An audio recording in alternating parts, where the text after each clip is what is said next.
This is where we normally have Cody with the intro of, hey, welcome to the Runaways podcast. It says select the stream. Oh, I have to make a stream on the YouTube channel. Hmm. Oh, it worked. Alright, we're live. It worked. Hold on. Oh, nice. I spam. What's going to be our intro? Hello, welcome to Joshua and Noah on the stream. We've hacked the stream. I link. Where? Wait, why is my thing in just a black box? Wait a second, dude. Give me a I'm second. suck, man. Give me a second. I think we're lit. I mean, I'll just put this here. Like, if your window's not on top, it's going to be cooked. Boom, boom. You're good. Analytics. Can I stream it? Oh, they can't even see it because I have Talisher streamed. I'm the best, dude. I'm the best streamer. All right. Title the stream. Title. We've already titled the stream. Runaways live stream. Edit. I think the title should be, We've hacked the stream. We've hacked the Runaway stream. Joshua and I spelled my name wrong. No. Or is it no? Oh, we got Michael? Test stream. Yeah, I played KO today at the AG tournament. He can be the best deck for the next 1 or 2 weeks that he's legal. When the deck works, it's like so insane. I guess it's a little bit gravy-esque in that aspect of like when everything's cooking and like the deck is working how you drew it up, it just feels unbeatable. Streaming. All right, now I just have to get the chat and you at the same time. Josh, increase my own audio. My microphone audio?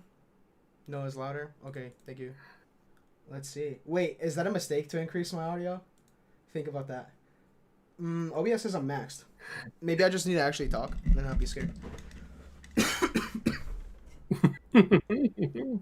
Yeah, who knows what creepy monsters will jump out of the computer, man. Oh. I actually set it to my real microphone. Maybe that helps. Yeah, this shit's cranked. Can I say shit? I mean, never mind. All right, dude. What do we got today? What do we got cooking on the stream today? Boom. Facts. The sound balances is bad. Facts. That's not good. Why does it... I need to think. I need to be 2x loud. Dude, then I'm going to join Discord and it's going to be over for your eardrums. If I crank my mic, you're going to be cooked. All right, I fix. Somehow.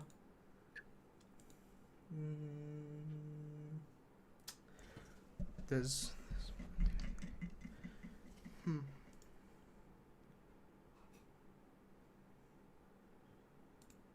Windows sound settings? That sounds like a good place to start.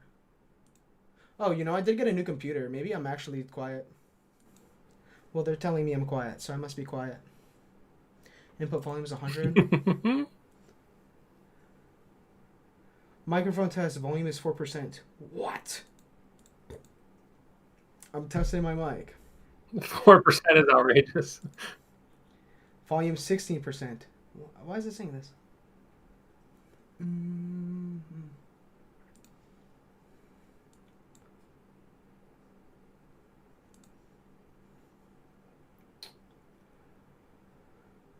Okay.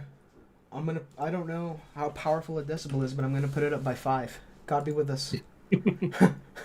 Okay. Maybe I'll put it up by 10. That's a good number. Alright, everyone. I've increased the decibels. Dude, we're not live. We're live, but we're not necessarily live. It's a test, dude. I've edited the title. It's test free. It's a test. Give me a break, man. We'll do it live. We'll advertise. Thank you all for joining. It's booming, which doesn't sound like a comfortable volume. I'll reduce it by some amount. Usually I'm telling Fino his stuff needs to be changed, this or that. Now look. Oh, I can do a Do you think it's point. I can do a decimal of a decimal. Do you think it's on purpose? No. Cards in the background? Oh. That yes. We got subliminal messaging? telling people that brute cards are playable. It's easy. All right, am I good? Lit or shit? Can I say that? All right, I'm at 5.5. Those are two good numbers.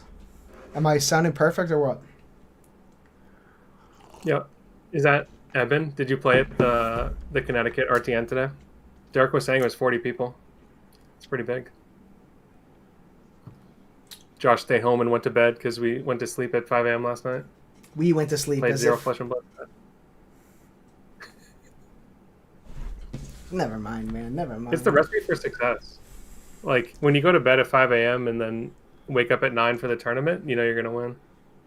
You bought a house? That sounds good. All right, man. Are we going to do the content? Are we going to go through all 5,000 compendium cards? Are you guys ready for this? All right. First card. Savage Claw. Put it in the bin. Let's go to the next one. Bro, we don't even talk about a card of 3,000 years ago. Look at the card. It's literally dinosaur bones. They revealed it to us 100 years ago. All right. Get serious. Buzzard Helm. When this defends... Like, going to New York for an arcane is crazy. Wait, that actually sounds legit. Is it going to snow? I just assume it's going to snow every weekend. Okay. Yeah, we got cards. So these are cards from one of the armory decks, I think, right? That's why we have full sets of equipment. Yeah. Who's that on your mug, man? This. Thank you, Fido. Good night. Paul Heyman. I made, someone sent me a website maybe 10 years ago where you could do, like, you could put pictures of something that you like on a mug and they send you a mug.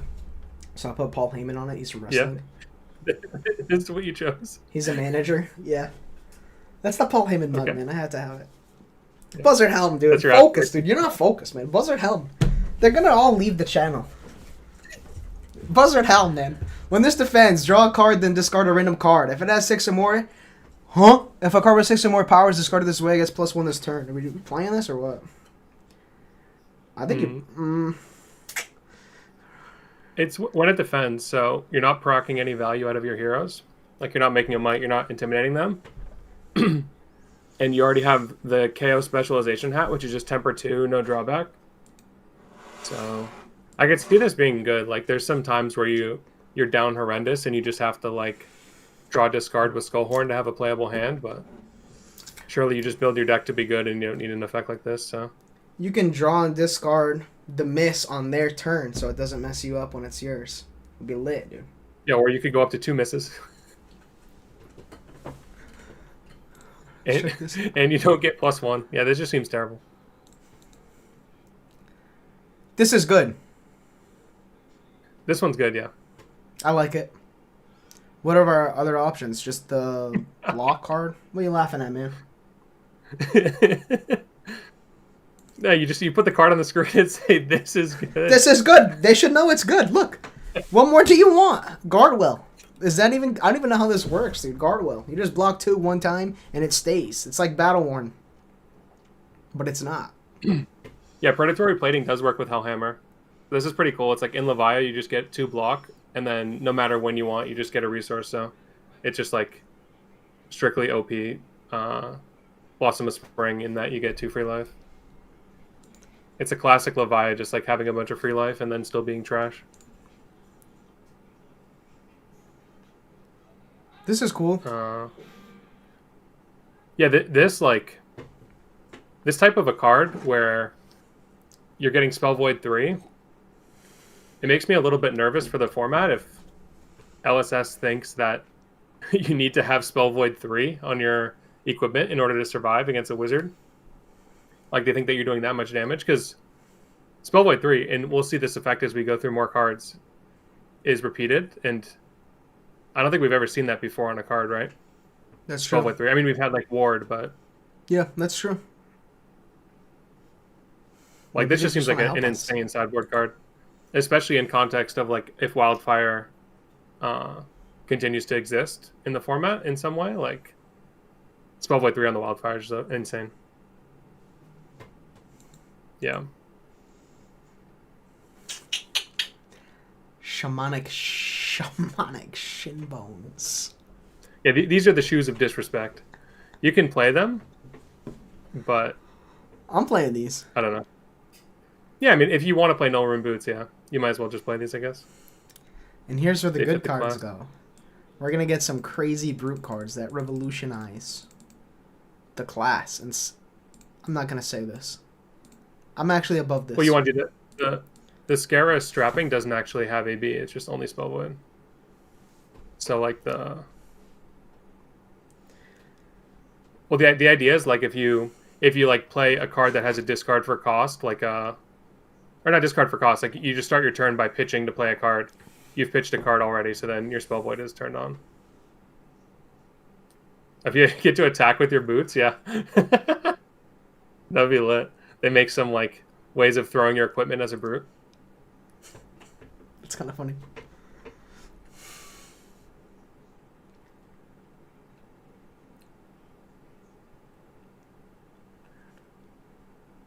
Yeah, I'm talking about your own turn. That's why I was talking about the wildfire example, because I think the Scara strapping on their turn is only if they're doing like multiple spells wide. Oh, 6 and 7 already got revealed. Okay. Can you pop open a new tab of the creator spoilers so we can look at those Majestics? I believe in you. You can succeed.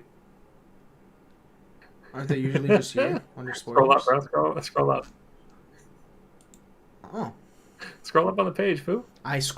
There's a delay, man. Oh, I'm watching the thing and it's super delayed. There's a Okay, I delay. understand. Yeah. Nah, I was definitely frozen, dude. Look, there's nothing. Just refresh, maybe? Because I'm pretty sure we already said we saw these everyone, already. I'm here at Retro Lotus, and Hey. before I'm gonna do the. Is this my boy Kenny I have Calamari? some volunteers here. Can I stream this? Are we allowed to show other YouTube videos? Is I don't know. It's a test, man. Just tell them it's a test.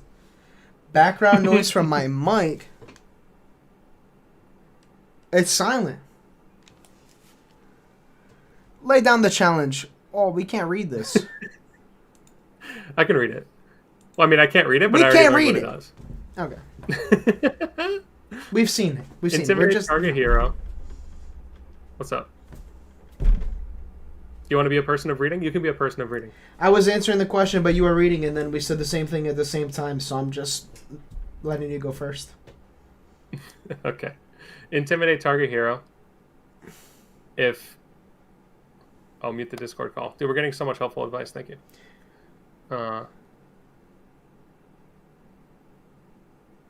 Okay, anyways. If that hero has more cards in their hand than you draw a card, go again. 3 block yellow. I think this is like only really playable in Rhinar. It is funny that you can intimidate yourself in Tough Nut just to clear your hand. Like if this card was a blue, I could see that actually being a real use case in Tough Nut of just it being something that can swing rock off the top and then also intimidate yourself to like let you put a good card in Arsenal potentially. But outside of that, I think it's basically just for Rhinar where you can set up multiple intimidates where you either block with one card or you have some sort of pitch outlet to where you can just start with one card less than your opponent, play this as an intimidate, play a second intimidate, and then use one of those effects that benefits off of your opponent having less cards. Like, I think Alpha Instinct is the name of the card. Let me check that. No, that's the new card. What's the name of that card that, it's a Rhinos. Oh, Show No Mercy, yeah. Yeah, Show No Mercy. When it attacks, intimidate them. If they have no cards in hand, it gets +3.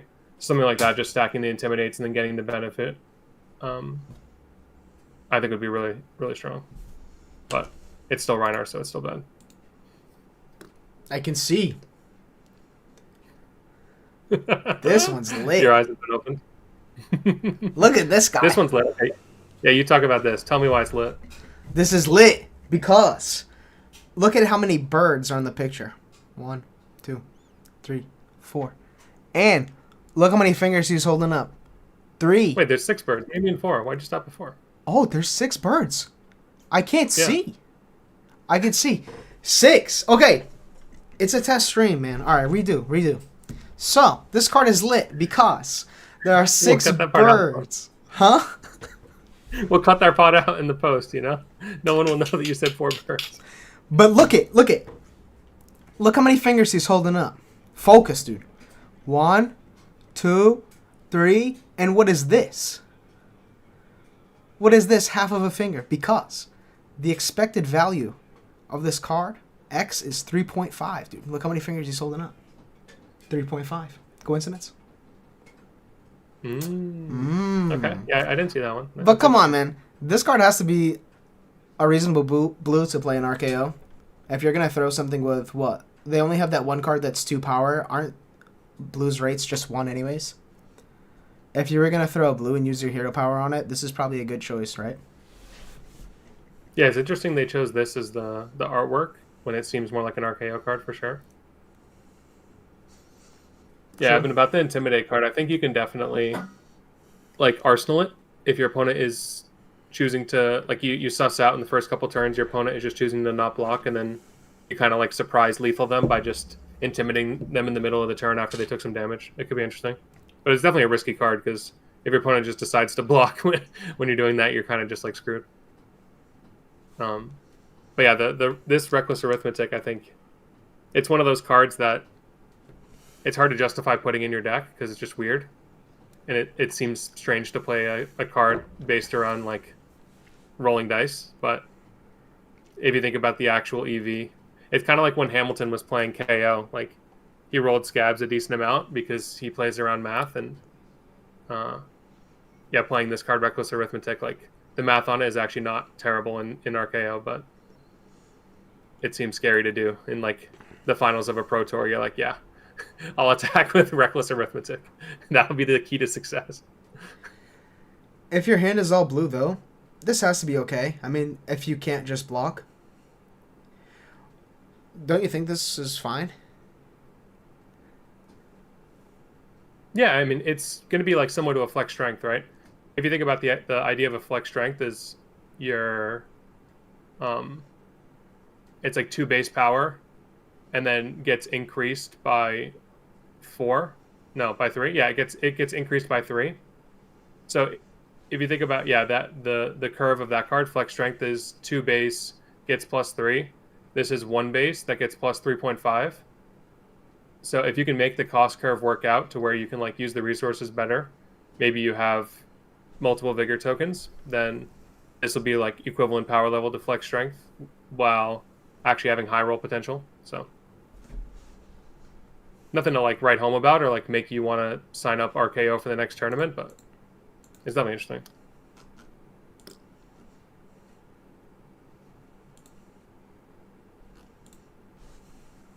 Okay, we go back. Yeah, definitely one of those cards that's like embodies brute in that it can just like cheese you the game. What's up, Kirk? I feel like this rip off the top is one of those cards that like you have to read it a couple times because it just gets worse and worse every time you read it. You want to go for it? Draw a card, then pitch a random card from your hand. If it has 6 or more power, your next attack's +3. Huh. But it costs you a resource and a card to use. Man, I don't know. How is this good? Draw a card, exactly. then you randomly pitch a card. If you pitch a red, it's doomed. Hope to God that you pitch the blue for this. You pitch a red, what? Then what? You have 3 floating, your next attack gets +3. Yeah, and if you pitch a blue and it's not a 6, like, what are you doing? Yeah, I get in theory it could be for, like, a hero that's not super good at using all their cards, but, like, you're playing a 2-block yellow 1-cost card, like, surely we can find better cards. There's definitely the dream scenario, where you use this to cast the rock. It would be lit. I feel like we had so much Tough Nut hype in the beginning, and then it slowly died off. It seemed like boosting Spendog just stopped caring about the deck. There's not much content about it anymore, and then the Tough Nut tumbled off a cliff. I think this card's pretty cool.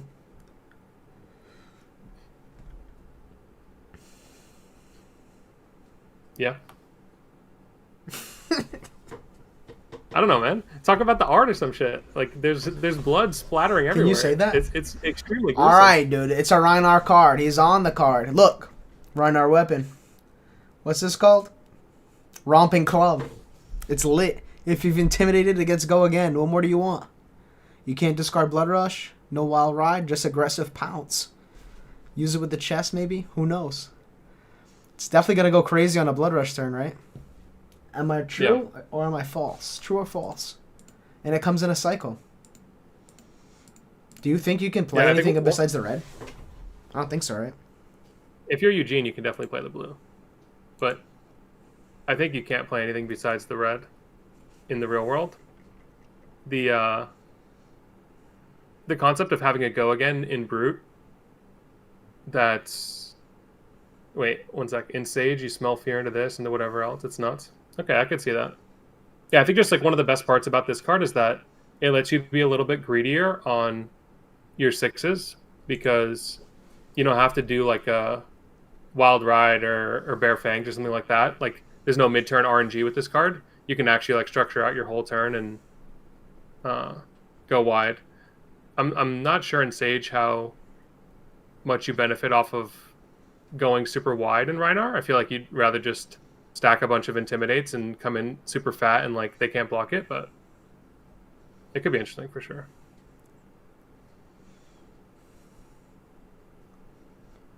Yeah, I could see like it costing 2 means if you are able to discount it by 1, then it fits into the weapon nicely, like you wanted you saying. Imagine you're playing like a Romping Club. You have like a free resource somehow. I can definitely see why they banned Vigorous Mashup. Because like you get $1 off Vigorous Mashup and then you just have like a 3-card blue plus this plus a discard. You get Intimidate, you get Beat Axe second Intimidate or Romping Club for 5. Like no matter what, you're getting a 3-card 11 with 1 to 2 Intimidates. Like that'd be pretty strong if you're able to get the extra resource somehow. Oh, hello, Taylor Crawford 5760. You get to see the Noah process in action. I know it's yeah, hopefully you learn something. But don't learn enough to beat me in London.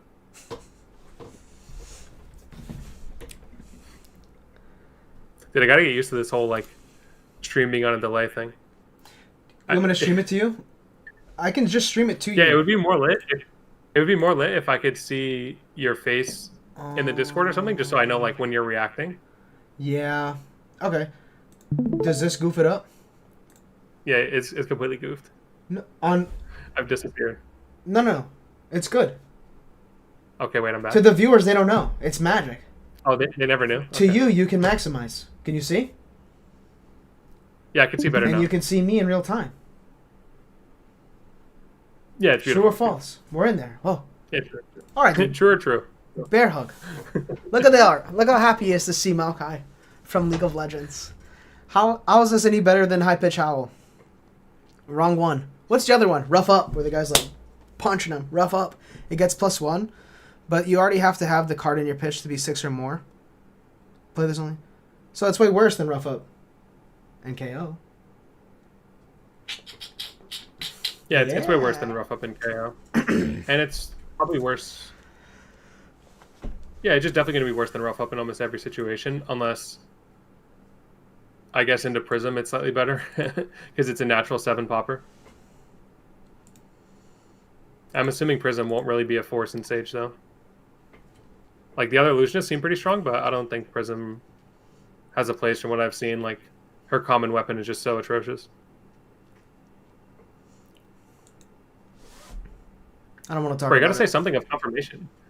Okay, wait. This is like something that happens every time we do the podcast. Of whenever there's like dead air or dead space, I feel like I gotta say something. I'm getting antsy, dude. I want to go to the next card. I have the next one open, dude. Oh, okay. I wanted to tell you how disappointed I am. We're doing 4 for 5. I didn't buy any Visit Anvilheim. I went to read what that card does because I didn't know. I still didn't buy any. I'm supposed to be a Guardian player, man. I should have these cards. What do you think of Shield Beater, man? Talk me down from the ledge, dude. Tell me something nice about Shield Beater. Well, it's one-handed, so okay. No, like that's good. Like in a matchup where you wanted to both run the sledge for the damage, and also you wanted to have a shield for the effective HP. So I think of something like Florian.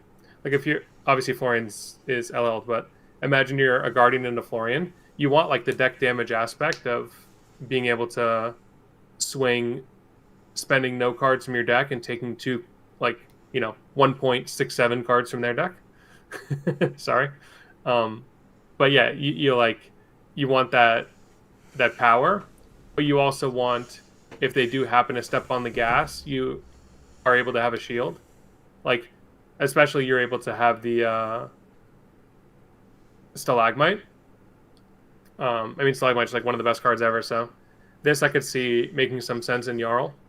Also, it removes the restriction you need to have in your deck of having to have like the 3 cost or higher cards for Titan's Fist.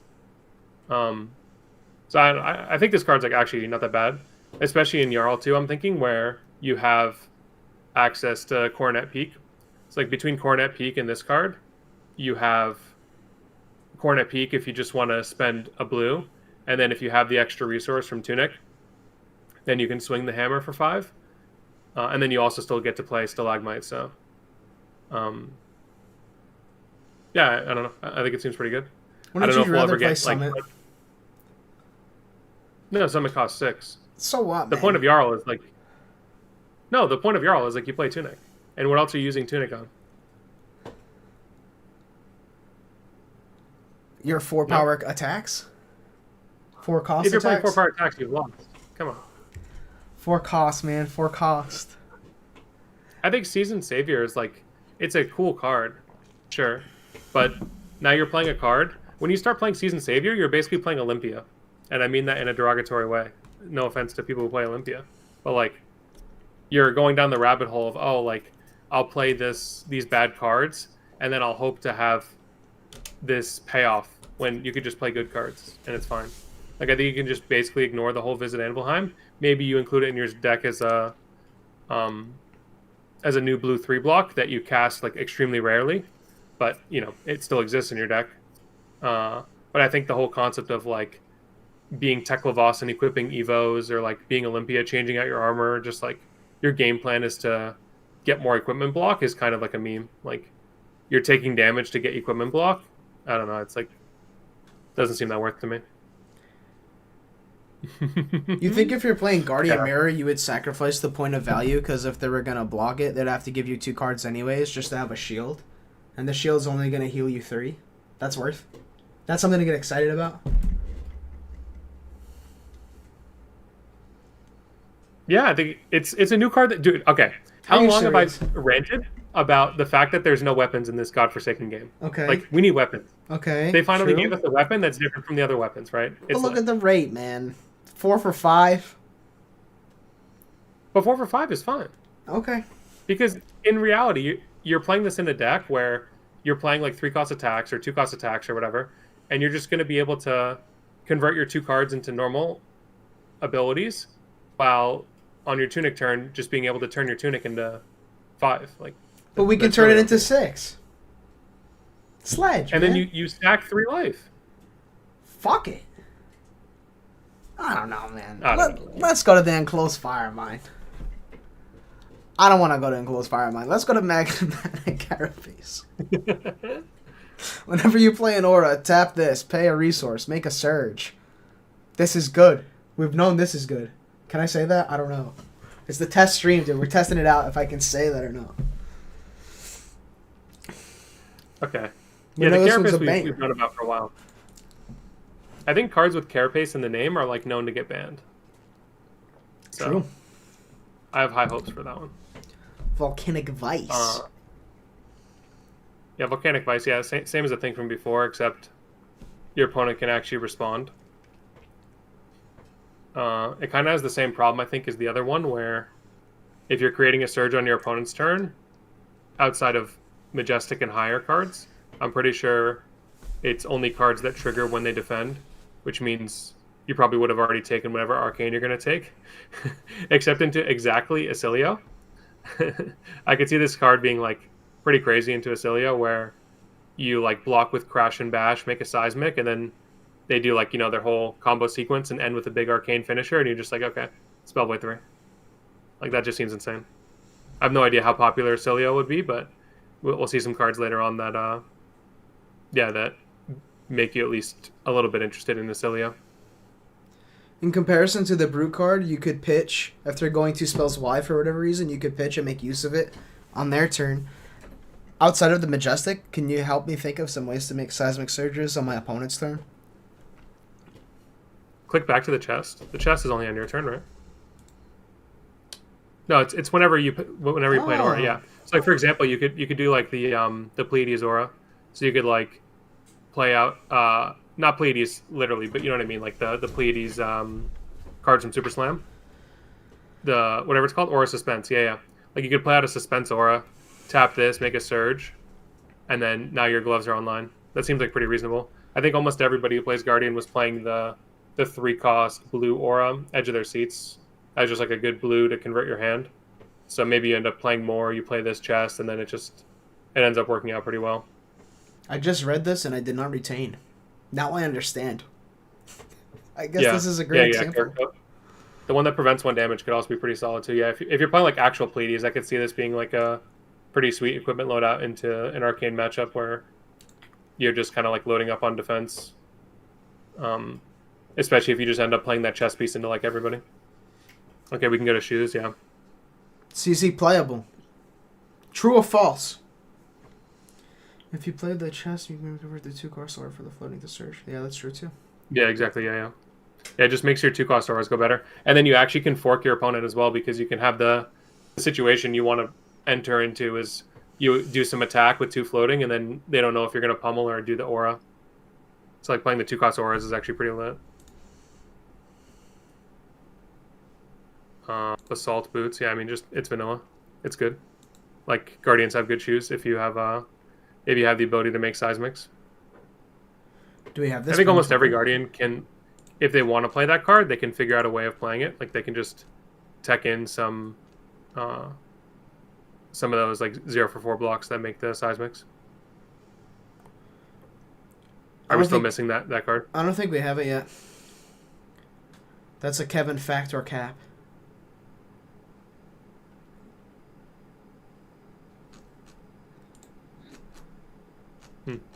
Right. Okay. I was happy when I read read this. Since we this card sparks joy for sure. I mean, we knew we had to get this card because it's the playmat, I think, for London, or maybe a different event. I don't know, but we knew we had to get a card that did this, and it's great to have this kind of an effect. Like the splash damage, I think is just a cool concept, where it's not so OP that Guardian just auto wins versus allies. Like you still do have to hit, but they didn't make it stupid where you have to jump through a bunch of hoops. It's basically just like, okay, it's any Guardian attack, so it works on weapons, on hit, splash damage to all the allies. Yeah, I think it's pretty good. I'm surprised they keep printing Dominate, but all I could think about is Gravy Bones playing the D-React and then just blocking it out somehow. Is that pessimistic? Imagine you pay 3, you dominate it, and it just does nothing. I'll cry. Yeah. The biggest problem with this card is if they have allies that have lots of HP, you only deal damage equal to the damage dealt. So, like, if they have Chum, it's pretty hard to actually get up to 6 damage. Yeah, a good way to answer Rake the Embers for sure. Yeah, right on time. Now that they draw my 2 is already in the works, yeah. And Rake the Embers. Oh, there's a Majestic anyway, so it's not relevant for Sage, but yeah, what brings up a good point too. If they can have the Watery Grave D-React, it's actually a sick way of getting around Dominate. Of just like, okay, let me put this Watery Grave D-React in my graveyard. I could see that actually is if they're running that for any decks that want to play Battered to a Pulp. I know I'm skipping ahead, sorry, but yeah, if maybe just scroll down to that card, we'll fast forward. Can I control F? Nope. We got to search. Tell me what this up. It's Criminal. It's right there. It's right there. Go back up. Yeah, that one. Yeah, this card, I think, like, whenever you talk about any Yeah, yeah. If they have Chum playing, this lets them activate Chum. Yeah, and then you attack the ally, and then yeah. I don't want to hear it, man. Maybe they'll ban Chum someday. It's so bad.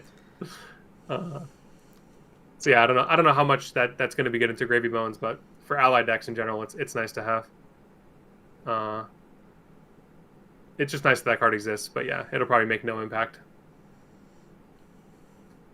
Okay, this Beneath the Surface card, yeah. This card does seem pretty toxic.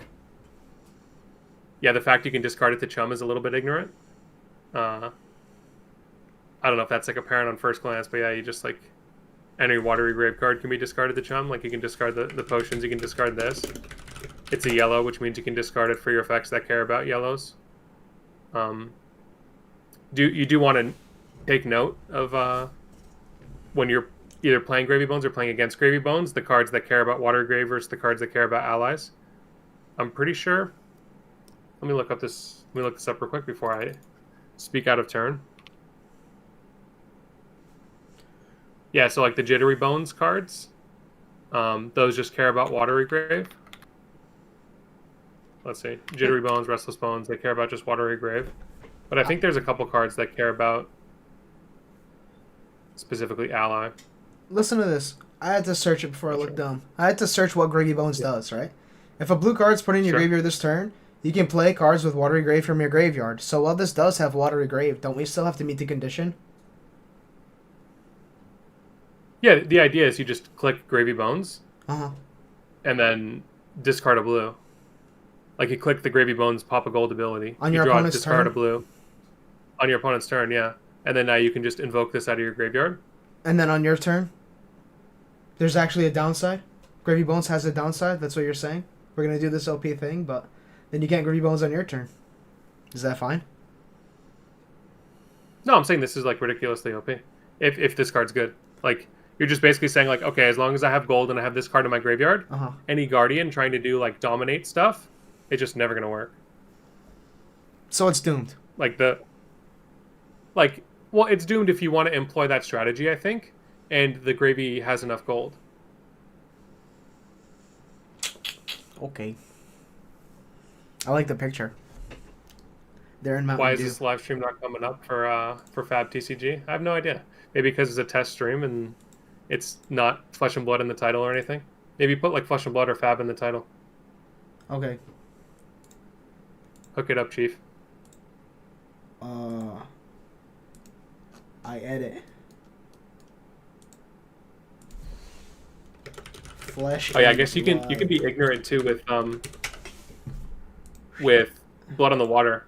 If like you have access to this card, you can just like rando the top of your deck. You either hit an ally or you hit a blue, and then if you hit a blue, you can just invoke this. So it's always a bit suspect to play cards that don't do anything because, yeah, if you're playing, I'm sure anybody who's played Gravy Bones knows this. Like if you're trying to play the deck and you just get to game states that allow you to like physically not advance your own game state, like you have no allies, you have no playable cards, your opponent just spent their turn like setting up or killing your allies, like it can be pretty bad. So yeah, throw caution to the wind.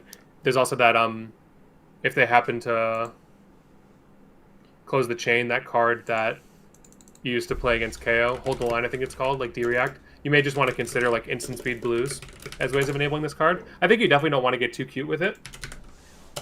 But okay, let's go back to where we were before. Enough of this like Gravy Bones nonsense. Like we gotta stay out of Gravy Bones prison for now. We'll go back to Gravy Bones later, but I figured it's relevant to talk about when we're talking about Guardian, because like if Guardian can't beat Gravy Bones, what are we doing, you know? Valahai Riven from League of Legends. It defends, you pay up to 3, you make them any surges, it's a YOLO, it blocks 3. Boom or doom. Lit or shit. This card is basically Dig In. And Dig In is very good, but also it's whatever at the same time. Like, if you think about this card, it doesn't actually do anything. It just Invalda. If your opponent lets you block and get the value out of it, it basically just gives you Dominate. Like, imagine there was a card that was like block for 3 on your next turn, your attack gets Dominate. It has some niche applications with like Promised Terrain and the other cards that care about specifically having a number of surges. I forget the other one. Like the shield. Sorry, yeah, the shield that gets you more defense value based on the number of seismic surges you have. This is like a synergy piece with that, which is pretty strong, I think. Especially in matchups where it's like hard to make surges, like they're not drawing cards. So I can see this being decent, but it's like at the end of the day, who cares? Definitely gonna feel that. Definitely gonna feel that way in the about a lot of the Guardian cards. But okay, Distant Rumbling. So if you're playing the chest in Volda, I already see a problem already with this streaming endeavor of me having to remember every card name.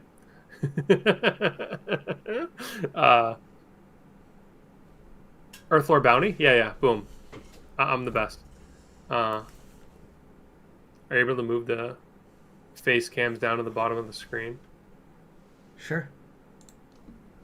Oh, okay, I see. So Distant Rumbling sets up a Clash win. But how do you know you're going to draw a Clash card in your next turn? Is my problem. I guess if you're spamming 1 million Clash cards, sure, this sets up a Clash win. But I think in like Victor, I could see that, but now you're playing a miss in Victor. Just it's kind of like a Nombo, I guess you could say, where sure you're setting up a Clash win, but you're also putting this card in your deck, which is not a Clash win. So I don't think that makes much sense in Victor. But yeah, if you're playing a Pleiades deck of 1 million smash ups, I just think a lot of these cards, they suffer from the problem of not having Go Again. And when you play Guardian and you put red cards in your deck that don't attack your opponent and don't have Go Again, it becomes extremely sus, because when are you really going to cast this card? It costs 0. Like, I just don't see a world where I'm a Guardian and I'm actually playing Flesh and Blood and I'm like engaging with my opponent and then I'm like, yes, I will cast Distant Rumbling. It doesn't seem real, and it's a red. So, Doom. It's a Doom. Earthlore, look at this guy. When this enters arena, create a surge. All these cards not having Go Again mean they're completely sus. It's a Doom, like, man. I'm not even going to waste my time reading this. Is it good? Yeah. Start your turn, destroy it, get +3. I don't care anymore. Let's go to the next one. 29, we don't have it. Look at this guy. Yeah, the artwork on these cards is insane, though. Like, we're talking about, like, the Guardians, like, lifting mountains, and then, like, we're saying looks these cards cool. suck, you know? Like, he's doing the it epic big. scale of the card, and then the fact it's just completely unplayable. Oh, my God. 29, we don't know. Coconut crab. Yeah, it was good. Yo. Massive the coconut crab. AP1. Yeah. This one's lit. X is the number of chain links you control. Spellvoid X. And look at this crab. I like it. Yeah. Mask of the Swarming Claw is certainly a name. Would you play this in CC? No. Yeah, I mean, you could have this as a sideboard piece. I don't know. I think it's like not for this format, but at some point in the future, maybe. I think usually how you play into Wizards with these types of ninjas is like, yeah, you just pop off. You do Mask of Pouncing Links. You get some attack that's worth like 7 or 8, and then kill them. I feel like you're typically not giving up your head in CC, but in Sage, I could see this being like somewhat decent. The only other really good head options for Ninja are like that Mask of Many Faces, I think it's called, the one that lets you change the name to do like the Crazy Brew combo. So I could see this being like a defensive option. Maybe in like Ira, where you're playing like Ira and Icelander, I could see this being pretty solid. You just play like a more defensive game plan, and in case they try to do some like crazy combo into you, you have the Spell Void.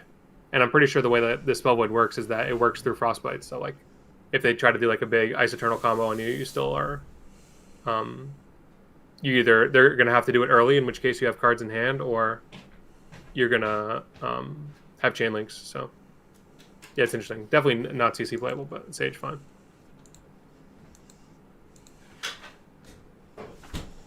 It's in the cross. Okay, what do you think about this one? Archetype. Is it? Destroy it. Get a resource.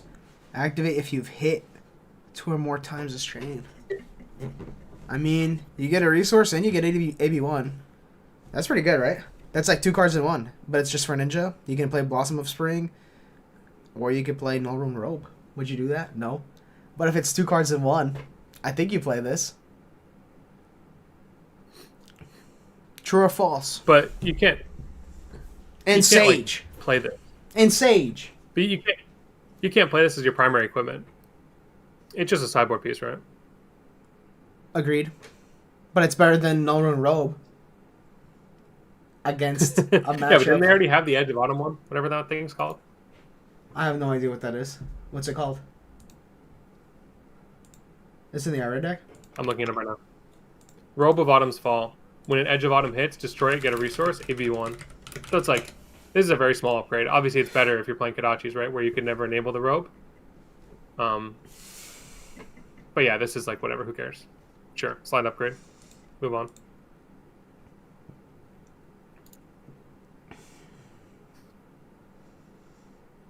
Huh. Best for the first fist, but with AB. I'm not wrong, like, you have to destroy it. Best of the first fist gets 2 resources. That's like very good, and you only have to hit once. Best of the first fist, I think, is actually like a pretty slept on card. Just like a little bit awkward if your opponent denies it on a turn that you want it, but yeah, it's interesting for sure. I think I played that in Dash. This one has so many words on it. Notably, you tap, you destroy it. It being the dagger, you don't actually destroy the sleeves themselves. And it's not flick knives because it doesn't actually do the damage of the dagger. So if you're... I don't think there's any daggers in Ninja that have, you know, effects on hitting. But yeah, you're basically paying a resource to deal 1 damage off of a Ninja attack action card. Notably, it's attack action card, so it doesn't work if you're swinging like the second dagger. I don't know. I think it'll definitely lead to some interesting scenarios for your opponent where they're like a bit trapped with this card if you have some powerful on hit. And it works decently well in context of Katsu, where instead of swinging a Kodachi at the start of your turn, you can just lead on Surging Strike, and then you have the resource floating for this at any time. But yeah, I think the obvious use case is just Syndra, where it lets you rebuy your dagger in a situation where you would either go daggerless or like you'd be in that weird limbo state where you can just basically get a free dagger. I just think the weirdest part about me with this card in Syndra is that you're sacrificing effectively 3 value in playing the other ones, like the Crouching Tiger arms. And depending on how the deck ends up shaking up, having extra chain links might be relevant. If you end up playing like the Crouching Tiger legs and arms. We'll see when we talk about Draconic cards later, but I don't know. Yeah, I think if you want to play Syndra, you probably just start with this, but I'm not crazy about it. Just because of the fact that your opponent also has the agency to potentially deny it. I think it'll play out a lot similar to Gold Baited Hook in that if your opponent denies it, it's probably going to be profitable for you, but I don't know. I'm unsure about this. I'm just unsure about the power level of Syndra and Sage, I think, to really make a conclusive judgment on this card. Okay. So where's the guy? Why is it just a leg? Explain this. 2 steps forward, only 1 leg. Oh! The leg's back there! Well, we found the leg, but we didn't find the guy. It's fine. There's never a guy on legs. They're legs, man. 2 steps forward. Oh, he's jumping. Look. You can see the contrail. Destroy this, create an agility token, activate... What?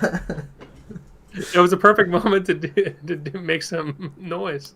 I did a noise. What's the noise? Oh, okay. It didn't pick up on the mic, man. I'll get a new noise. Yeah.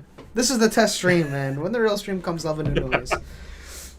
Destroy, make an agility in Ninja. Everybody gets agility these days. Destroy, get an agility. Only if you've hit 2 or more times this combat chain. Is this useful? It blocks 1, it makes agility. Oh, everybody heard it? Oh, wow. See, man, you Okay, don't good. listen, man. Yeah, I don't listen. This is true.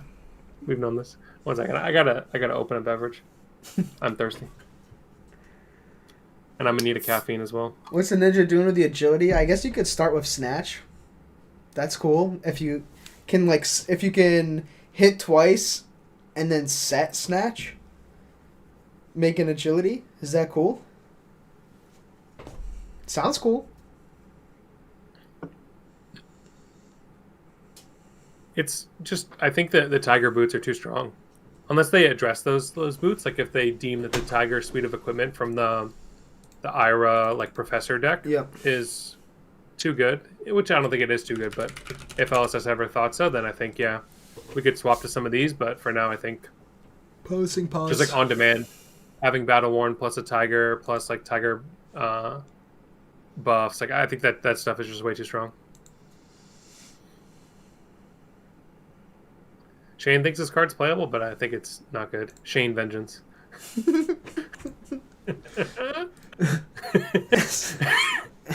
Okay, you could definitely play this card with Leyline. Yeah, it's funny. I've always wanted to make Leyline Ninja work. Leyline's one of those cards. It's like I'm kind of sad that I found a home in Gravy Bones because like I always wanted that to be like the funny card that I put in a deck. But now it's like actually played and it's really good. But I don't know that you force it. The Ira boots are in the Sage starter deck. Okay, so that means they're not going to get banned because they put them in a deck. Yeah, that's the rules of Flesh and Blood. Why am I stuck this on? card. I'm like stuck on if there's a card defending this, draw a card. Like, there's no way to like Azuri this card in, huh? Like, what am I missing? It's just face up. Like you can't defend this, but it's 0. I don't get it. Why would you ever block this?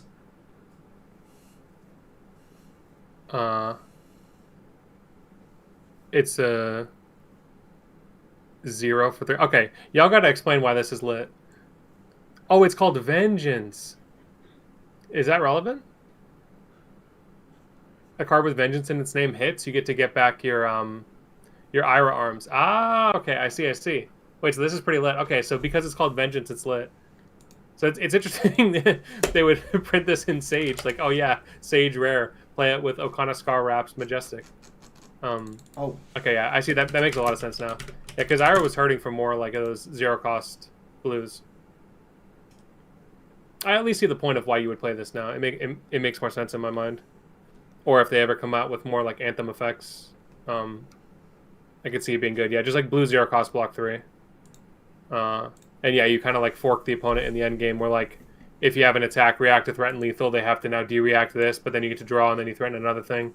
Okay, I see this. I see the point of this, but it's definitely a dubious card a lot of the time. Legacy of Aaru, is that rare? I feel like that has to be Majestic. No, it's rare. Okay. Target ninja attack, it's +1 if it hits Edge of Autumn. Yeah. Yeah, I mean, I could see the Edge of Autumn playstyle. I don't know. I've just never really messed with Edge of Autumn because, like, especially in Sage, you can't play the 2 for 6 kill your arsenal. You can't play the Scar Wraps. You can't play the one that like you swing a bunch of times. It could be good, but just like having the consistency of Kodachis is so nice, especially because like your whole deck is 0 cost anyway. But yeah, it definitely is a cheeky card. Okay, Become the Bottle. This artwork is so funny, man. I like it, and I think this is good, right? You can make it Crouching Tiger. You can make it Card Surkatsu. What else?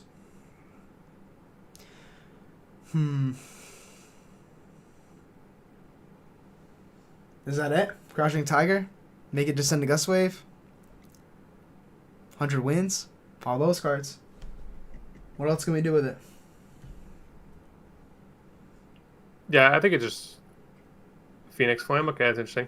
Yeah, you could do Phoenix Flame if you want to do like the crazy Phoenix Flame combo. There's like those cards that have the big payoffs for Phoenix Flames. Make it Crazy Brew? That sounds nuts. But Crazy Brew has to be on the combat chain. You can't just like name it. Oh, make it another Crazy Brew. Oh, I see. Wait, would that actually work though? Because like, don't you have to sack the Crazy Brew when you do the first one? Oh, I guess you could like, yeah, you could make it another Crazy Brew and then play double Life of a Party. Okay. That sounds nuts. You think this card's TC playable? Are we going to talk about these cards only in the context of like you going to the tournament for Sage, or do you think about it in terms of CC? No, let's talk about them in general. Why not? I think in CC it's got to be playable, right? Put it in this. Put it in the Katsu deck. Yeah. I mean, it's a head jab. Like Nia literally just played head jab. Like surely you play head jab with upside in your deck. I'm with it. Yeah, you want. I think the whole Feign Vengeance Kodachi thing. Like, yeah, it's good, but if you made it to the end game with Kodachi, surely you've already won the game. Like, if they're at 1 and they have to block that card, like, come on. And you don't want to be destroying your own Kodachis. Yeah, your own Kodachis, yeah. Smoking the good shit, for sure. Become the cup. This one's a doom. This one, it reminds me of that Twitter post of becoming this, the Yasuo is the spoon. Now he's evolved from the spoon to the cup. Choose a color. This gets the chosen color. Why do we do this? Yeah, it is around Blanche. That. Okay, yeah. So as you play this, is such weird wording. There's a few cards in this set that are like very strange in how they worded it. The concept of as you play makes me feel like it should work with Leyline, and you can like become multiple colors. Like you can get +4. But then I'm thinking, yeah, aspect of Tiger body, like any of the aspect of Tiger things, like I don't know. This just like should be good. As long as they we have to wait for rules reprise before we say for sure. But I would assume that you just yeah, you can just like, it's not the word combo, but you can in the English word combo you can combine this with many cards for value, I think. Gets equals gains. It has 2 colors, so you can double dip Leyline. That sounds pretty cool. Yeah, you double dip Leyline, you get to play a 0 for 3 that transcends. Everybody gets murderous rapples these days. Yeah. This is so helpful. Maybe they should have banned Leyline in the beginning. Fino was right. Dude, I'm learning so many things. This is great. No, Noah and Joshua learning stream. Learning how to use YouTube and learning how to flesh and blood. Wow. Hum of Unity. Defense together, card from hand, it gets +1. I like that they brought back the Unity keyword. That's pretty cool. But it's trapped. It's warrior only. Yeah. I think overall these cards are pretty cool. Would you play a set of them? I don't think so. Maybe you'd find, like, depending on what hero you are, find one of your slots that are the weakest, and you can consider playing this. Yeah. I'm assuming every warrior just plays, like, Refraction Bolters. Those are crazy value at common. Or rare, whatever they are.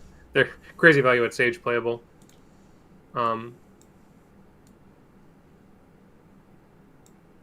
Yeah. Yeah, it is funny that you invalidate the whole concept of the heavy hitters heroes of like Olympia, Betsy have the Temper 2 pieces. Now like everybody just has access to Temper 2. It is conditional. Like I think it is pretty relevant. Like when we talk about cards in general in Flesh and Blood, that especially when we talk about defensive value, that what's printed on the card is not actually what happens in real life a lot of the time. Like, this has to be defended with a card from hand and get +1, which means the first time you block, your opponent has to be attacking for 5. So into a deck like a Ninja, for example, that's not always going to be the case, where they're attacking for increments of amounts that's convenient for you to defend with these. And if you don't Unity the first time, then the first time you block with it, you just played Iron Rot, you know? So it's like actually pretty bad. So I think these are definitely balanced. Like it could read on paper of, oh yeah, I just started at 32 life, but I think when actually playing the game, it'll definitely not work out that way where you get the clean 5 block every time. But I do think this is like pretty sick too, especially if you want to stack up fat, like a Bravo Flattering Showman or something does like a big dominated attack. You can just jam 2 of these Unity pieces plus a card from hand, get both of their effects, like block 7 effectively with 1 card and 2 of these. Like I think if you're a warrior into Guardian, this definitely is a huge improvement in the matchup of like Valda or Flattering Showman, where they're actually like throwing big attacks at you.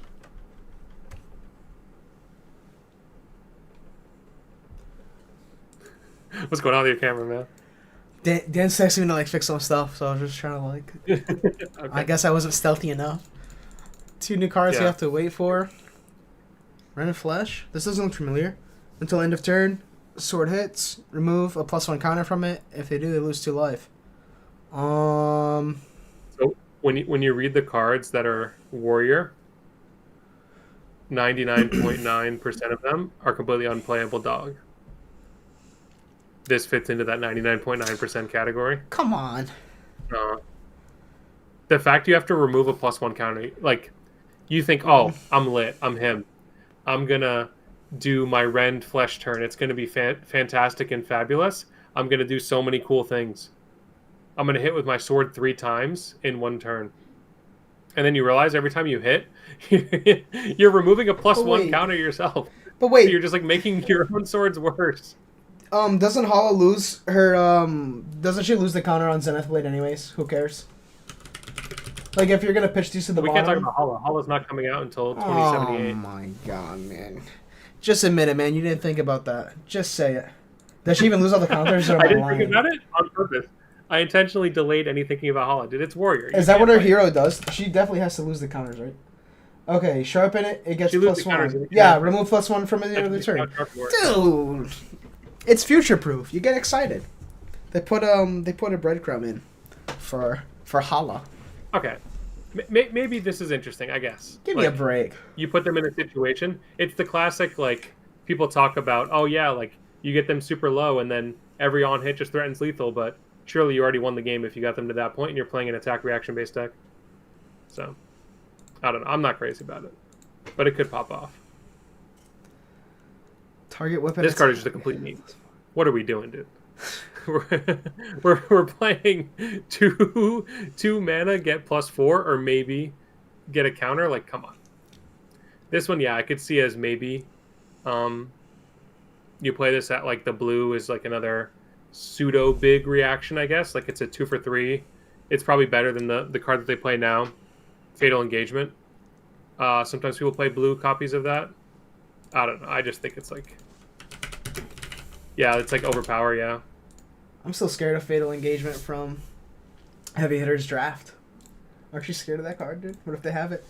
They get you. +3 for game? Maybe not. Yeah. I guess this card buffing a weapon attack is fine. It's not siloed into axe or sword or whatever, but I don't know. These warrior cards just really don't excite me. And then this one too, like, it's such a meme. You're playing like red. You cast the card, you get +1, and then you lose it. You get dominate. Who cares? I'm sure I'm gonna get absolutely juiced my first round of London. Someone's gonna play this card. They're gonna buff their sword to high heaven, and I'm gonna get dominated and take 10 on turn 0. But no, man. For now, I think it's such a meme. If it has one more, the next attack is dominate. So it's like +2 in dominate if you have a flurry token. Maybe that's how you're supposed to use it. Like, oh, it's next attack, so it just gets dominate once. No comments. I have nothing nice to say. I'll get you on the next one. We knew about this one, but it's extra cool. I just want to show everyone. Look at this. Synapse Spark Cap. Look at this. Yeah. And it's a base. You know. It is based. Would you ever play... You start with this one always. It's an equipment. Then these are the ones that you just play in your deck later. Yeah. Okay. It's funny, I actually played against the Techlo today at the AGE tournament. Martin. And as I was like thinking about the deck, I feel like usually these types of decks you want to play a lot of cards. Like part of I mean, we'll talk about the Techlo stuff in a second of like all right, 8 or 0. I'm just listening to the stream. Can you read the cards? Sure. I'm capable of reading the cards. I'm not going to read this one, though, because it's not that good. But anyways, I just want to talk about Techlo first.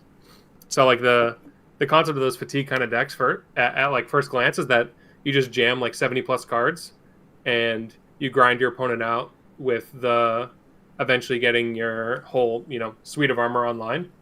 This card's obviously good. Yeah, I'm just being hyperbolic of Techlo not being good. But yeah, like you get your whole suite of armor online, and then you start tanking them, and then eventually you transform into Tony Stark, and then it's GG's. But the problem with Techlo is that you have to play so many of these like weird tech cards in order to win matchups. You have to play like a whole full set of equipment, because what if you get shredded or You have to block. You have to play like all the AB equipment, and you have to play all the normal equipment to evolve into. As we get through these cards here too, there's going to be even more different bases that you want to play. So like if you want to have some base utility, it's just even more slots in the deck. So I don't know. I feel like it's quite a challenge to build a Techlo deck that can reasonably fit all the game plans you want to include in its 80, because you actually can include like so many different game plans. That's all I want to say. A minor glaze. Check these out. They're AB pieces. You can remove a steam counter from a hyperdriver you control. Hold on. 8 or 0. I got you. Embryo base Vizier. If you would be dealt arcane damage. Is it not Embryo? What else is it? No, it is. It's funny when you say it out loud. Like it's Embryo. It's the egg. Embryonic. It's the embryo. Embryonic base. Listen, man. Remove a steam counter from a hyperdriver. Prevent 1 damage. I don't want to. True or false? They all do this. Oh, no. Yeah, it's terrible. This one's AB. Look at this. Embryo base Cortex. If I control hyperdriver, it gets +2. That's pretty cool. I was gonna say maybe you can start playing those like other Evos not meant for Techlo Vice and in what's that set? Bright Lights. The problem with that is they're majestic, and then hopefully in CC you can play better equipment. I always thought the shoes were cool. People used to splash them back in Bright Lights Limited. You'd splash them in -IO, where you their shoes. Let me find the name. Hold up. 8 or 0 is gonna want me to know the name.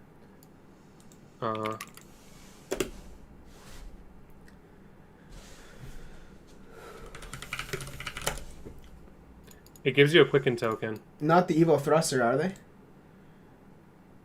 Destroy card art of this. No, this is a weapon. Charging rods. Evo charging rods. Yeah. You have a base legs, transform, and then once per turn instant, destroy a card under this. Create a quicken token.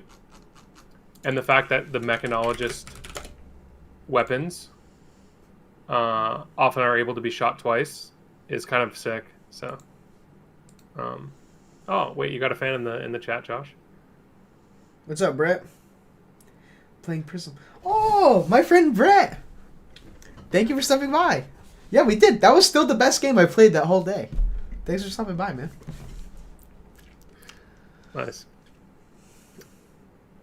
Didn't realize I was on the Runaways. I'm not too sure I am, but thanks for coming by. Yeah. Embryo-based digits. It's a test stream, man. It's a test stream, dude. It's a trial run. I'm actually panicking. I think like halfway through Synapse Spark Cap, I think I go completely blank and I'm like, yo, don't you guys usually do this? Like, you know why I don't know?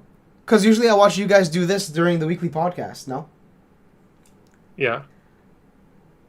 Are we kind of biting the content from this week's podcast, dude? Who cares, man? I'll say the same thing again. And I'll say dude, we gotta delete this. Dan texted me, he's like, oh, maybe I should keep a VOD of this. And I'm like, dude, I don't think I set it up. I have it recorded. Whatever, man. It's a test stream. Who cares? Okay. Yeah, it's a test stream. All right, man. Base walkers, we got Quell. Base digits. Tap this. Wait, it says you made a new application. Hold up. What? I'm lost. I'm lost in the world. I did something or you did something? Okay. No, it's back up now. You're lit. Base digits. Ask your opponent for their base digits. Do we have to read it? Do we really got to read all these things? Tap this in a cog you control. It gets +1 temper. Okay. Puffin would play it. Why are you laughing? You would. No, I was reading the chat. Yeah, on the stream it's this, but me and Lucas are arguing. Yeah, this is much more pleasant, I feel, right? I see. Joshua put me in the ways. I don't know about that. You put me on the spot, man. Yeah, this is... Alright, man, true or false? Are you going to play this in Puffin or what? That's my one comment. You'll play this in Puffin?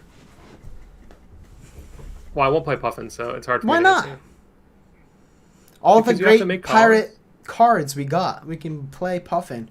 You have to make cogs, and all the good cog makers are majestic. I have nothing else to say. I have no comment. I was gonna go on and explain like how much we like playing Puffin in High Seas. But Yeah. then we had the thing that helped us make gold, man. What's it called? An artifact? No. What's it called in this game, dude? Do you guys remember Flesh and Blood? That game we used to draft. What's that thing called? Drafting. Yes, drafting. But we had the thing that we'd fight over, and then like you'd get hit and you'd make a gold. Red Island is the name, but I don't remember the name. Macro. Yeah, macro. That's what it is. Yeah, eat your macros. There we go. Excellent. Yeah, perfect. We're yeah, and the bird macroless. is an L. Yeah, so you get no pet. It sucks, man. It's you can't doomed. be playing it. This one's Quell 1. I've never seen this keyword.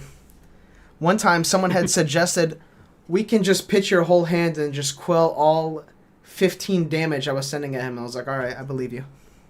Is that how Quell works, dude? No, that's not how it works. It's basically like AB for anything.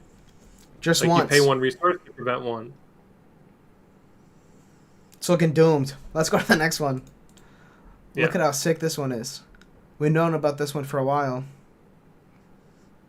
That's his name, right? Martin, who plays Techlo near us. He says this doesn't really move the needle too much, but maybe with this other stuff all together, it helps. Let me read this Well, it's just a again. completely different Techlo style. Like, the only Techlo that's had success up until now has been defensive. I mean, success is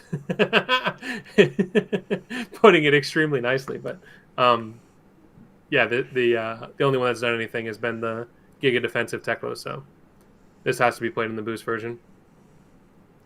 I think we should just like gloss over some of the Techlo cards for now because I don't have super strong thoughts on them, and all of those are not like gloss over the M's and stuff. I want to see this one sick. +1 for each Evo you have equipped, and it costs nothing. That's pretty cool. This is a max one. You want to talk about it? These. Oh, Yeah, well, this one's Evo related. these. It's a boost Evo upgrade. I mean, that's the first time we've seen that. I like the Yeah. picture. I'm really not a fan of red 0 for 1. Like, what are we Yeah, but doing, it can be up to what 0 for 5. Go again. That's lit. Yeah. But it's a red, and like when you play boost attacks, your opponent puts their card sideways. And so, like, what do you do if you draw this card before you're upgraded? Well, wait a second. I thought the idea with Techlo was going to be we're going to boost, and instead of running out of deck and getting laughed at, we're just going to equip what we can, try to assemble 5 pieces to Exodia. We're going to boost away Singularity, so help us God, and we're going to put that new helmet on it to get it back. And then instead of being doomed, we'll just have like the Techlo Voss and Overpower to finish the game. Is that true? Or is that made up? It could be true, yeah. You boost, man. It's fine. They want us to boost. We have Evo upgrade I guess boost. There's no way to interact with what you're saying except if your hero can specifically like blow up equipment, I guess. Seems cool. Whatever. Well, let's continue. Did I speak not sold on English? this. Yeah.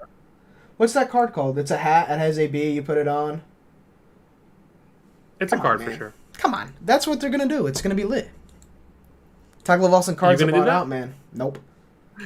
You sell me the cards, man. Maybe. I don't want a single Techlo Voss and card. You're the guy. All right, Wait, man. hold up. I think I actually have. One second. This is the advantage of playing on live stream. I got cards. I hold. I'm pretty sure I own the complete litness. 1 second. This is going to be worth it, I promise. Yeah, boom, check me out. Hold up. I randomly have a bunch of... Can you still hear me okay or no? Yeah, it's lit. Okay. I randomly have all these Techlo cards. I'm taking them out now because they went up like $1 billion. I really hope I have all the sets. It would be extremely unfortunate if I didn't. Okay. Well, maybe someone has other ones, but look, I have the Marvels before they became lit Marvels. Wait, I actually think you're own- rich. Yeah, I own three Tell me the name of one. controllers, 3 juice. I'm lit. If I go to TCG One by player me? and type controller, it's saying enemy controller. What's the whole thing called? Evo Steel Soul Controller. I have enemy controller. Is that good? Yeah, these didn't go up that much. They're 43 for the Marvel. The Marvel. The Marvel.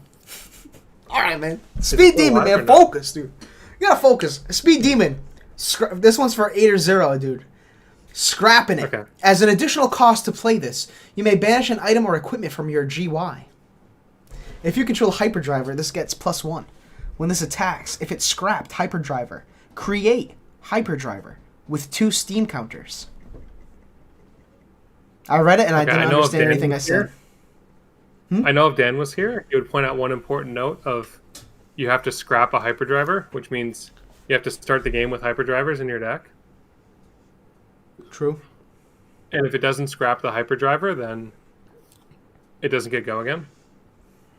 Well, at least it gets go again because when you, if you're playing Max, when you create the token, you get to crank it. So it gets like ghetto go again if you're able to scrap the Hyperdriver. But if you're not able to, then like, yeah, it's really bad.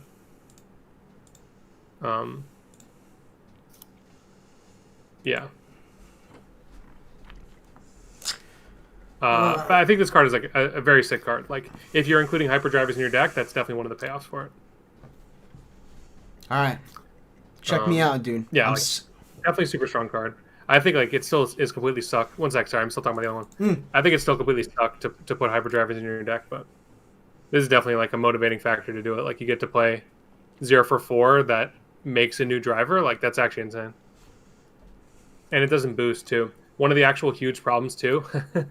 Okay, I'm gonna throw Dan under the bus. Dan Flavin. He played Max today at the AGE, and I saw his board at one point. He had like 7 Hyperdrivers, maybe even 8 Hyperdrivers on the board, but he can't play the game because the second he boosts, he just loses all of his drivers because they're all on one counter. He gets like 10 mana, and what's he gonna do? Cram it somewhere no one can find it? He has to cram it in his head. That hat. Don't you need to put Hyperdrivers up there? Oh, did the tokens even go there? You know which one I'm talking about? I thought that card was gonna be super good. The hat is only when you boost them. Yeah. But anyway, so yeah, so this being able to be like an actual attack you can do when you can't boost because you don't want to lose all your drivers is kind of a trade in the Hyperdrivers. Here we go. Yuanji with Yuanji's Tombstone will have Trade-in and Fool's Gold on it. Those are the 2 cards he tries to put in every deck. Okay, all right, dude. Continue. All right, check this out. Techlo Tribute. Yeah, I wish Hyper X3 could be playable, man. Techlo Tribucket. 2000. All right, man. I don't want to hype it up too much, but I think this is the best card we've read so far. Don't lie. When this attacks, the next attack, you boost. This combat chain gets +2. Boost.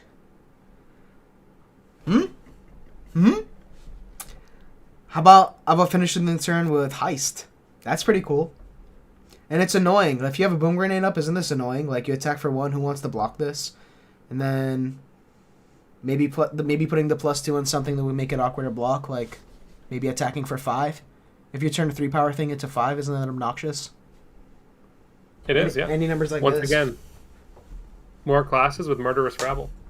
I wonder if this will just be the game now. Like, we used to have Head Jab, now like we just have Murderous Rabble. Like, now we just get to play 0 for 3 on blue. This is how 2026 they power creep the game. I'm with it. Yeah, it's definitely a good card. Assembly module. This enters the arena. I don't even care about. Who cares about this card? It's not a playable card. Skip. Dude, I don't even know what it does. I think I'm actually gonna never read this card in my entire life, and then I want to read it for the viewers, man. I'm practicing. This enters the arena with a Steam counter. At the start of your turn, waste your breath reading this card. Search your deck for Hyper. Wait. Don't you need a crank to swing the wrench? You play this. Uh-huh. So you have to be playing Max, otherwise your turn's over, right? No. You play this, you crank it. You tap it, you get a driver, you crank it. Okay, cool. What have you actually done? Like, sure. I don't know. It's in more cards that say you have to put hyperdrivers in your deck, and I think that's just like a bad strategy. Especially if we're talking Sage too. Like, come on, you're gonna put like so many of these like no blocks that don't do anything in your deck. They made this so they can finally ban Spark of Genius, man. Your favorite card. Yeah, my favorite card for sure. Can I say that? Yeah, hit it. Nah, I can't. I'll try on the next one. I froze. You failed. I froze. It's a test stream. I don't know if I can say it. You froze? You blame it on the stream? You froze. Evo Beta base head. If you have a base head equipped, transform and equip. Evo head costs you 1 less to play. It blocks 1. What's the difference in this than the one we already have? Hand, huh? You know what? I gotta figure out how to banish these cards. I think this is one of those cards that works well with the Techlo thing of like, you banish it from your deck. Like that seems good. You just like tutor these. Like I think you play Oh yeah, true Ben. Yeah, the combos. Yeah, you get the hyperdriver from the deck, and then you put it in the graveyard, and then you realize you've lost before you get to execute step 3. But yeah, this card is definitely like if you're able to tutor this with the other card, it seems good. I mean, all these pieces are kind of the same. Like, they're definitely going to be strong. Just changing something from 4 to 3 is extremely powerful in Flesh and Blood, right? Basically, like worth drawing a full card. I think all of these. But they make no sense. I think all of these move the needle the most in Techlo. Yeah. These actually read pretty good. The issue is like you said, right? You want to boost these away. You don't really want to block 1 with these and then scrap them. Yeah.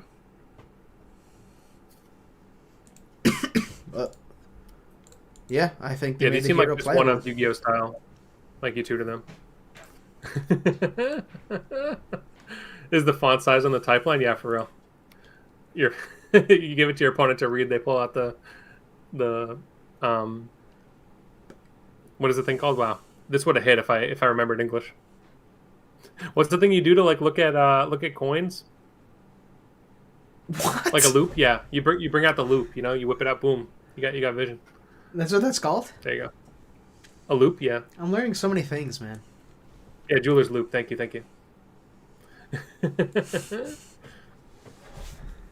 Heavy Metal Hardcore. If an Evo has been banished from boosting this turn, it gets +1. Boost. 0 for 3. I mean, if you can play Sprocket Rocket and Dash IO, do you play Heavy Metal Hardcore and Techlo Vossen? I think you'd have a higher chance hitting on this card than Sprocket Rocket. I had to think before I capped. But I actually think it's true. Yeah, because this counts the whole turn. It counts the whole turn as well. I definitely thought about that when I made my original assessment. I'm glad to hear it, man. Heart Wrencher. Yeah, I think. Oh, we're still going. I think they messed around with adding barcodes in the card. I'm pretty sure that was like a thing for. I know at least Yu-Gi-Oh did this when they first launched Neuron. Like you hover your phone over the card, and then it analyzes the card and it pops up on your phone, so you can like understand it better. I'm curious if that was ever like a widespreadly if that had widespread adoption or not, but I never really saw anyone use it. Okay, we continue. Dude, this card's pretty good. Yeah, this card's good. Okay. We gotta get to the litness, man. Kiss of Wrench. Facts. Heart Wrencher. Yeah, oh, yeah. It's the wrench. Oh, dude, remember I was like, I have to make sure I say this in the stream, Kiss of Wrench. But someone already said it. Did they come up with it first now, or do you think everyone's just been calling it Kiss of Wrench? Someone else had my original idea. Now it's doomed. Just say it. Calling it Kiss of Wrench behind your back, man. Just say it, man. I remembered it was too late. Heart Wrencher. Whatever, man. These Techlo monsters are state of the art. I'm gonna break them all with my. Hold on. I'm gonna break them with all of my heart, Max. What the? Heart Wrencher. What's this work with? Clamp press? What else? What else? It works with nothing, man. It's so bad. Why isn't Tough Old Wrench a wrench? No. I don't know. Tough Old Wench. No, man. You're not paying attention. Tough Old Wench. Look at this. Is this gonna break the stream? Boom. Can I put this here? Look at me cheating, dude. I know what the cards do. Did it fix? Okay, I'm lit. Tough old wench. You see? Wait a minute. It is tough old wrench. When this defends, you may destroy an item control. This is definitely not what you called it. I thought it was tough old wench. Are we gonna get demonetized for saying that or what? Wench? It's like a It's 1600s insult. Josh, I Oh, stole from someone you a in the wench? group chat. Thank you for reminding me. Oh, so wait, you you stole it from yourself? Okay, I see. So I did it. Kiss of wrench. Yeah, yeah. Tough You're old the progenitor. wench. Why am I reading this Okay, who card cares again? about this card, man? I don't know why I'm reading cares? it. Riddle me this. Why is it tough for wench? Alright, man. Talishar. I close. And it comes in a Yeah, cycle. Kiss of Wrench is unplayable. Pen. It's Kiss of Wrench without all the good parts. Boom. Alright, man. You told me a bunch of smart things about these cards, okay? Just do it again. Yeah, go ahead. Action. Action. Oh, I do it again. I thought you were gonna do it. My fault. I completely forgot everything you said, but I remember thinking about it like, wow. You know, just do it again. Good. Okay. This one of Frailty? I don't know about it. I don't think it's very good. Come on. The coolest part about these cards is that they are traps. So if you ever go to 1 against Riptide and he has a face-down chest, GG's, sign the slip. You don't do that in Flesh and Blood, but trust me, it's a good reference. Yeah, Murky Water to shuffle this into your deck. It's such a meme. Yeah, theoretically you could do that now. Like you could draw an equipment. I don't know if they'll errata it or something, but Murky Water, that Majestic, that like you target 3 traps in grave, put them in your deck. Yeah, you could technically like put this in your deck. Yeah, and then your opponent calls Judge after. It's like, nah, you never hit with Murky Water. GG's, you lost. You started the game with equipment in your deck. Yeah, this Frailty one I think is like a little bit sus because it hits you, and then you probably wanted to. Oh, Murky Water Driftwood Quiver. Yeah, because Murky Water puts it directly in your arsenal, and then yeah, you have to put it back in your deck. You could use like the arms that sink, or Azuri puts knives in their deck. Yeah, true. All these very relevant heroes and very relevant interactions. Yeah. Yeah, you put it into arsenal. I'm a fool. Yeah, you put it in arsenal, and then you either do Driftwood Quiver or you do the arms. So you really have to make an effort to ruin your own game. Okay, yeah, but anyway, skip this one. This one sucks. The next one, it's lit against like warriors and reaction decks. If those are things that exist, boom, 3 damage. I have no idea if Azuri puts daggers in their deck. I thought they just disappeared, but I was going with you on that one because when have I played in Missouri in the past 5 years? It just drops me on the ground. Whatever, it'll be there forever now. Yeah, this one, yeah, they attack react. You take the damage. You flip this. You deal 1. You give them a Blood Rot Pox. Like, yeah, I would be very scared. And then this one I think is one of the highest ceiling ones if you're able to resolve it.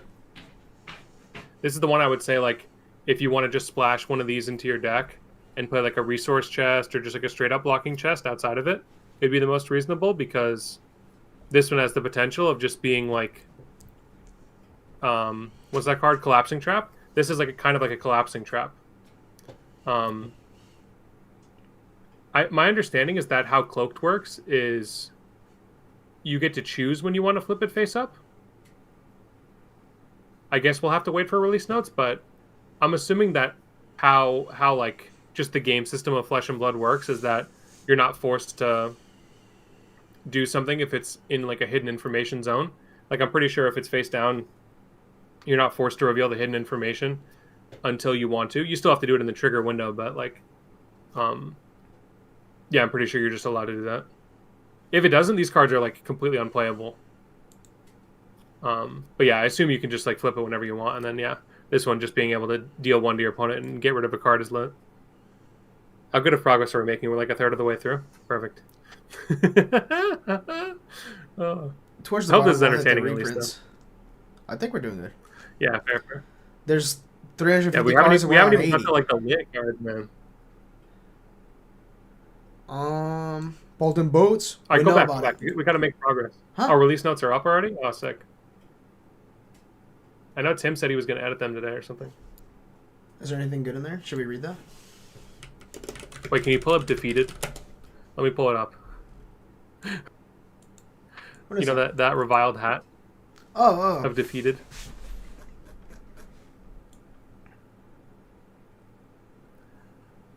You know, here at the Runaways, we're definitely people who have never once poked fun at LSS for anything, and they've done no wrong, so... It's the reviled hat. That was on the screen there. Two-Face. Yes. So this hat is actually so busted that it'll never die because it only triggers the blade break if you defeated, but you just never defeat. Oh. Defeated. I see. I was very confused for a while, and now I understand. Yeah. I'm sharking. Do you think they have time to fix this? I have the notes up. I mean, they're just going to be like, hey, use your brain and use your brain and realize that it means defended. Like, you know, you're not really going to make that mistake. You want to go through this? You want to keep going through these? Do you want to just go through the cards that we think are cool? Or do you want to just keep going through them all like one by one? Right now, I'm ADD style trying to find the release notes. I pulled it up. I'll link you. Oh, you did? Okay, thank you. Hang on. I'll message you on this.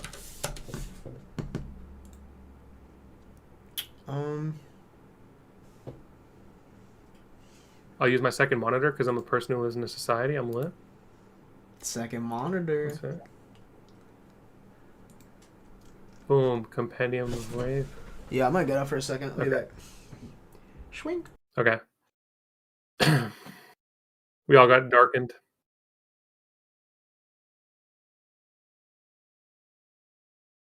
Yeah, reminder text is not rules text. Yeah, true. Oh, yeah, we had blood root pox before. Yeah, we almost got to the real cards. Yeah, we'll get back to the real cards in a second. I'm sorry, I've crushed all your dreams. We got a blue ball a little bit, you know.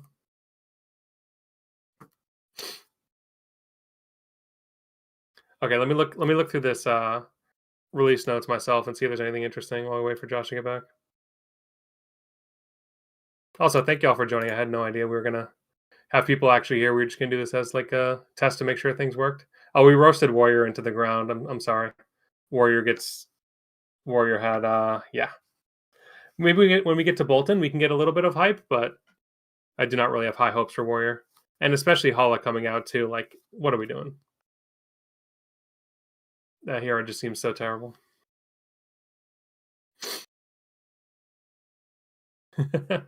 Here for Gravy Cope. I don't know if you're in the right place for Gravy Cope. We're definitely in the Gravy Hate Squad. None of us are huge fans of that hero.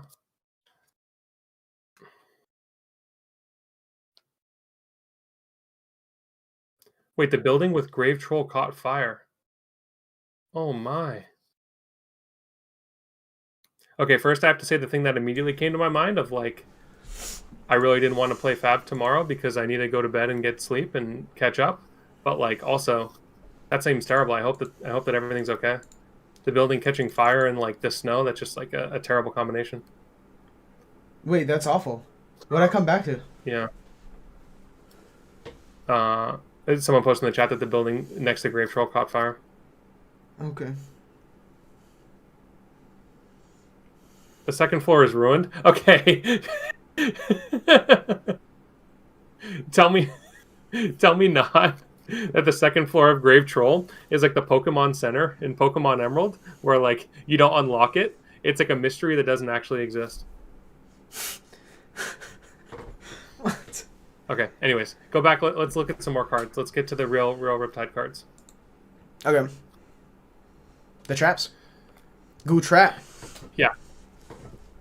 New trap. This trap is completely terrible. Who cares? Beamba. Yeah. Courageous Anti-Starvo Knight. Okay, so this trap. Yeah, if people are just joining in, by the way, like I don't know if people have been here for a while. We're basically just like reviewing all the new cards, talking about what they do. I'm giving kind of like my first impression on if I think they're playable in Sage, if I think they're playable in CC, if I think they're playable in your binder and giving away to people you don't like and swindling them, that kind of thing. Yeah, anyways, so this one, if you cast it, so notably these cards are different if you cast versus if you defend with them. I think it's pretty rare for them to print actions that have abilities on defense, but you won't get a Riptide ping if you cast it, only if you block with it. At least that's my understanding. Yeah, this one, when you defend a attack with power grid in the base, remove a +1 counter from target permanent. So you got some hate against warriors. Oh, I disappeared. Josh, you kicked me out. Sorry. We gotta figure this out. Yep. We're in. No, we're not. No, I've left again. Is it fixed? It's fixed. I think so. It's because I have this window maximized. Yeah, it's lit. We can continue. We're lit, dude. We're lit. Okay. Yeah, so this one, the defend trigger, I think is pretty rare to be able to get, but all these cards are just like good. They're blue 3-blocks. I think this doesn't solve the main issue of Riptide, especially in Sage, of like, how do you actually win the game? I haven't seen any ways of recycling cards back into your deck in an efficient manner. Like, sure, you have theoretically like salvage shot and stuff, but what happens if you do the very classic Riptide strat of just put cards in front of cards, ask your opponent to have enough damage to actually kill you? Swing a weapon at him when you do swing, and don't buff it in any way, don't trigger any traps, don't take any unnecessary damage. Yeah, I think it just seems like pretty tough. Obviously, Riptide will just like farm some classes that can't play in that strategy, but it seems hard to actually win a tournament with him. Let's continue through the rest of these quickly. I think they're definitely interesting cards. This one defends an attack with power less than its base. Its controller discards a card. So this one, you want to put this in tandem with Fatigue Shot or what's the name of that card? Withering Shot, I think, the one that gives them a frailty. This one definitely has the highest upside, but I think will be pretty hard to trigger, especially if your opponent is aware that this card is a card that exists in the game of Flesh and Blood. Yeah, Ravenous Rabble, I guess. They don't really have a choice in that one, where it gets shrunk. Obviously, Fatigue Shot doesn't work. Yeah, Codex of Frailty Pad, I guess, is a thing. Chain Reaction. I'm not sure these cards really work that well with Chain Reaction. Like, sure, you can cast Chain Reaction, then cast this card as like a 1-card 1.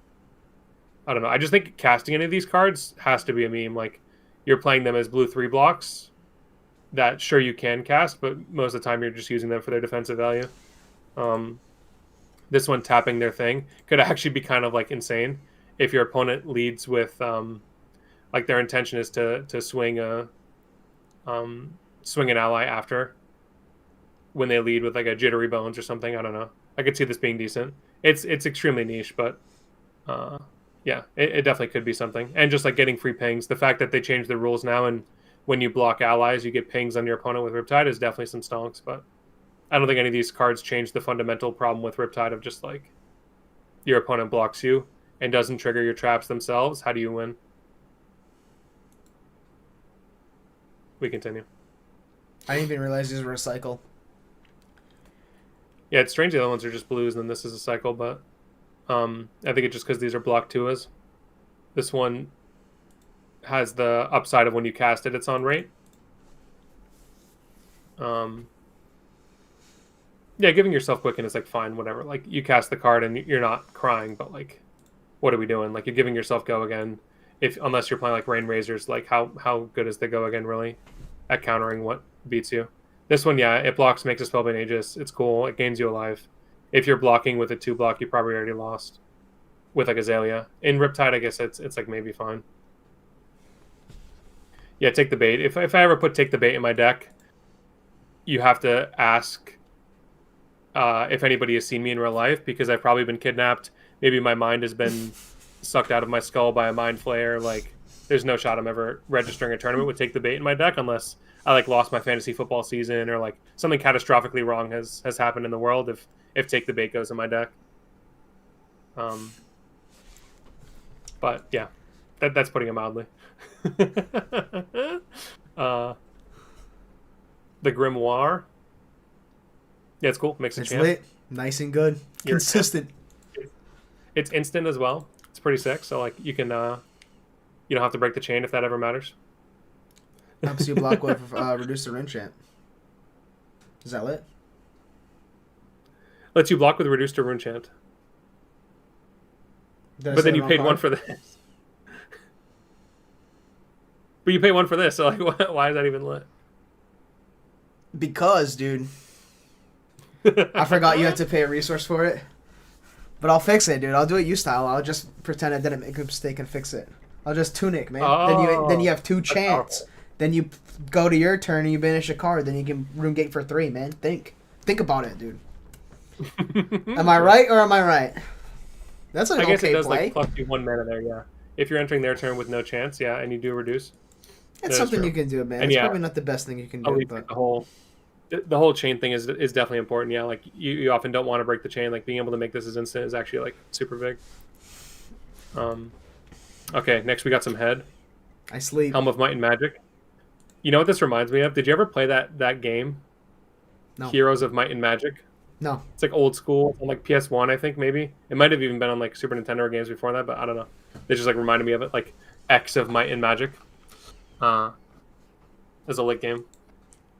Anyways, the maybe other people in the chat over 30 know this game. But yeah, no, this card's like spellvoid 1. Wow, cool. Yes, okay. I'm glad people like it. Oh, Pat has the board game. Okay. I should have expected this. Very good. Runebleed Robe. It's AB1.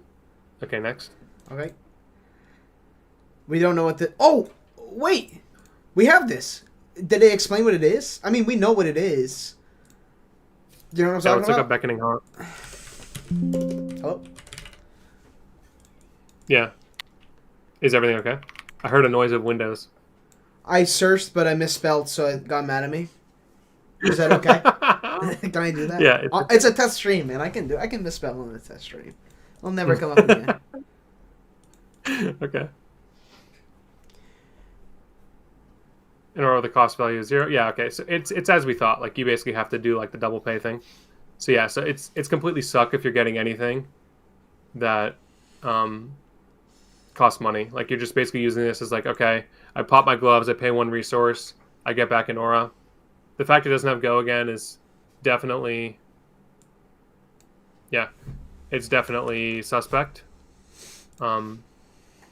It's going to be strong if we get instant auras, but the fact that it's locked to Runeblade means there's not that many instant auras. Something that's pretty cool, yeah, like getting back Malefic. So like in context of Florian, Malefic Incantation after your hero power's online is like extremely powerful. So being able to use this as like, I'll pay a resource to get back Malefic Incantation after my hero power is only online from the graveyard, like that just seems really good. And then yeah, in the other decks like Vincent, where you just like need Malefics in order to keep your engine going. Like as long as Malefic Incantation's legal, this card's gonna be OP. So, and the fact it just blocks 2, like this card could have blocked 0 to 1 and like still been really good. So the fact it's Guardwell too is just like, it's absolutely absurd to me that this is gonna that this is a rare. Like this is like legendary power level in my opinion. But yeah, it's Runeblade for you.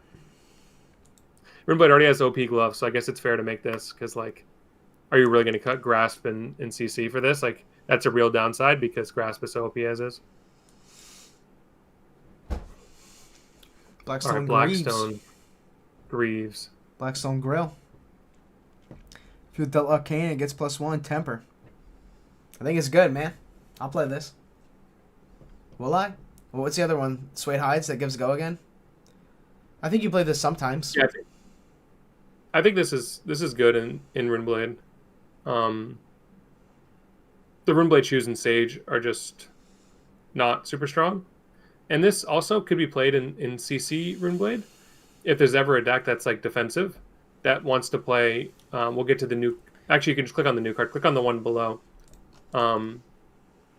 Yeah, Weeping Battleground. Yeah, this one dealing 1 arcane plus Sigil of Suffering dealing arcane. Like, this just seems like a pain. I was talking about this today with Manoj. The fact that you have this like surplus of cards that deal arcane now on the opponent's turn, where Sigil of Suffering, in order to get the +1, your opponent just has to have taken arcane. Yeah, shocks as well. So yeah, the your opponent has to have taken arcane this turn, meaning like if you have multiple sources of arcane on their turn, oftentimes the way people's cost curve works is like, ooh, I'll leave one floating, to pay for your Sigil. You often hear me make this joke whenever I play into them, and I just like have one floating because my deck sucks. I'm playing KO. I play 2 costs and I pitch a blue, so I just like have one floating. But yeah, I think having 2 floating is pretty tough. So this this concept of a card that is temper 2, like very easy activation condition, I think seems sick. Yeah, playing shocks on their turn seems sus, but there's a new card we'll get to later, the Lightning Runeblade card that is like a ghetto shock. That seems pretty decent. Okay, we can continue. We got pretty card. I'm not pronouncing this. Sigil of Sylphidae. Any questions? It's a 3-block Runeblade action aura Sigil. I think you leave it at that. Like, it's a blue 3-block. Those are really hard to come by in common rare format that has like an effect of dealing 2 damage. Yeah, I think this is super strong. It's kind of like a Sigil of Aether, but Runeblade. So in like a context of a Lightning Runeblade, it does look super pretty. By the way, this Marvel is like crazy. All the Sigils are like so sick. This is like the deck that I've always wanted to make, is some like Blast to Oblivion deck outside of Acilio, and being able to blast this back to your hand, deal arcane, play it again, deal more arcane, just like stack up the arcane seems pretty good. You play this blast deck with like arcane cussing as well, like you just basically plus off of blasting, and because this is an action, if you play this in like a Briar Shell, it's a way of giving your Blast to Oblivion go again. And then yeah, of course the Runeblade Florian, sorry, I can speak English, I promise. The Florian synergy is like this banishing 1 aura. You can play yeah, Pat, I'm not saying you blast it in Acilio, foo. I'm saying you play blast in Briar, because like Briar's OP, you can play all the cards. Or Aurora as well. But yeah, so this can banish like Harvest Season. There's like some Florian deck where you could play Harvest Season, Strong Yield, a bunch of those. Just like, I think those are the only 2 1-cost Earth cards that would work with like Nebula Blade or Rotwood Reaper, whatever you want to play. That are the Earth auras that could, have synergy with this. Yeah, Briar can play so many cards, man. Briar's crazy. Okay, we continue. Rest in peace, our boy. Speaking of Briar, I think... Yeah, go ahead. Rest in peace, our boy, man. What do you mean, go ahead? When this attacks, banish an aura from your GY. If you do... Oh, no, I thought you were going to, like... What? This is a time when you read the flavor text, man. Oh, I didn't... Okay. With the passing of our immortal Florian, Candlehold bows to the seasons of life and death. Yes. Unfortunately, Florian has passed. This card would have been pretty nice, I think. Having a 7-popper for Prism, having a way to get online slightly faster. In context of Briar as well, this is a way of dealing 1 arcane as part of your attack. So you swing 3 for 7. They have to stop the arcane, and they have to stop all the physical, otherwise you get an embodiment. Like, yeah, this card is like everything that the beefy Briar deck wants. You could even consider just playing like the full 6 copies. Like, the actual rate of the card is crazy. Like, you're playing 2 for 8. It's like a 2 for 9 and 2 card 9, excuse me, in Briar. Like, yeah, super strong card. Yeah. Yeah. Also, this there's no hero that can play this now, but like if you had this with Channel Millennium Tree, that would also be pretty strong too. Yeah, Weeping Battleground, we already went over this. I can't see you ever really playing Weeping Battleground in anything other than red, but I'm sure there's crackheads who will just shove 1 million defensive cards in their deck. Shadow the Feet Washer. All these wizard cards make no sense to me. I don't understand why I would put Blade Break 0 in my deck. Like, it feels like a punch in the face. Yeah, Runeblade cards are OP. Now we get to Wizard cards, and they just make no sense and are not very good. This one, when it leaves the arena, gain $2. Like, it makes... yeah, Blaze is okay. I don't know. People are coping so hard on Blaze. It is the copium set, but... I'll believe it when I see it, I guess. Maybe we'll have to come back on again when we actually do get Blaze and talk about why these cards are all sick. I think the Robe of Resourcefulness is definitely like one of the highest ceiling cards. Given that it's just like gaining 2 mana at instant speed. Like, they literally banned Old Knocker because you get 1 mana at instant speed. So this being it, you know, pseudo instant speed. Excuse me. Instant speed in the sense of you can get it on your opponent's turn. I think is just like a very high ceiling card. Yeah, being able to send in the shock on their turn, because the only legal shock I think is the Comet Storm and Acilio, for Sage. So yeah, pseudo instant, but basically just getting on the opponent's turn. Gloves of Erasure, destroy target aura token. If this killed an aura, I think it'd be sick. Like if it didn't specify token, like that would just be insane. Yeah, people pointing out that the chain has to close for all of these things is definitely a little bit sus, given that you're playing a deck with 1 billion no blocks, but, yeah. This girl looks cool. Yeah, shoes are AB too. Cool. Okay, talk about this one. Talk about this? Glyph Power Spell. Mm-hmm. Deal 4. Oh, we were saying you could possibly play this instead of Burn Bear, right? And Acilio. If you control a card with Sigil in its name, it instead does 6. Would you play? Do you actually cast a Burn Bear in Acilio, or do you just use it for the popper? Because if you actually cast it, then you could consider this, right?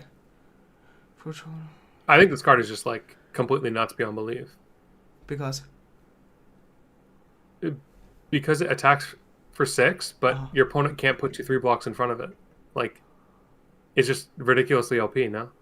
And the fact it costs 2 means you can do the card that's like always been a bit of a dubious card, Eclectic Magnetism. It was a bit dubious too because like against a slow deck, you wanna play this with like a big arcane, and now you just go okay, Eclectic into this. Like the curve works. You already have a Sigil, so your Volzar is free. Like this is coming in for probably like 9 to 10 arcane on a normal turn. Like you go like play 2 Sigils, Eclectic into this. I don't know. That just seems insane.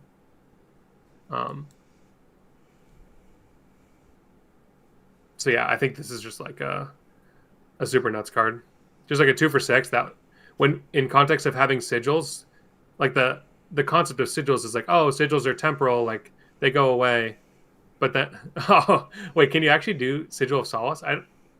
I guess do instants actually work like that on the board? I feel like Sigil of Solace like goes away. Like I feel like instants like once they resolve, they resolve. I think so too. Yeah, like I'm pretty sure once an instant resolves, like it goes to the graveyard, and then the Glyph Power Spell would resolve. I'm pretty sure it works like that. I think it's cool that it counts for... I just like skipped ahead to this, the Sigil of Fate, what it actually does. If you control this, it makes it work too, right? Oh, you're saying if you cast it off of Eclectic. Sure. If you cast it off specifically Eclectic and then you respond, yeah, that would work. But not if you like hard cast the Power Spell. Yeah, that makes sense. Yeah, that would be a fire combo for sure. But Sigil of Solace is banned, so there you go. That's why I didn't think of it, because I'm Sage build. Yeah. I've never made a mistake. Okay, yeah. Talk about Sigil of Fates. When it leaves, you opt. Is that lit? You think this is good?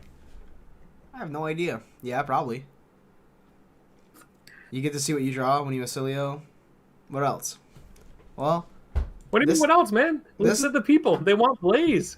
This is the Blaze, like, OP card, no? How are they going to put Blaze in the game? Give you 1 million years Wait, of opting? no trolling. They can actually still put Blaze in the game? Didn't we get, like, all the reveals? We have Pen 111, Pen 112. Why can't it be Blaze? Pen 111.5. Because this is a Majestic slot. Oh, you think they're going to mean, like, Adult Blaze? Like, not for Sage? Like, Adult Blaze for CC Majestic? I don't believe it. They can do whatever they want, yeah. I'll believe it when I see it. There's no way they print all these completely unplayable cards for every hero besides Blaze. Like, I'm telling me you're gonna done. play Red I'm Future, done like- trying to make sense of any of it. Yeah, I believe it's possible. I can believe that they print this and there's no adult Blaze, for sure. You're telling me I'm rocking up to the tournament with yellow Future Sight in my deck. I mean, come on, click on the card. What's it doing? I'm playing yellow. Opt 2. Do nothing else. Just opt 2, no block. It's so bad. You have a point.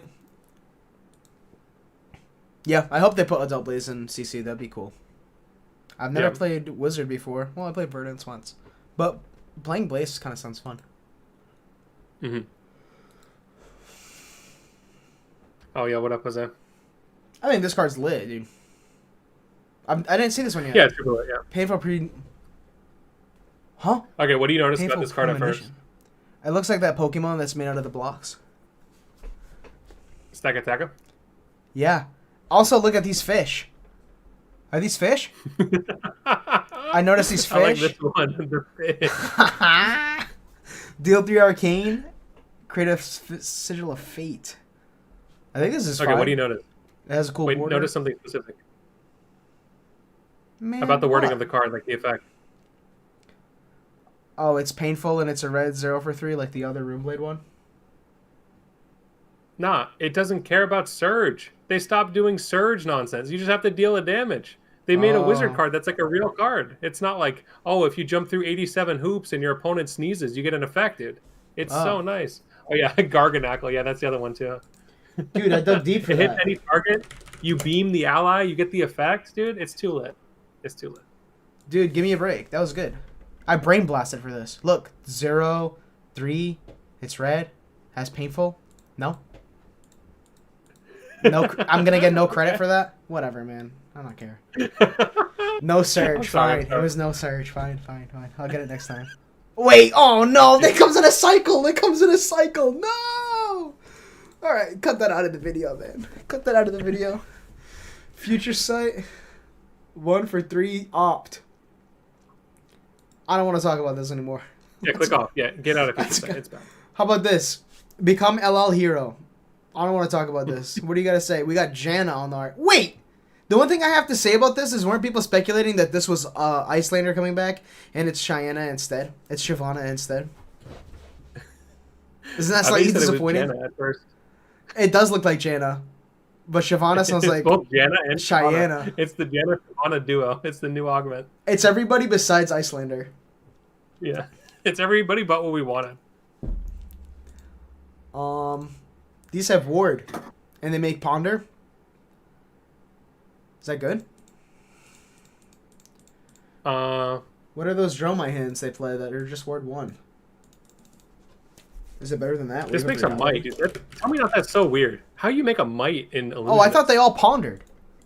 Huh? LL means League of Legends? Yeah. Yeah, when Florian LL'd, I become League of Legends.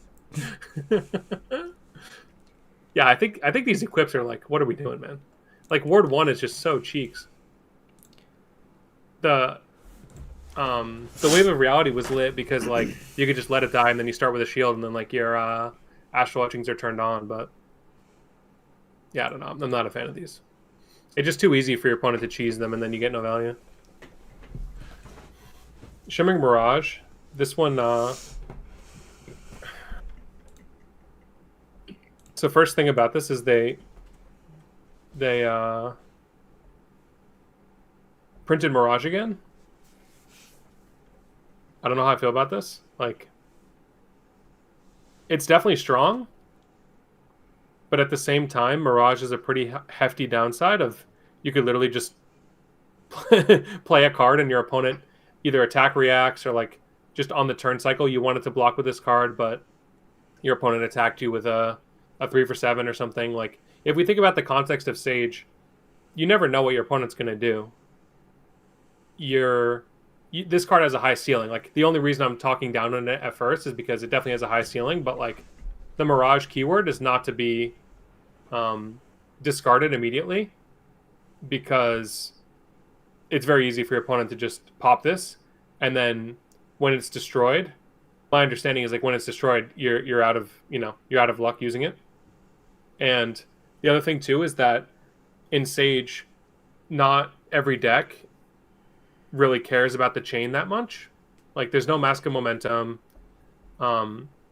into, like, Katsu. Maybe if you play into Katsu, they'll care about, like, the chain, but at least at the moment, feel free to enlighten me if anyone in the chat can think of something, but, like, I don't really understand why someone would need to keep the chain open. To me, this is just something like, okay, I play this, I skill check my opponent. If they know to just click the button of closing the chain, then I just played a 0 for 2.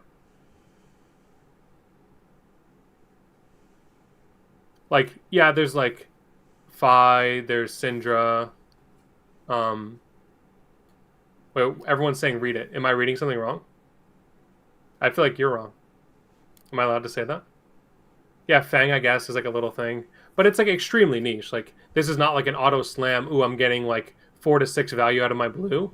This is like, okay, maybe I'll get some value above 2 in some matchups. In other matchups, I'm just playing a blue 0 for 2 that'll help me transcend. Like, I don't know. I don't think this card's actually that crazy. Unless we enter into a meta where people really care about keeping the chain open.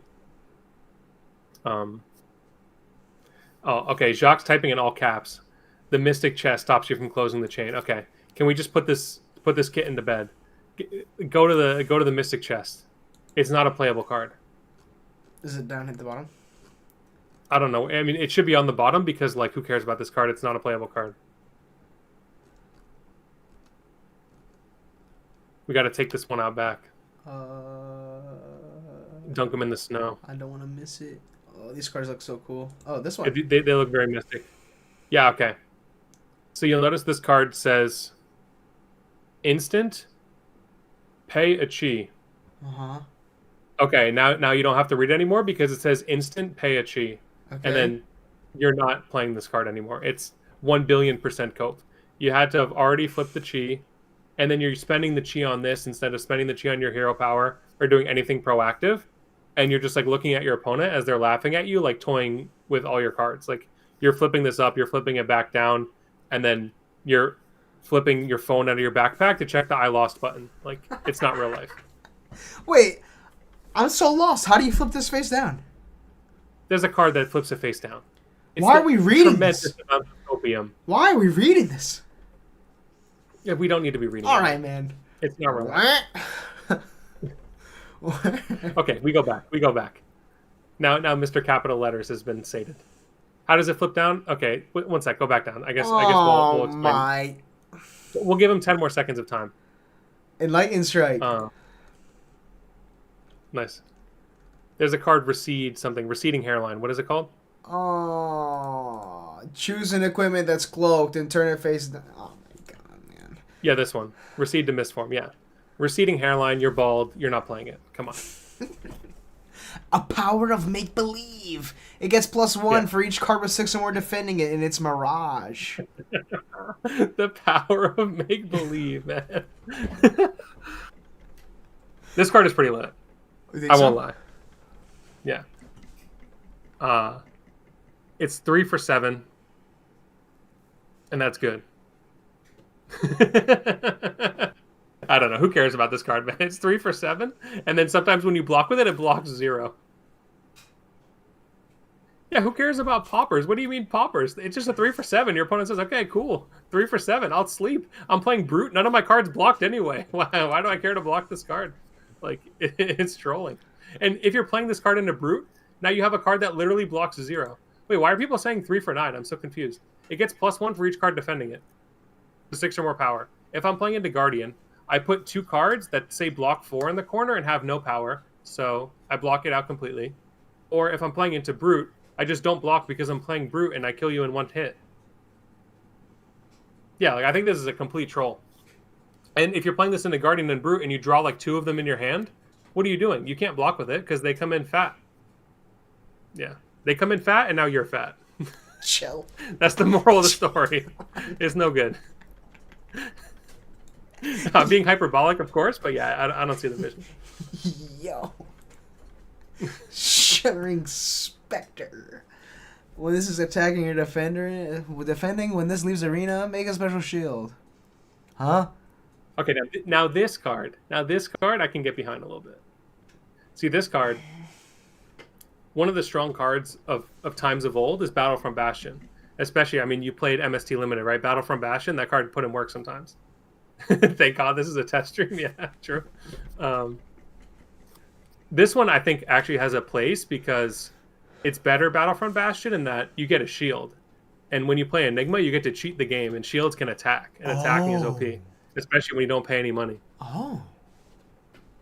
And it's so I think this one, like, you're probably not going to swing it that much, but being able to block with it, block 2, like your opponent attacks with a weird breakpoint. So like you think you're over blocking, but in reality, like you're just getting the shield behind. And yeah, I think this one's like really good. Like I could see you playing multiple colors of this just to spawn an army of spectral shields. Like while you're defending your board, you just like are also making a new board. Like yeah, that card seems really good. As long as of course you don't you don't trigger the Mirage. Like they have to be attacking for like 4 or 5. Graven Gaslight.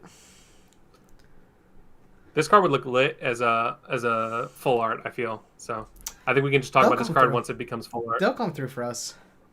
Destroy silver, equip this. Would you play this in Huntsman?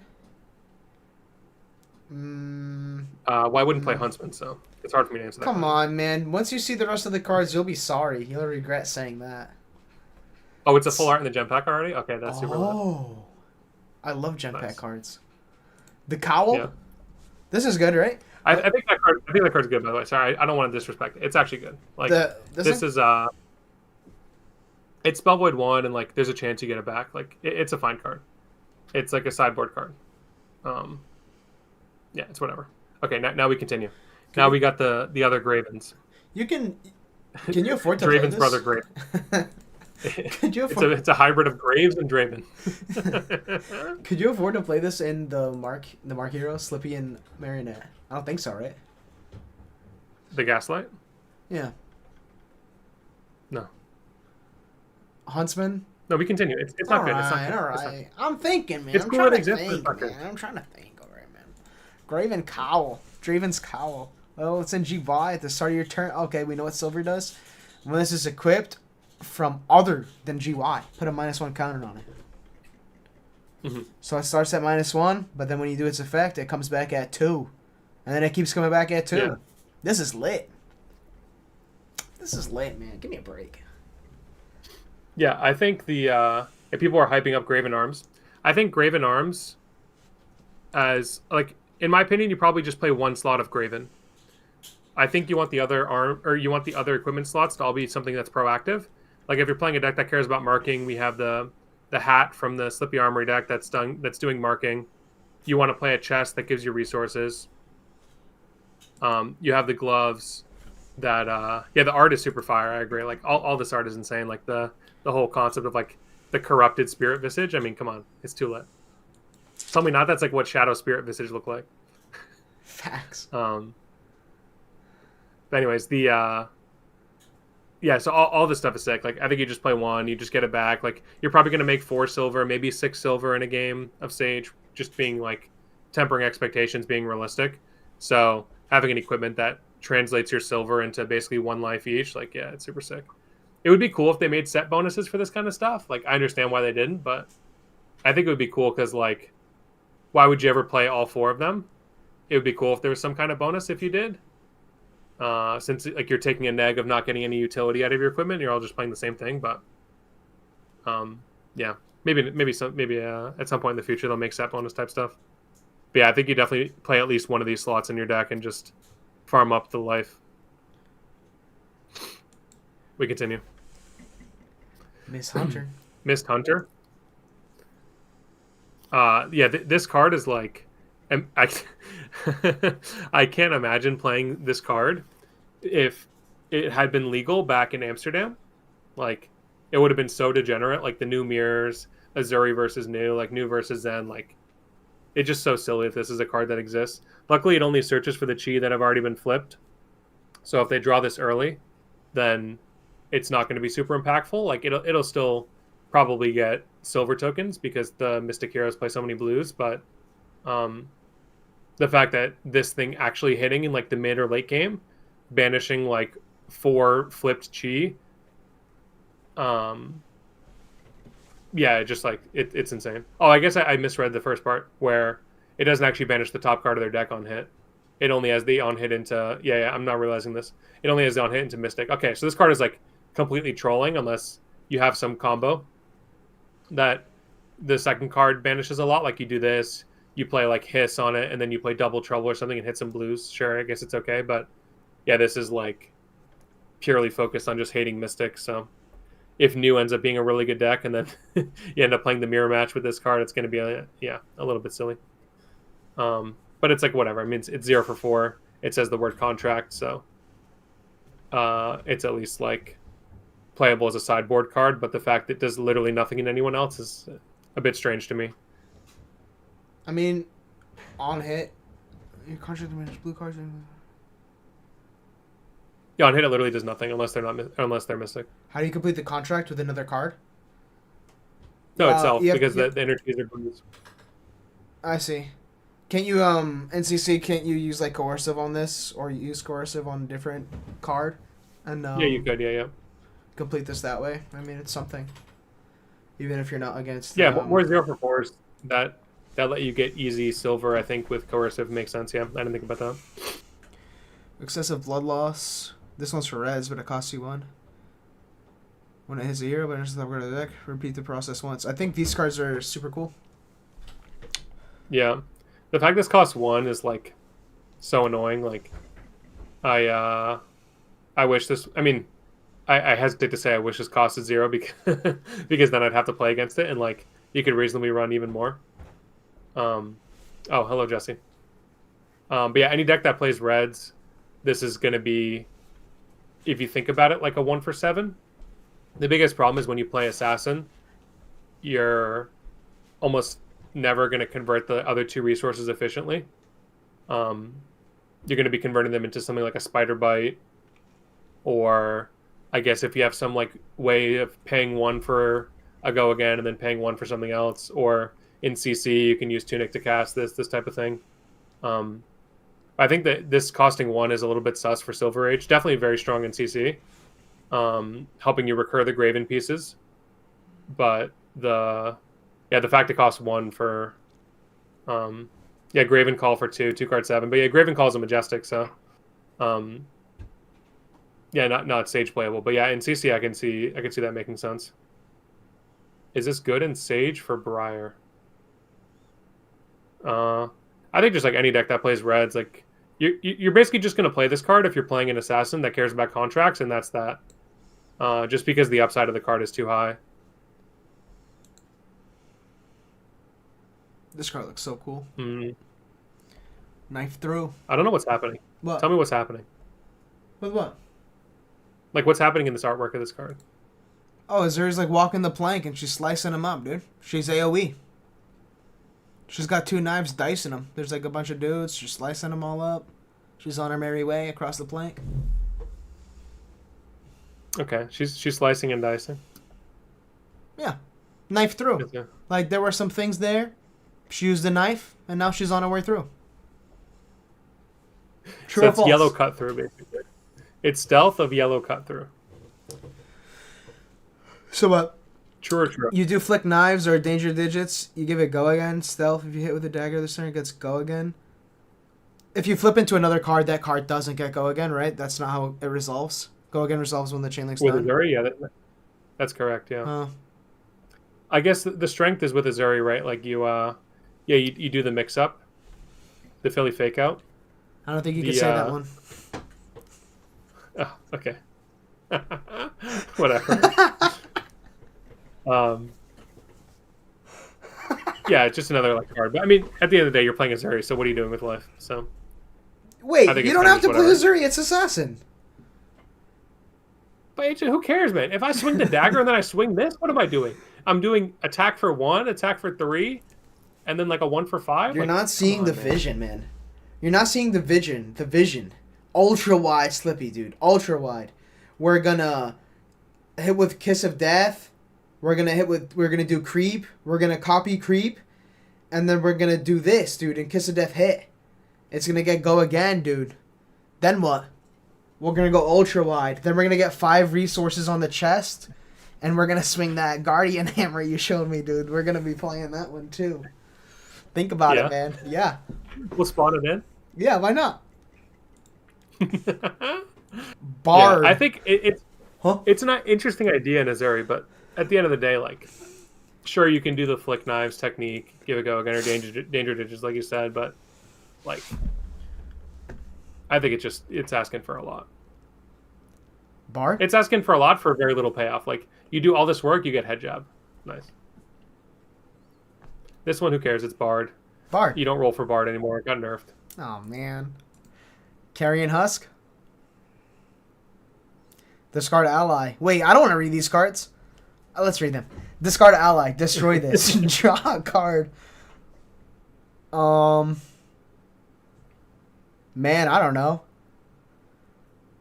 Can't you just block 2 and it's fine? Would you play this just to block 2? Yeah, I mean, it's good modality. Can you play the other hat? Graven Just a Corpse? Is that the name? I think no, so. Maybe that's the chest. The one that came in the structure deck, right?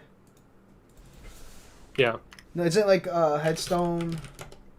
Yeah, oh, it's literally called Headstone. Wait, is this what you're talking about? No. Headstone is the one from... Oh, Graven Just a Corpse is the chest, yeah. I thought there was a different hat. Isn't there a hat of, like... The Tricorn? Yeah, Tricorn, yeah. What is that one? This is M. Oh, it's Majestic. Okay, so you can't play that. What's this one do again? Discard an ally, destroy this, and draw? Yeah, well, we don't care about this. Let's focus back on the Sage. So yeah, we have block Tua, or we have ability, because it's Blade Break, so you can't do both, and it's an action. I think it's okay. Like, you get one of the 2 effects. I don't know.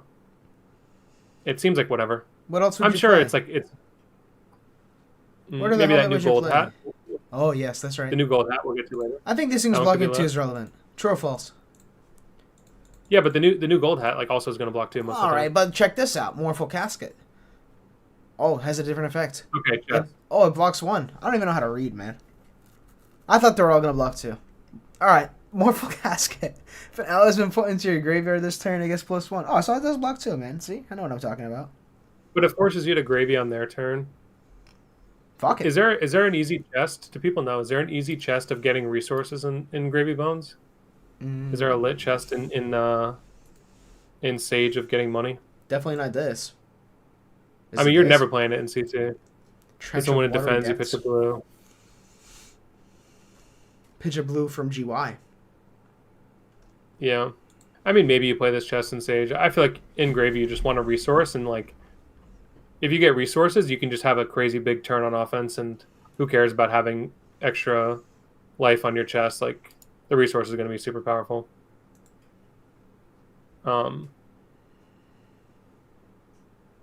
Yeah. So that's what I think about that. Yeah, you don't, yeah. Okay, we continue. This one. Reach beyond the grave. Destroy, return ally from graveyard to hand, then discard a card. Battle worn 1. I love Battle worn. Oh, you just play the pirate chest. Oh, the pirate chest. The pirate chest, is that the one you pulled up of pitching? What? Pull up the pirate chest real quick. People are saying that this is lit. When it defends, you pitch a blue card from your graveyard. Oh, I can scroll. What chest? Trench of Watery Depths. I pulled this up already. Do it again. Yep. How is this lit? I don't know how it's lit. People have to explain. Oh, you're saying Captain's Coat. Oh, I see. Okay, yeah. I think you just play Chest of a Resource. Okay, because I don't really understand this card. Trench works well with Glory Seeker. Oh, you do the combo? That seems like way too much voodoo. You're basically turning your chest and your hat into drawing a card. Like, yeah, no, I ain't about it. I have no idea what this is. Glory Seeker is pay 3, draw 1.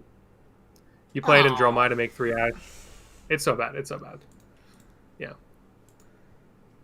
We're not doing that. Okay, let's get back to this. The grip. The crazy fingernails. The bugles on the fingernail. The corrupted bugles, man. These are the spoiled bugles. Okay, you destroy this, you get back an ally, you discard it. Why is this good? Return ally, discard card. I don't get why this is that good. Like, it's battle 1/1 arms, okay. But tipple. Huh. You discard it to tipple and you make gold. But like you have to discard a card. I don't know. I guess if you're Yuanji, you just discard Fool's Gold or something. Oh, it's a Fool's Gold angle. How did we not see this? Yeah. I think it's just always been a Fool's Gold. Oh. Huh. Discard a blue, use a tipple, make a gold, turn on the hero power. I guess it's basically just like it guarantees your tipple is live. Okay, so I guess I see the vision a little bit. It's just a consistency piece of like you get back an ally. So basically when you pop this, you yeah, Fool's Gold is actually super lit. Like the fact that you can play this card with Fool's Gold, like yeah, tipple is max copies, yeah. Yeah, Fool's Gold having all the tipples. The fact that you now have a gloves that can always trigger your Fool's Gold, like I think that's actually just like a real consideration now. Yeah, like if you stockpile a bunch of gold, I'm sure in Gravy Bones you can easily just like one shot your opponent. Like you play a couple go again attacks, like Murderous Rabble is legal and stuff. Like you just do some go again attacks, you crack a bunch of gold, you summon a man, you avast ye, you swing, you get another man. Yeah, like I think you can easily just like one shot your opponent. I'm sure this is what you want to hear, Josh. The one shot Gravy deck is coming. Finally, dude, Yeah. We were on that. Well, yeah, but you can actually one shot if they start it at 20. Like I think this is actually lit. It's time. Yeah, you can tipple the full gold. Dig up the list. Yeah. Scuttlecraft. Yeah, this is good. Instant. 2 resources. Destroy it. Untap an ally you control. Destroy it at the beginning of the end phase. I think this is lit. This one's extra lit. Yeah, this would be part of that crazy turn, right? Like you summon out a Swabby, like you cracked a bunch of gold, so you have infinite money. Like you just swing Swabby twice if you have an action point. Like these seem crazy. Like you're playing Sage, you're playing like you can play Gravy Bones like a wizard. Like you just straight kill them. Yeah, you can live the dream in CC of swinging Whaler twice, but like yeah, I think swinging like Swabby or Rigor Mortis or something, definitely seems like a more feasible play. I see this as more of like a Sage card. I think in CC usually you want to play defensive boots or like boots that bail you out in the form of Mage Master. But the fact these are AB1 mean like they'll probably just make the cut as like your AB slot you just now. play Nullrune Helmet. Yeah, but I think this is better because like if you play these, then you use AB for the majority of the game. Then there's one turn where like, okay, I'm just gonna win the game this turn. You pop the shoes and then you're lit. Yeah, I'm with That's what I think. Yeah, so I'm pretty hyped about those. Here's where Tossing 2 is definitely non-zero. Like people gloss over. Oh yeah, you're just like it costs 2. So yeah, I think I think this is like a huge power creep to Nullrune boots and like it'll definitely win you games. This is where the 2 new Necromancer legendaries are gonna come out. 156 and 157. Yeah. They're gonna ruin the game. We touched on this before. Yep. I don't think we have to talk about this again. This one? Yeah. I mean, it's strong card. It's like helps beat the counters to yourself. Man overboard. I'm going to bed. When this attacks, discard an ally +1 and go again. We're talking about this one. They're sending them, dude. Look at them. Yeah. Hey, that's Cuddy Shark. No? Who's this? Is it Cuddy Shark? It's a shark. Who else can it be? He's a shark. Who else is it gonna be, man? True. These guys Okay, this can't one name like 0 for 4 go again. It is Cuddy. Okay, nice. 0 for 4 go again. But you just discard a card, and it has to be from the hand.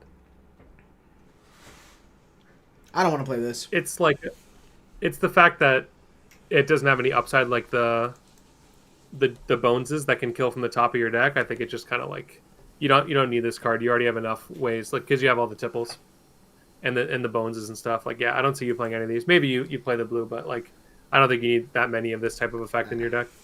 And it's just a huge brick if you don't have a man. If you're manless. Next we have the troll. Testicular. The troll in the Toll. dungeon.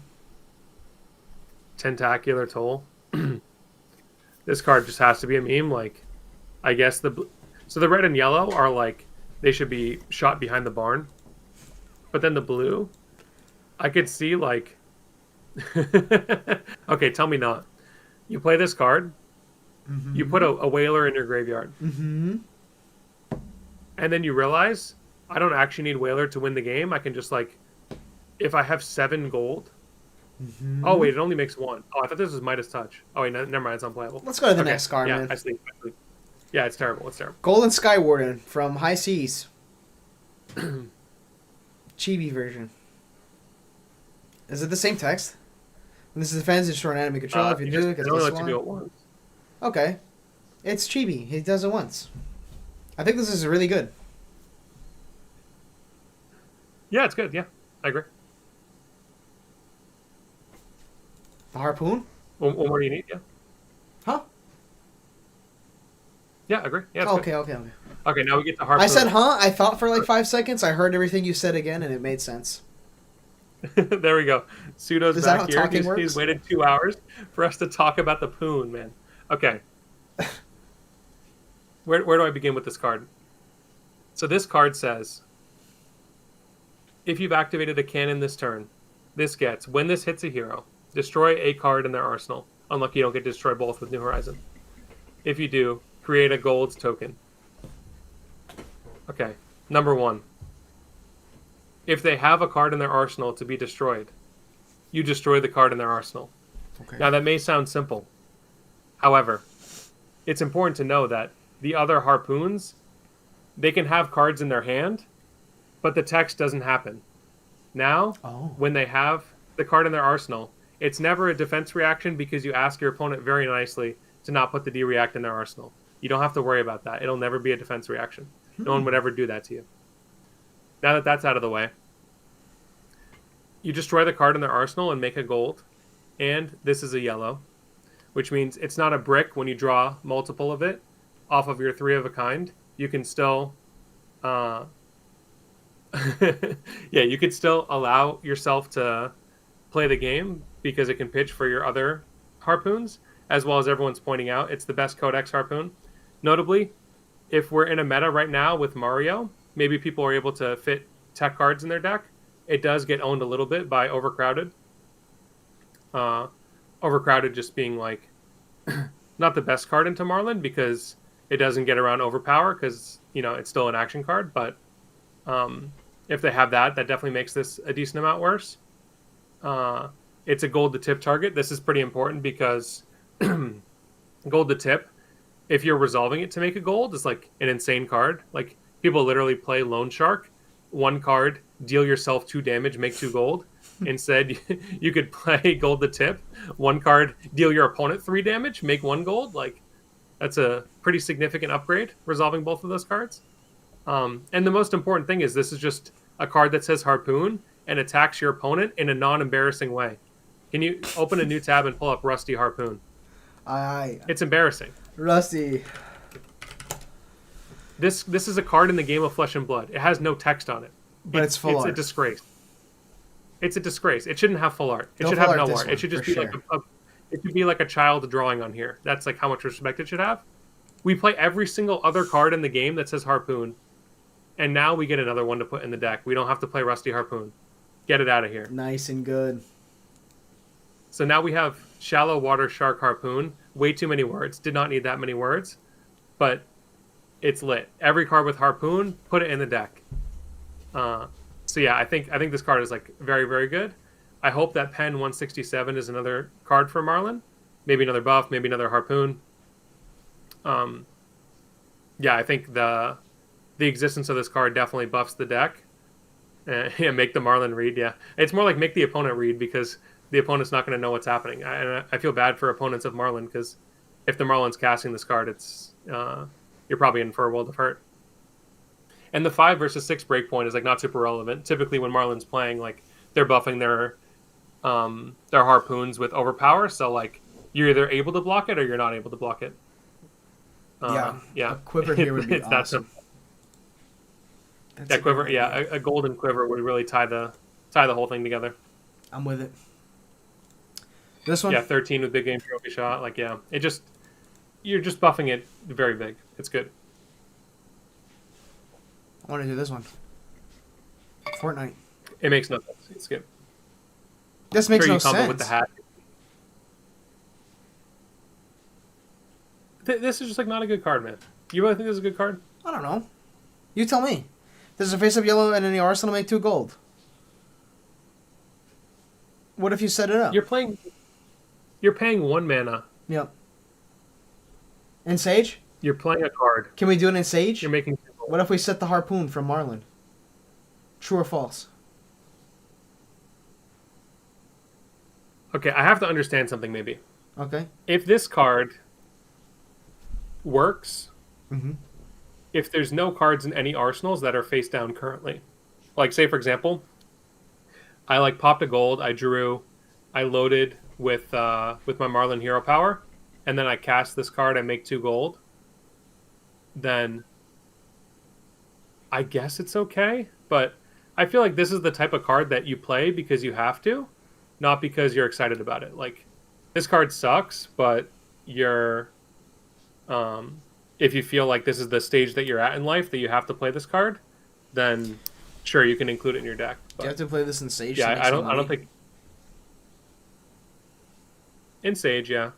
Maybe you need money. I think in Sage though, like, you just shoot an arrow for 18 and they're quaking in their boots. Like, if you're trying to play Sage Marlin, I feel like you just kill them in 2 turns. So yeah, I guess you could play it in Scurv. I haven't really anticipated Scurv, how he would impact the meta. Like, I haven't made any list for him yet, so maybe it could be a good card in Scurv. Just like, since the gold is basically turning into go agains, I could see it. But yeah. Submerge? I don't want to. Next card? Yeah, I think the rest of these power cards are better, right? What was the one before Submerge too? You skipped that one? I skipped it. Huh. Lighten the load. When it attacks, it can discard or destroy an item you control. It gets to go again. Yeah, it's trash. Roger that. Okay, we continue. I didn't even know they made a new Herald. I'm reading for the first time. Herald of Victoria. Instant, discard it. Until the end of turn, attack actions your opponent's control get -1 while attacking and defending. With the Phantom. 2 for 7? Wait, this is kind of good. This is good? This is good, right? Yeah, I mean, it's 2 cost and it attacks for 7. That's good. Sign me up. Do you think you And use it's the yellow. instant? I think you could. I mean, the instant will definitely cheese you. Like, you block with your 7 on Triumph, and they're just like, nope. If they ever consider the other one, what was it, Reprimand, that lowers the power, he would definitely just... Oh, it doesn't cast go into this your in its soul. place. Wait. Hold up. It doesn't go into your soul. So what? How do you play this card? Oh. So Wait, dude. What is this? Bamboozlage. Okay. This is like this is a tech card. This is like if you wanted to play Reprimand, you probably just play this now. And there's a world where it's impactful as a card into Ninja, where it's like a Calming Breeze type effect. Parable of Humility, I guess, is a better is a better like way of phrasing it. Yeah. I would tune into Mr. Murphy. It's a point above rate when you're swinging it. So it's definitely not like embarrassing. But yeah, not going to soul is definitely a big downside, and that's kind of the whole Prism game plan. This is definitely just an interesting card. I don't know. I'm not like I'm probably not the best person to evaluate it.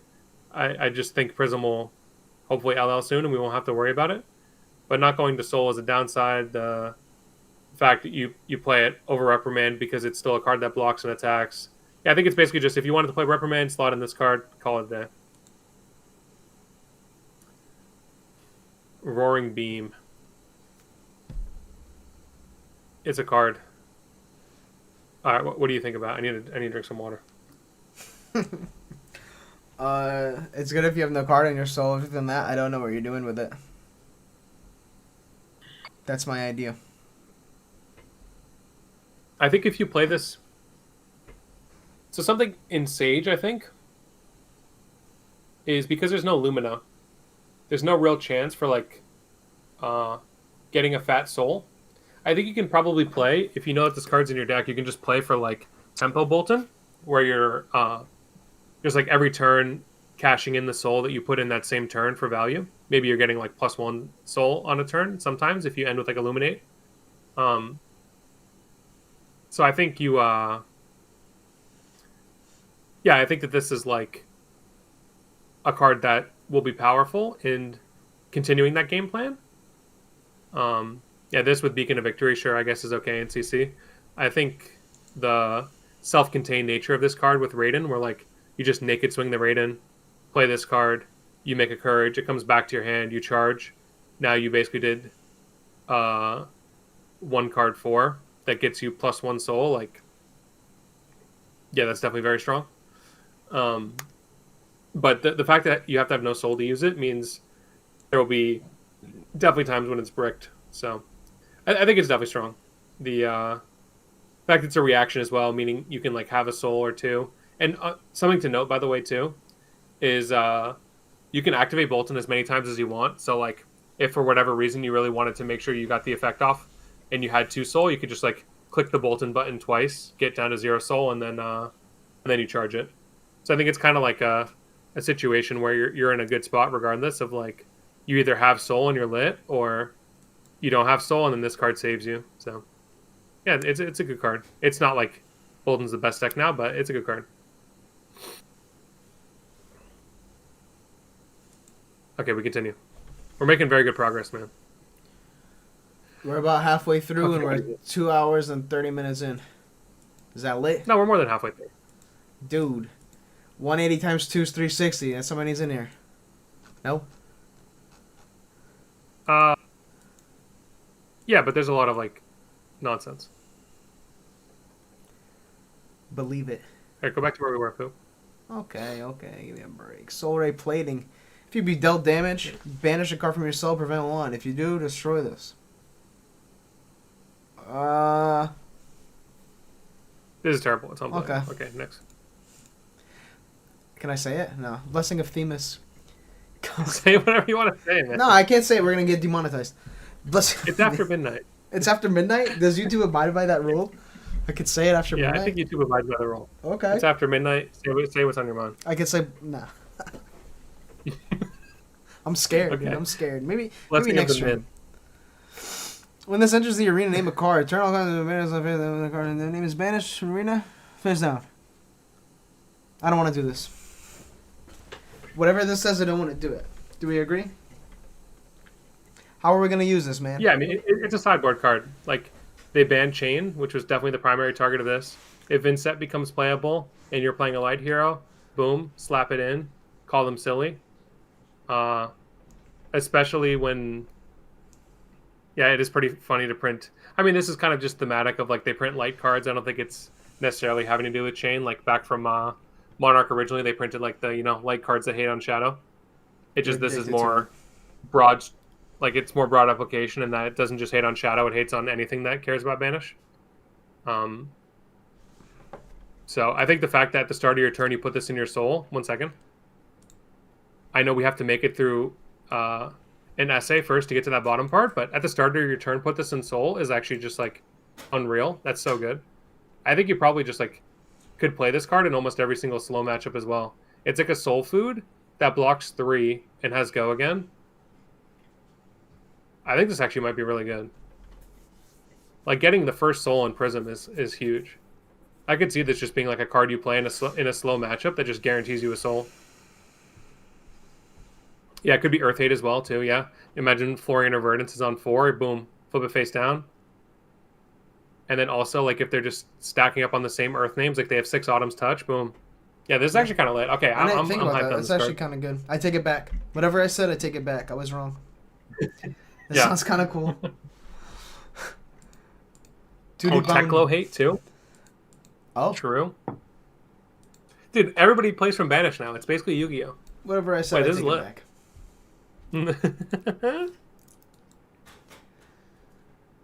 Okay, Oh. we can move on, but yeah, I'm kind of hype on that card. This is the one, dude. This one's lit. This is the one. This is the one. Duty Bomb Blitz. Dude, play this only. If a yellow card has been put into your soul this turn, go again. 0 for 5. Eh? Eh? Can we do this? I don't play Bolton. Can we do 0 for 5? How hard can it be? I think Bolton has Wait, it's a light action. We don't even have to play it in Bolton. It's Bolton on the card. I got tricked. Yeah, that's true. But I mean, come on, you're not playing this in any other deck. That would be hilarious if you busted this out in Prism, though, for sure. You'd definitely catch your opponent off guard. I think that the numbers on this card are very good. One sec, we're not finished. I think the numbers on this card are very good. I think this is a card where I can't properly evaluate it until I've played with it, because I need to understand how easily I am like resolving this effect. Because in order to really resolve this, I have to have spent my soul. It definitely seems powerful. Like when I'm playing Raiden, it makes a lot of sense to me.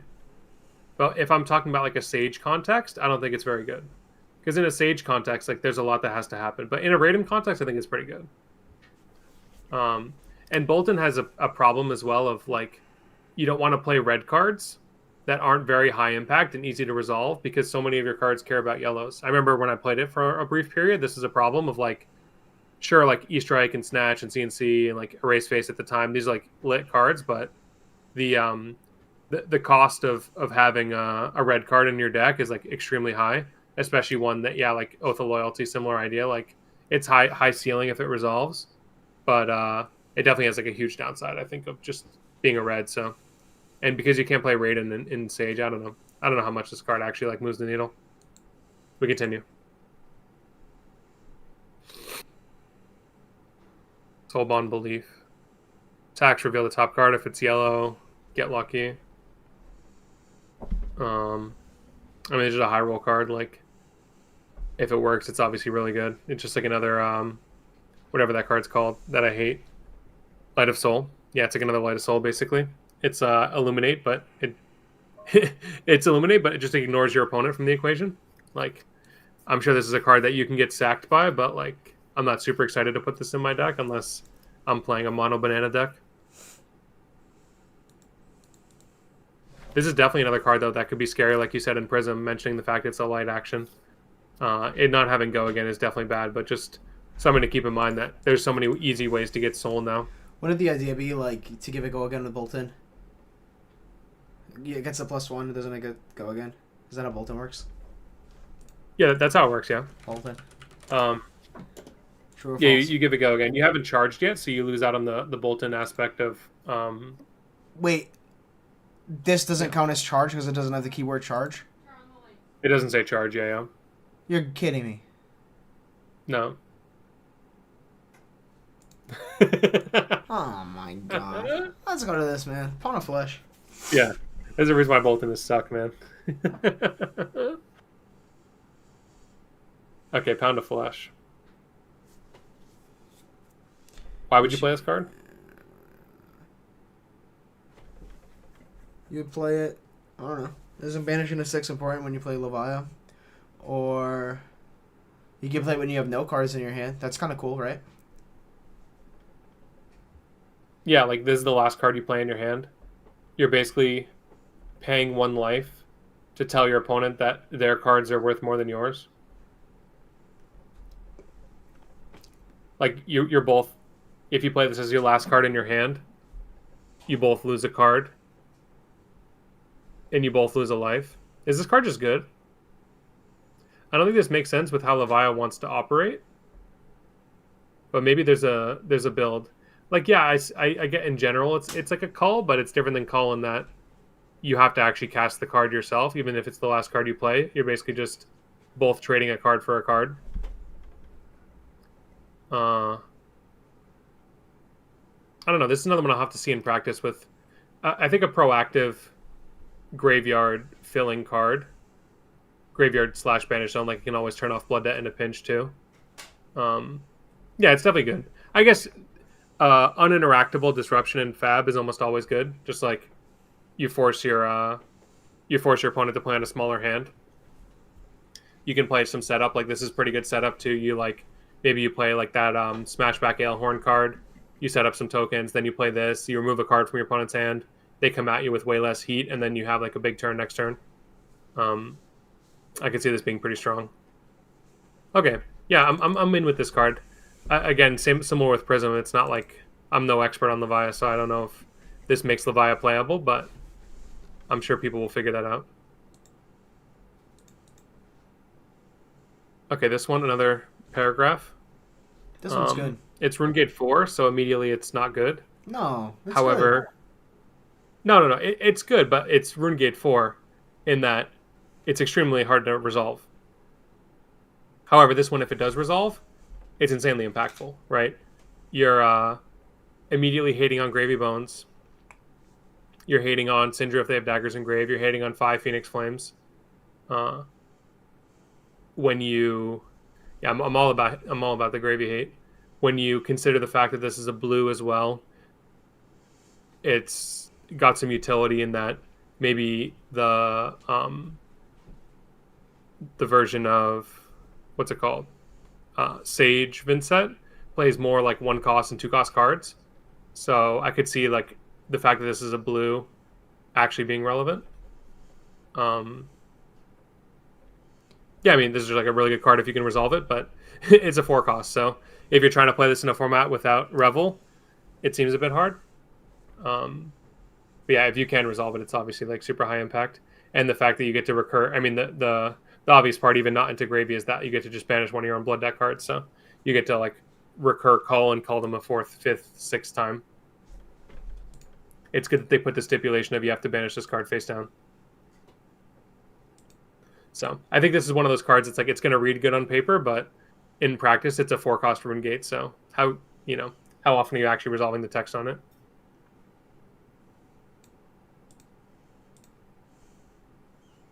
Ember Forge Gauntlet. If this would be put into your graveyard from anywhere, instead banish it. Temper, Blood Debt. This is good. Yeah, I mean it's good in Levia. That's that. It's good in Levia because you turn off your own Blood Debt, so it's just a block 3 arms, like, yeah, classic Levia fridge. Very, very strong in Levia, but you know, it just, how good is Levia going to be? I don't think you play it in the other 2 heroes because maybe you play in the other 2 heroes. There's no chain actually. Yeah, so you definitely just only play this in Levia. Art is super Okay, cool. next. Yeah, the art is fantastic.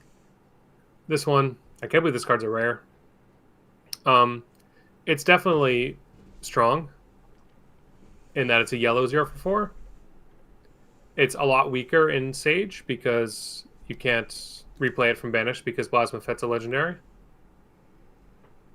In CC, this is like, yeah, complete gas.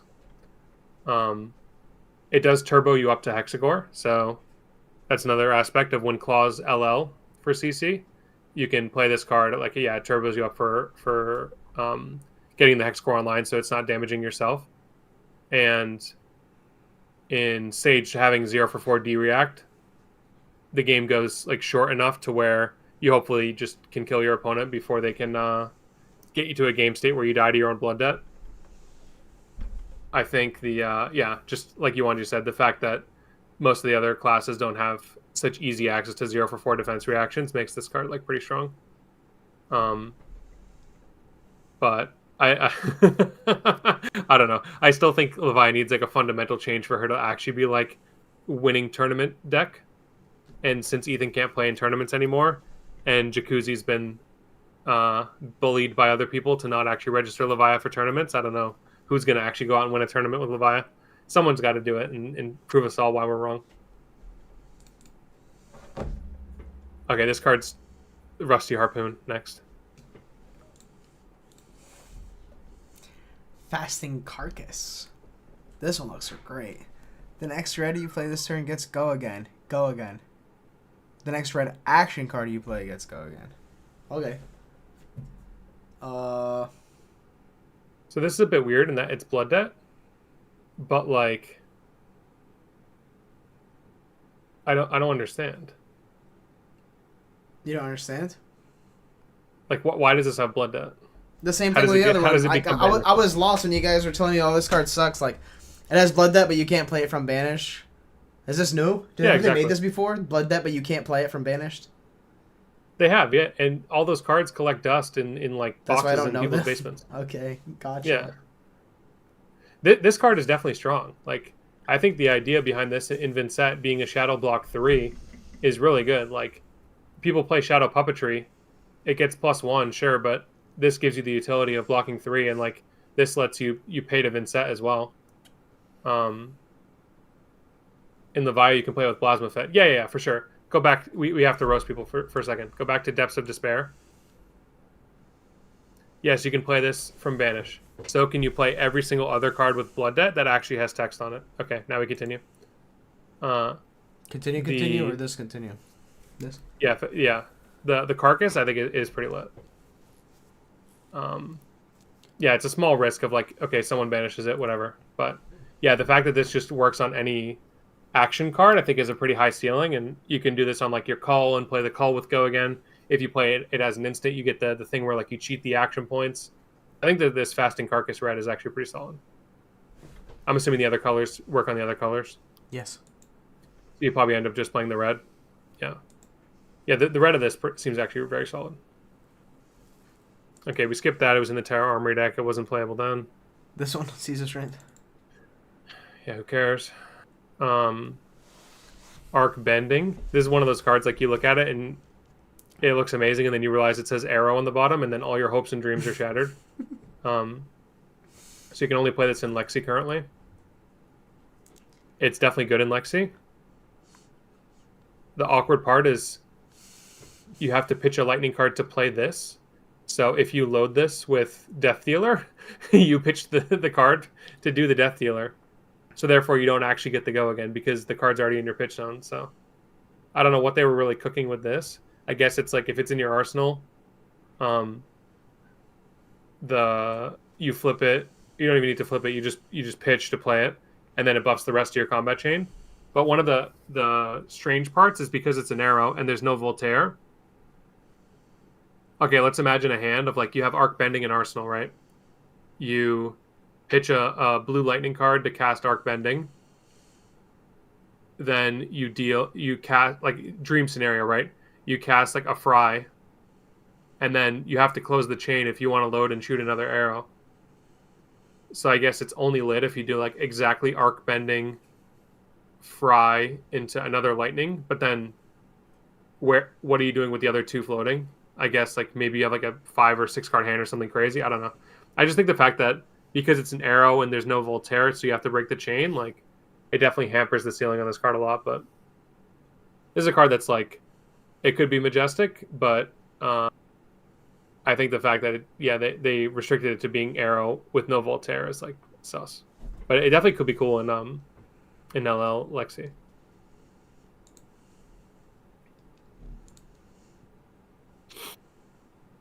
This one, yeah, Mordred Tide of Florian. It costs 1.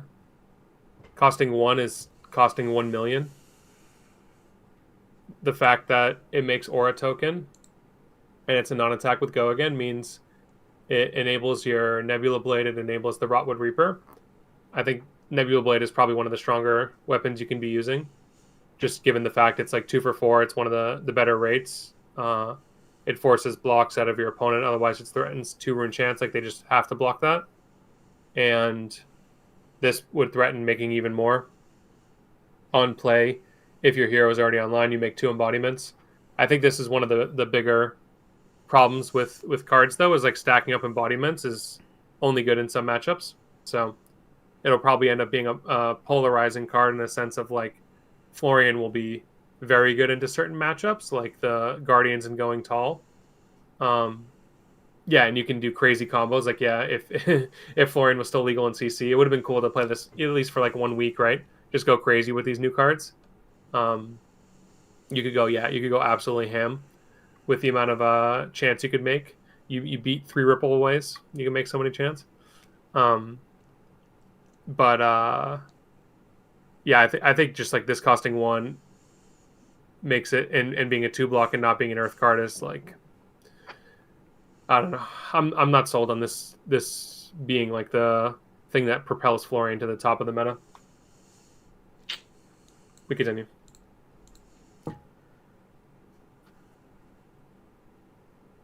Wait. Voltic Veil.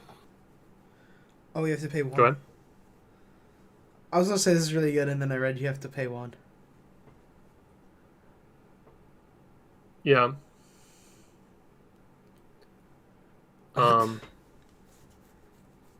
it's one of those where in a mirror match they yeah, the LSS loves doing this where they print like wizard cards that are hate for wizards. So yeah, this is basically Oasis Respite that also pings them for 1 instead of dealing 1. It's better in a sense if it doesn't care about a singular source. So if you have something to do with the other resources like AB, say for example you play into like, I think like the nuts use case is you pair into Briar. They go like Arcane Seeds, swing 0 for 4. You pitch a blue. You AB both the rune chants. You deal 1 to them because you're good at the game, and you pitch a lightning card, and then you prevent the 4. Like that seems like a pretty solid use case. But even then, you're just doing 2 card 7 on defense. It's not like that crazy. So yeah, it's whatever. It's a card. It's good. You should know that this card exists. Yeah, I'm meant to strike. We've seen this. It's pretty cool in decks that get to play multiple elements. This one, yeah, it's Autumn's Touch, but it's not Earth in your hand. Yeah, we've seen all these already. We don't have to talk about these. We've seen these for forever. I just wanted to read them myself because I forgot what they did. Is that selfish? Oh, okay. You can do what you want, man. I wanted to read. It's your stream.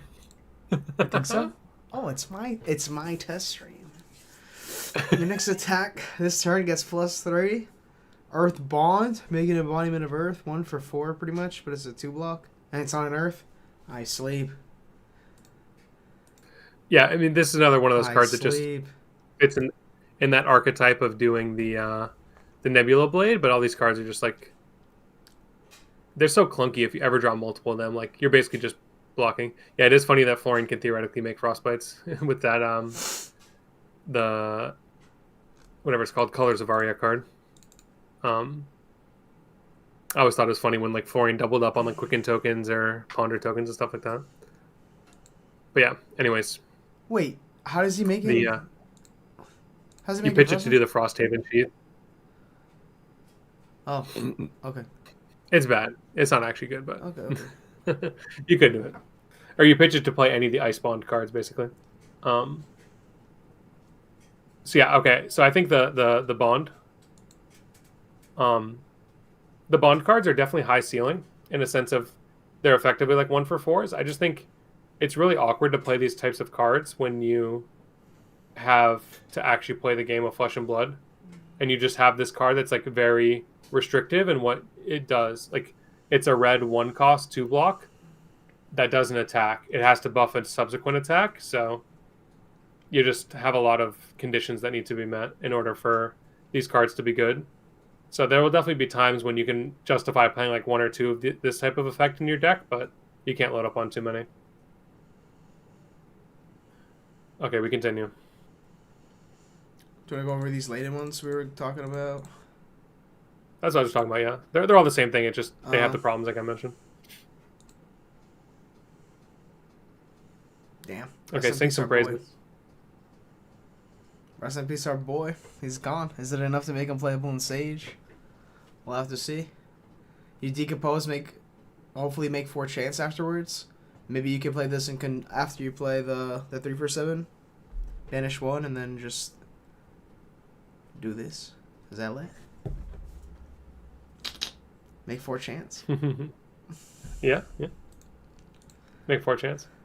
We were talking about that card for one sec, go back. We were talking about that card for a while. Yesterday, just internally, and like, I think the fact that you don't have, are we going till we get through all the cards? Yeah, why not? I'll stop the stream right now, though, if you ask at least. Shout out to Ask Nicely. I'm kidding now. We've made it this far. We should get through all the cards. Unless, I guess we can pause for a sec. Do you want to get through all the cards, Josh, or do you want to do something else? It's up to you.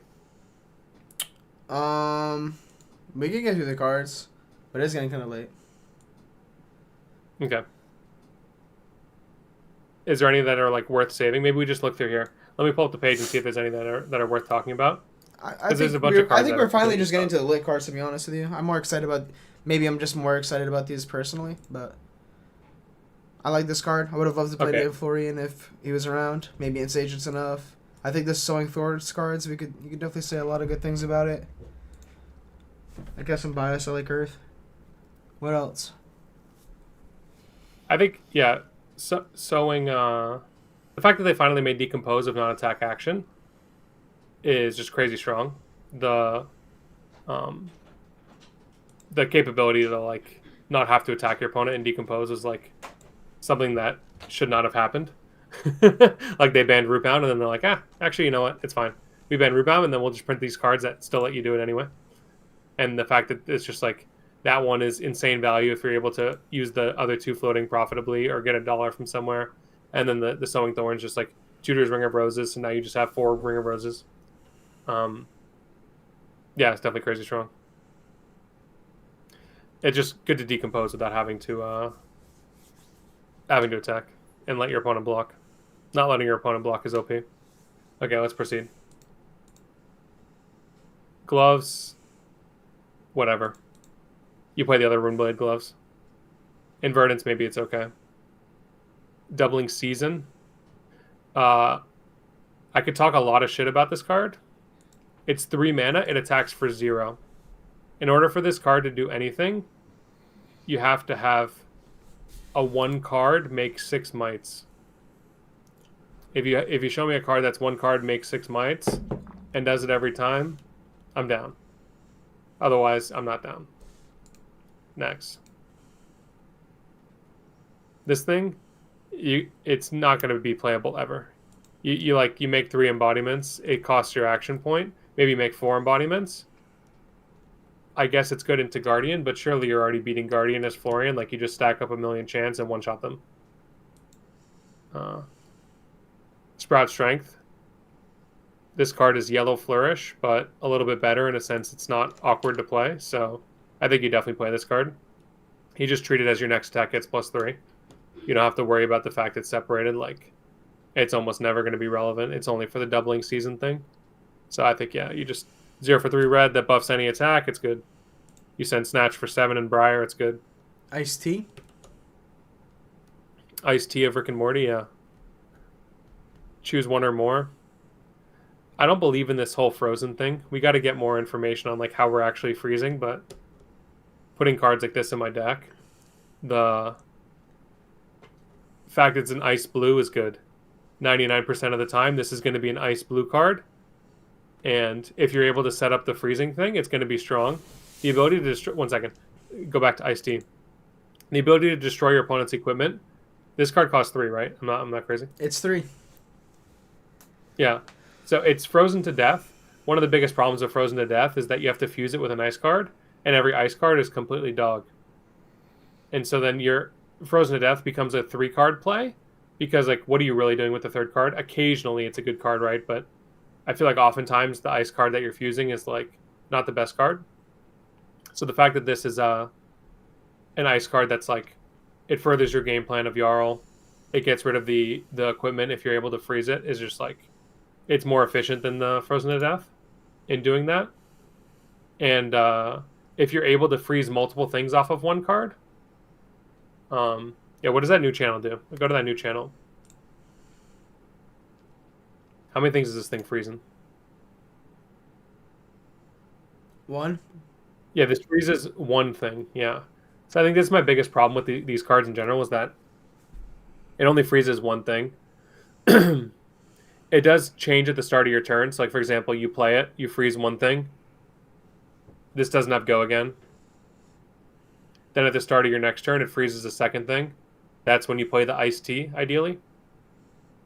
So effectively, you've used 3 cards to kill 2 permanents or equipments, whatever. I think that makes some amount of sense. The fact this doesn't have go again, the Galcia card, is a little bit sus because, yeah, how are you supposed to like keep it around? The way you keep it around is just pitching to your all arms and doing nothing. It'd be so much better if you could, like, cast this and then play Cornet Peak. So you could always keep it around, but I'm pretty sure the way freeze works in context of this is it's frozen until this card leaves the arena. At least that's my interpretation of it. I don't know if freeze is, like, a specific keyword. If it unfreezes at the start of the next turn, always, and that's just, like, how freeze works, then this is definitely worse. I don't know. This is one where Yarl experts will have to let me know what's up. Yeah, you can Imposing Visage for this card as well.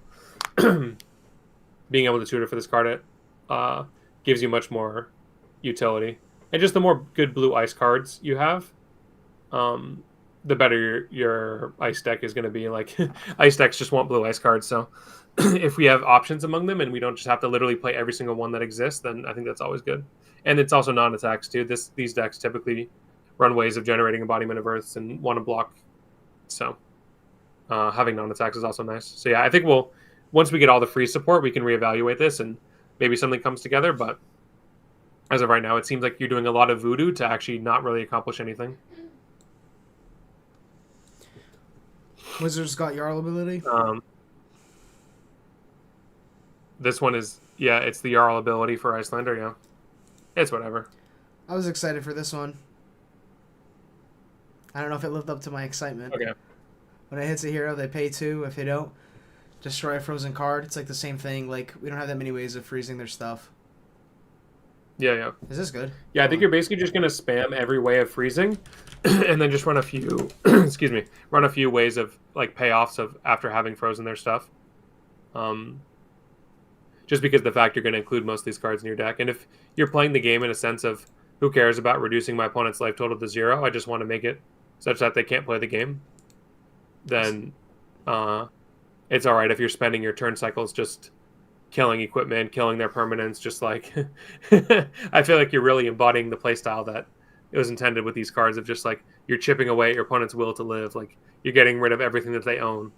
So yeah, I think it makes sense for that deck, and that strategy of play is now finally coming together, I think, with all these cards. That's the ice stuff. Yeah, this one targeting allies is interesting. I'm surprised this came in a cycle like Cold Snap. It's weird to... I mean, maybe you end up playing the red, but to me this seems like just a blue cantrip ice card that's like another not bad arsenal to have. We have Sigil. Yeah, okay, so... if you recall back like 2.5 hours ago, I think. I don't know if people are still here from that. I think we have a few people who are been active that have maybe remember talking about this before, talking about shocks. But this is like a pseudo shock, given that it's an instant aura that does damage, but it's a sigil, so it's like it's a shock, but then it's also better because it's called Sigil. It's probably good that this is a Lightning Runeblade card, because if you could play this in Acilio would be gaining LL points at 10x the rate he is right now, I think. This card is just like, yeah, super insane. Like this is basically everything that Acilio players have wanted. Like, give me a shock that's also a Sigil. It's Sigil of Aether, and it's even better. I would say this is an okay card in Aurora. Given that it's a blue lightning card, I think it's kind of hard to go wrong, given that the blue lightning card pool is just like so abysmal. There's like 2 or 3 playable blue lightning cards, and if you reduce that to just the commons and rares, there's like none. Like you literally play Heaven's Claws because it blocks 3. So I think blue lightning cards are interesting, especially if you're trying to play around lightning flow ability.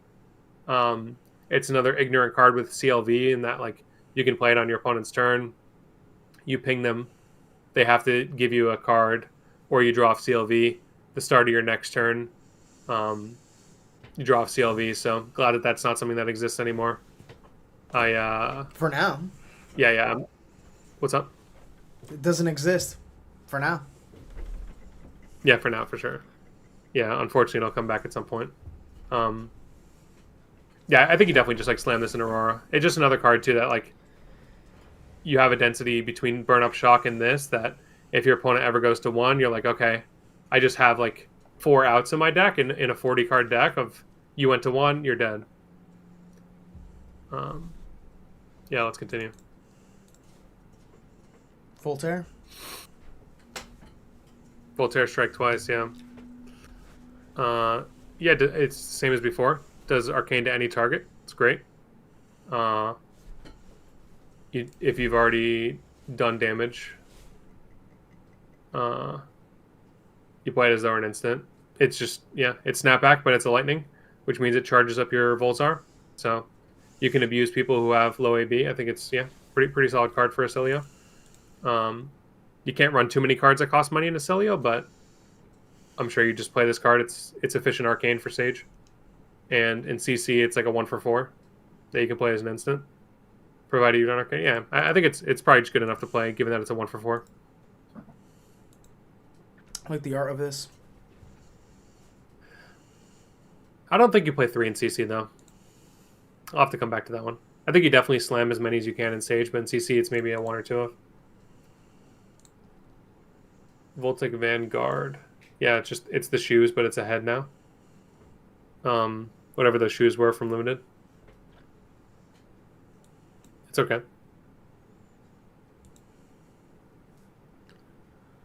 Huh. This reminds me of the Zareth Acilio. It's just like it gives very like Acilio vibes, like the Zareth spell raining down from above. Yeah, I mean it's an anthem. It's an instant. It's a yellow. Yellows are kind of like blues in that deck sometimes because you're playing like 2 1-cost abilities, given like your sword plus a 1-cost card. So I think it's fine. It works on the sword as well. If you're talking about Starfall, or if you play some elemental sword, I guess. I guess Starfall is an elemental sword. I don't know if there's any lightning sword. Whatever. But yeah, basically it works on the weapon. It works on your physical attacks as well. If you're playing Aurora. A little bit worse than Briar because Briar plays like generics and stuff, but it's a card that, as an opponent, you should know exists. Just woke up. Yes, we're still doing this. We're nearing the end of it. We're almost finished all the cards in pen. Let's continue. We're lightninged up. Overcharge. I feel like there's got to be some joke about credit cards here getting overcharged. But after talking for over 3 hours, I got nothing. I'm cooked. I can't think of I can't think of a credit card related humor. Maybe someone could think of credit card related humor and let me know. Surely there's something to be had here. If you played an instant card, it gets plus. It becomes an on-rate card. It's like whatever. It costs 1. It sucks. It's 1-for-4 go again, I guess. In Acilio, it's probably pretty good. Like. It's like a 1-for-5 go again in Acilio because it charges up your Volzar given it's a lightning card. But whenever I think of cards like this, I don't know. I'm not like Acilio thinking right now. I think it's definitely strong in Acilio, but I don't know how strong Acilio is. So therefore, the card's cost is overcharges my credit card. Yeah, boom, got him.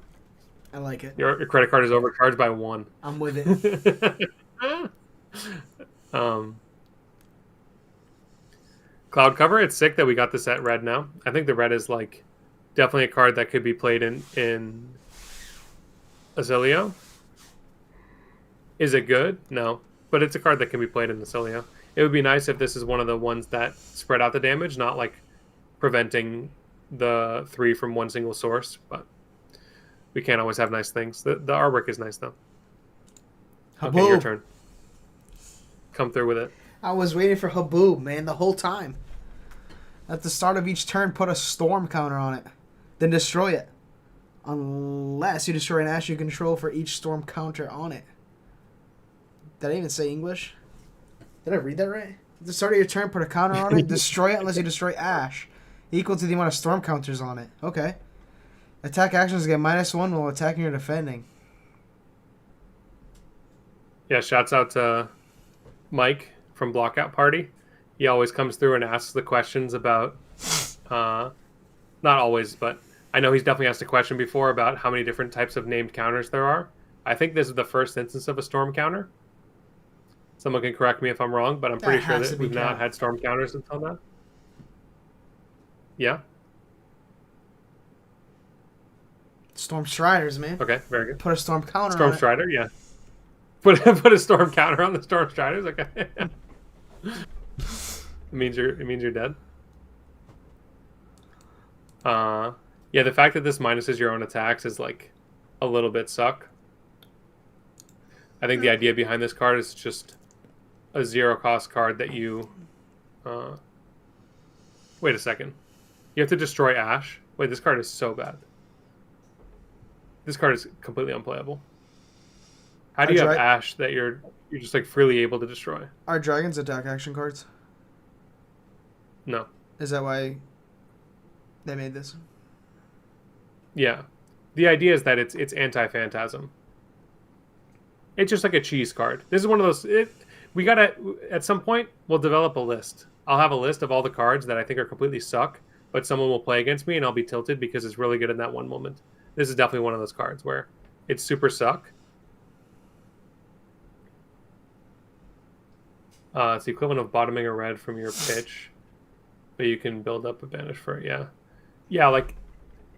It's one of those cards that, like, in theory, it's doing something, but when you actually cast the card, like, how much is it really doing? We'll see. I could definitely be wrong on that one. It could be very high impact. I just don't see how you're really having enough Ash into decks that are attacking wide. Like, the theory is you want to play that card into a deck that attacks super wide, right? You get a lot of value out of minusing all their attack action cards. It's just whether you actually have the Ash. Like, in Sage... Maybe you go first, you're good at the game, you pop the hat, you make 3 Ash, and then you're lit for the rest of the game, and you can use your Haboob. Sorry, I'm stripping real quick. Getting toasty in here. Yeah, you get to keep your Haboob around. But I think the downside, it's a 3-block. I don't know. It's probably fine. You probably just jam in your deck, and sometimes it'll be good, and sometimes you'll block through with it. I think it's kind of like... It's an annoying card to exist, for sure.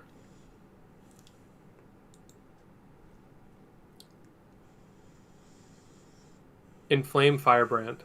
Yeah, this one was revealed a few days ago. It has crazy combo potential. For some reason, they keep printing cards that are attacking for 2 that don't actually attack for 2, so you can tutor them off of links. I think this is a, extremely powerful card. Obviously, you got to set it up, but, like... If you do, and you can just search it from your deck, like, it pops off.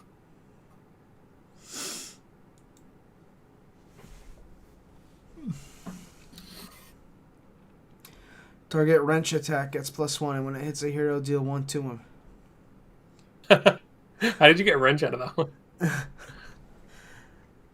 Because what if I wanted to put this on Kiss of Death? Because it's like Kiss of Death, and then we got Kiss of Wrench? No? It's too complicated, man. Target Dagger attack gets +1, man. Whatever. While this is in your graveyard, or if 1 or more Frostbite tokens will be created, banish it. That's cool.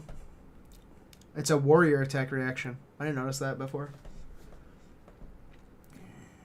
Yeah, I mean, it's Fang. This is not like Scream Fang. It's got like the Fang border and everything. Give me a break, man. Actually, it has the Draconic Warrior border, not the Fang border. You're right. Whatever. For man. when they make one ninja, 1 Draconic Warrior. It makes sense. Sue me. Smaller scales. Yeah. This card's... Huh? What is this? I was saying this card's fine. Like, whatever. You put it in the deck. Like, it's another, like, whatever card. In Sage. You're putting this in CC? I'm putting this in Sage only. Maybe you play in CC over, like, some of the trash pumps. Give me a break. Because it blocks 3. Blocking 3 is block? reaction. Why are we going to play Fang and block? You got to block once you get your hero power online, no? I don't know. I never played it. That's next week's stream. Yeah. No, don't make any promises of that, man. I don't want to We're be not beholden to promising. playing I'm testing out making promises. It's a test.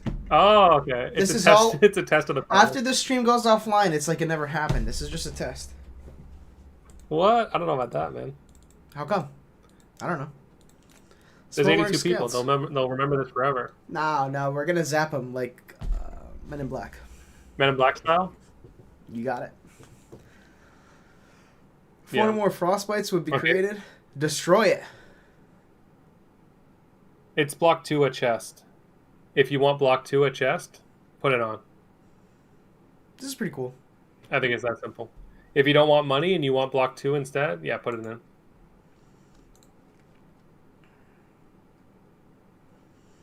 Fire that burns with that. I mean, this card, like, it. Jose baby flame scale furnace. Yeah, it's flame scale furnace, except it blocks 1 less. It makes you no money. Sure, it helps versus frostbite. Yeah, but furnace helps you get $1 million. This gets you no money. You're broke. That's why it's a baby, man. When it grows up, it can help with all that stuff. But what can you expect from just a baby? It learns to invest when it gets older. Yes.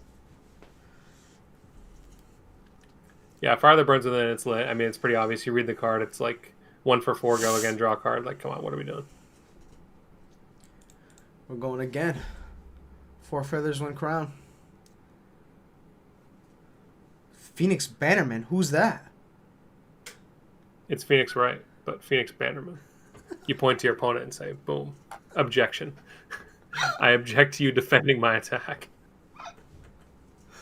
Okay, let's read the Bannermans. Head. Search for Phoenix Flame. Create Ponder. Okay. What did this do again? In your GY, he gets +1. Alright. Legendary. Oh, they're legendaries. Search for Phoenix Flame. Do I want to do that? I don't think so. Chest. Search for Phoenix Flame. Do I want to do that? Alright, all jokes aside, do I want to do that? I don't know. Make a Might, make a Ponder, all these tokens. Is this lit or is this shit? Doesn't Fi just search you Phoenix Flames? Am I lying? It gets you the Phoenix Flames from the GY. You don't have to draw them. My biggest problem with this is, like, I don't want to put more than 1 Phoenix Flame in my deck. So what am I doing with all these Bannermen? Like, I guess in theory I can pitch them, but then I'm pitching reds? Like, that can't be good. So I don't know. I think there's probably some combo with these, but, like, I think it's a lot to ask. It's not really that good. That's I know this one. Phoenix Flame. These are definitely, I think these are definitely more like Dromai cards than Fi cards, actually. Despite it saying Phoenix Flame. Because you can just, like, get it and pitch it. Like, it enables your dragons, and then it's a pitch card as well. So I think it's actually, like, very solid in Dromai. But in Fi, like, I don't really want to be pitching reds. But yeah, in Dromai it's lit, because Dromai you get a Ponder token, it's really good. All the other tokens, it's really good. And then you just put the same flame back in your deck for the next turn. You play another Bannerman. You play 1 Bannerman per turn. It's 4 turns of game. Concede. Oh, we still have all the Mystics. Jeepers Creepers.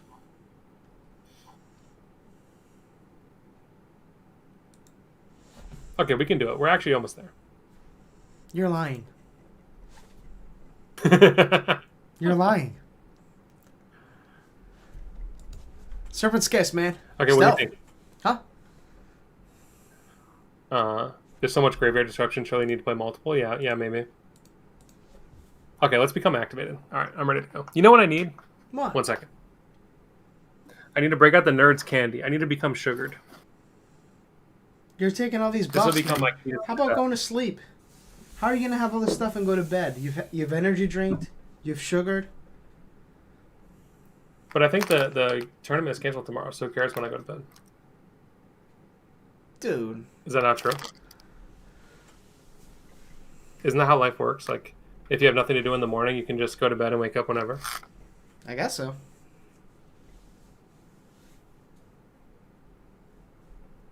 The whole New England community in the chat. Let's go. Let's expand to the world.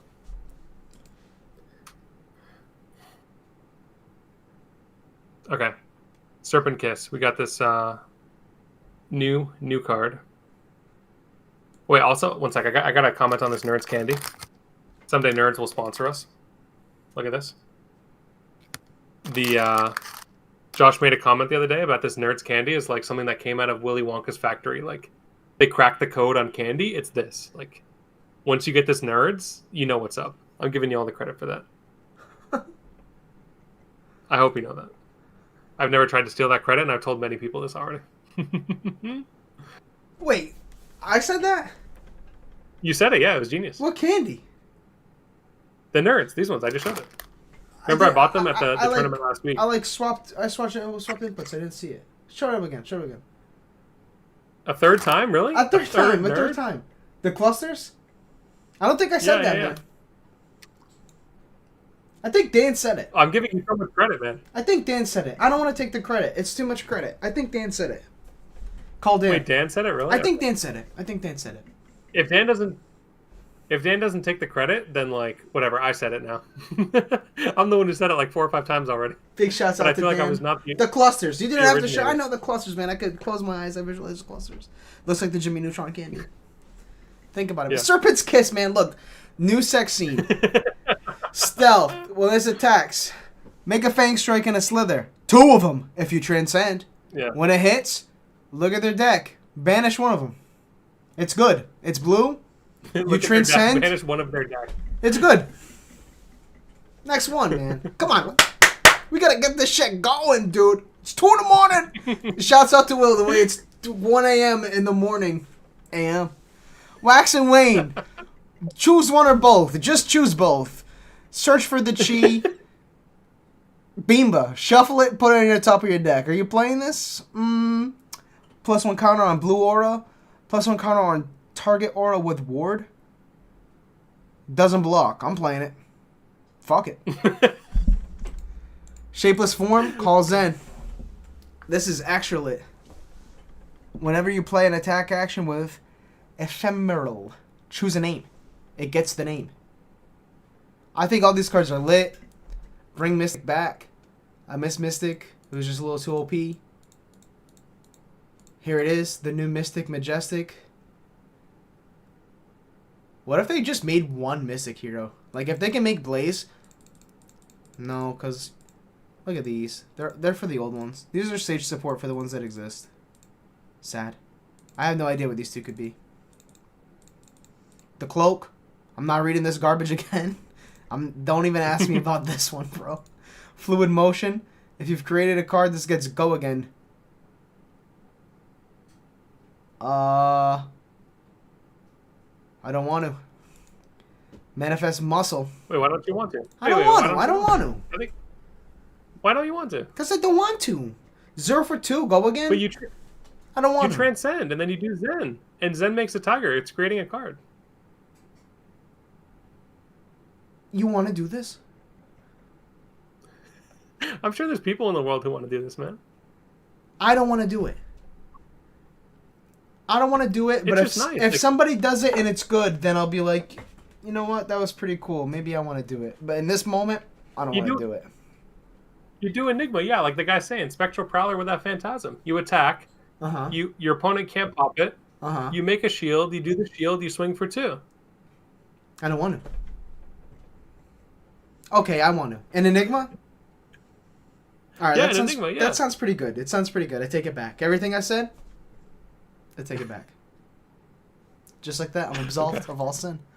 Next card, Manifest Muscle. If I've created a card, it gets +1. I don't want to. Mistborn Protector. While this is defending, it gets +1. Huh? If you've created a card, it gets +1. Tokens are cards. Alright, tell me how we're going to do this one. Go ahead, I dare you. Wait, this one you want to figure it out? You don't care about the rest, but you care about this one? What do you mean, man? What are we going to figure out with this? We're going to create a card and get +1? The other ones are way better. The man balancing on the pole in the water from Mistveil. That's lit, dude. We don't want to do this. At least this has go again. I'm convinced of this. This? +1? Who gives a... Can I say that? Mistborn Protector. +1. That's what I'm saying. It's a humiliation. I don't want to do this so much that I'll open it to the audience. How am I going to do this? Tell me. No, you block with the shoes, the Zen shoes. You make the card in your hand.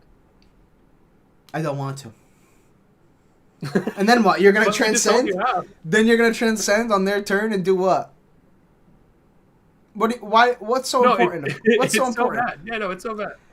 You're trolling me, man. The next one. The next card, man. The next card, Billowing Mist. Your next attack action gets +1 the next time you create a card with Ephemeral. This turn, create that many +1. Do I want to do this? No. I think I want to do this one. No. Why? You make 2 tigers. Oh, tigers. I don't play that guy.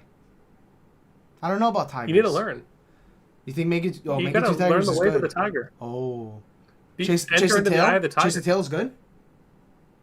Chase the tail's good, but it's also not legal. So why do we want to make 2 tigers? Because there's one to play and one to arsenal, and then you can play the game again next turn. That sounds really smart. I'll sign up for that. Oh wait, Whole Merchant's Hood, yeah. Oh wait, also I was talking with Yuanji about. Remember we were talking about Deep Blue? Yeah. I think you can pop off with Deep Blue. Like you do Deep Blue, you turn a tiger into $3, and then like surely you do something with $3. Like it's $3. Or yeah, you just YOLO it, dude. Is Deep Put Blue two tigers from in your Mario? hand, Whole Merchant put them away. Deep Blue's the Inshallah, you chest don't from draw them Mario. again. Deep Aria, holy shit. Yeah. You're killing me, man. You're killing me to death. Card on the bottom, 3. All right, I know this. Look Yeah, within. and the other one, Home Merchant Hood. Home Merchant Hood. Call God if you ever catch me playing Home Merchant Hood in What the if you deck. draw, but- man? Oh, sugar. Look within. Search your deck for a chi. I don't want to. Wait. No, I want to search I my deck think for I a want chi. it. I I just think don't I want to want put it on top. I want to put it in my Oh, hand. put it in your hands. That sounds good. They're Putting it on quoting top? I don't the think- Mystic Tenets and all these cards, dude. Wait, Jose, you turn a tiger into $3? You giving financial advice on our channel? Oh, it Yeah, is that's financial what I thought. advice is crazy. For the first time ever, financial advice from World of Wraith. Yo, true. Spreading Mist. I like the birds on this. Can I say that? Oh, that's the key. You I'm you on wanna the play stream, cards with right? multiple birds. Look at the birds. Shouts out 3 The hours other guy, ago like, with throwing the up the 6 3? bird. Yeah, I couldn't count the birds. Was that a meme? Did I do that on purpose? Because like the guy's like dumb, he can't count. That was totally on purpose. It's a test stream. Your next attack this turn gets go again. Next time you would create a card with ephemeral. Am I saying it right? I'm scared. Ephemeral. This turn. Wait, it's the same card. Oh, it gets go again. Oh. Now you're activated? Just because of that? And the birds. This had like some deer, like who knows what these are. But look at these guys.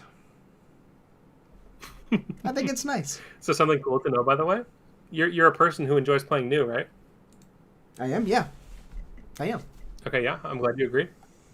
Imagine you do a reaction of creating hiss or slither, and you make 2.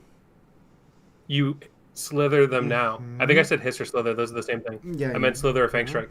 Yeah. It's okay. No striking. You make 2 slithers. You slither once. This card is triple go again. You feel me? So it really owns them when you combo with their cards that don't have go again? Imagine you're playing the Guardian. You do Oh, wow. Spreading Mist. You're killing You them go to death. 8-8-8. Sign the slip, dude. It's You're over. killing them to death. How can they ever recover? They'll never live again. Yeah, this seems insane. They'll start their Into next any game at deck where 0 you can HP. actually play their blues, like this seems like so OP and new. I'm with it. The next one, so you can use the equipment on it too. We gotta make Yeah, a deck. exactly. Dude. Yeah. I want to play New and Sage. This seems sick. Oh no! I'm going back to sleep, man. Topsy turvy. Oh! Destroy it. That's it. Just destroy it in real life. Go to the printing factory and destroy it until the end of the turn. If one or more cards are gonna go on the top, they're on the bottom. Destroy it. I don't want to. It's so bad, man. This will be a Mystic card for sure. 275 will be Mystic. Promise. Yeah. No, it's not. It's going to be a Chaos equipment. Aww. Dude, actually submitting Topsy Turvy and clicking the button of the effect has got to be a meme. Like, it's AB1, it's funny. Descend into Madness. Banish Oh, that's a an random appropriate card for this time. I'm glad they made this late. I'm glad they made this late in the card numbers. Dr. Mortimer. Banish a random card from the friend of this here, they draw a card. What? Banish a random card from the friend of here, and then they draw a card. That's an attack reaction. This would be pretty cool. If there's ever, you know that card like Chains of Mephetis? It's like if they would draw a card, it gets banished instead. I think there's a Revered card as well that's like people can't draw cards. This is kind of a cool combo with those where like if one of those cards is in play, like on the board, applying its effect, and then you do this, you just get to call them as an attack react. And then, yeah, like Elise said, this can fulfill contracts as well. Like, you banish a card from their hand and it fulfills your contracts. So it's kind of like gaining a life. Where I see this card being extremely strong is your opponent. Let's say, for example, you're playing like an Assassin Mirror match. And your opponent is planning to cast Codex. Like, they block down, they're going to go like, okay, my one card play is like cast Codex, this is how I come back. And then you just play this card. Like, you get their Codex out of here, they draw a random card, who knows if that card's even usable. You just pass your turn, like, you could really own them, I think. This card seems like because it's a 0 cost blue 3 block, and it's a reaction in case there's like relevant aspects of the metagame that care about like overpower or whatever. I think this could actually see some amount of play and be like a pretty skillful card. Because the other thing too is like if you're playing Arachne Marionette, you can see their hand when you play Cut from Same Cloth, so you can like have better knowledge of whether this is like a card that's worth casting. I don't know. It's one of those cards that, like, maybe it never sees play, but like I could definitely see this like going into a deck. Notably, it's Chaos. It's not Assassin. So if we ever get a Chaos like only hero or a Chaos non-Assassin, like it could be played. Yeah, the whole concept of like topsy-turvy versus gravy is kind of hilarious, though. Like, not versus gravy, I mean versus Kano. Wow. Yeah, because like Kano's not a thing, and then like Ragamuffin. Yeah, because like Kano's not a thing in CC. Ragamuffin's is banned in Sage. So like, when are you really doing it?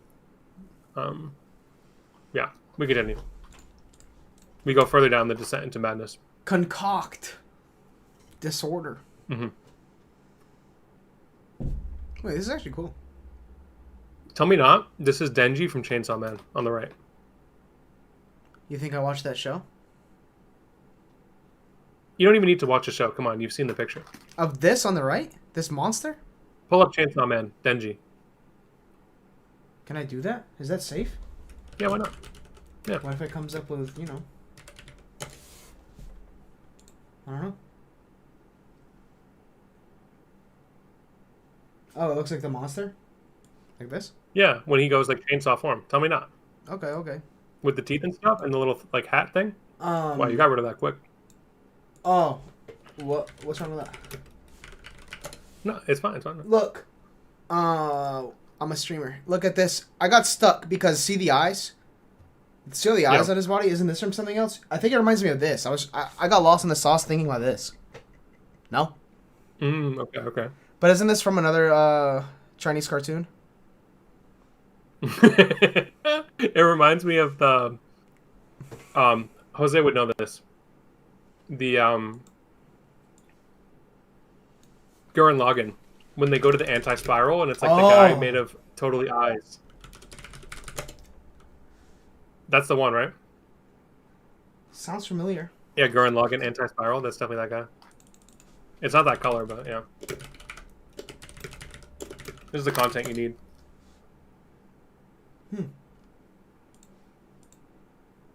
What does this do? Oh, it's the Schism. When this attacks, each hero puts a card of their deck face down into their arsenal. If 2 or more cards are done, let's go again. 1 for 4. I'm not playing it. I think this card is like insane. It's very good. There's like a reason to play Chaos Heroes. Yeah. You just build your deck such that every card you hit off of this is good. And it's like a Codex of Inertia type effect. But it costs 1. Yeah, we're farming clicks with anime discussion because people are tuning in at 1:33 a.m. I'm curious if people are in our time zone or if people are around the world. Like, what time is it? Is it just like the middle of the day? We're having a 1:30 a.m. rant, and it's you know, y'all are eating lunch. Wait, for real? You're gonna pay 1? Can Marionette pay 1? I'll pay 1, man. No. Sometimes you can pay 1. Can Marionette pay 1? You don't think so? Tonight. Oh no. Slip. I can't say that one. 6:30 a.m. Sheesh. Huh. Is it 6:30 and 7:30 a.m. of like you woke up, or like 6:30 and 7:30 a.m. of you're degenerate and you haven't gone to bed yet? That's the real question.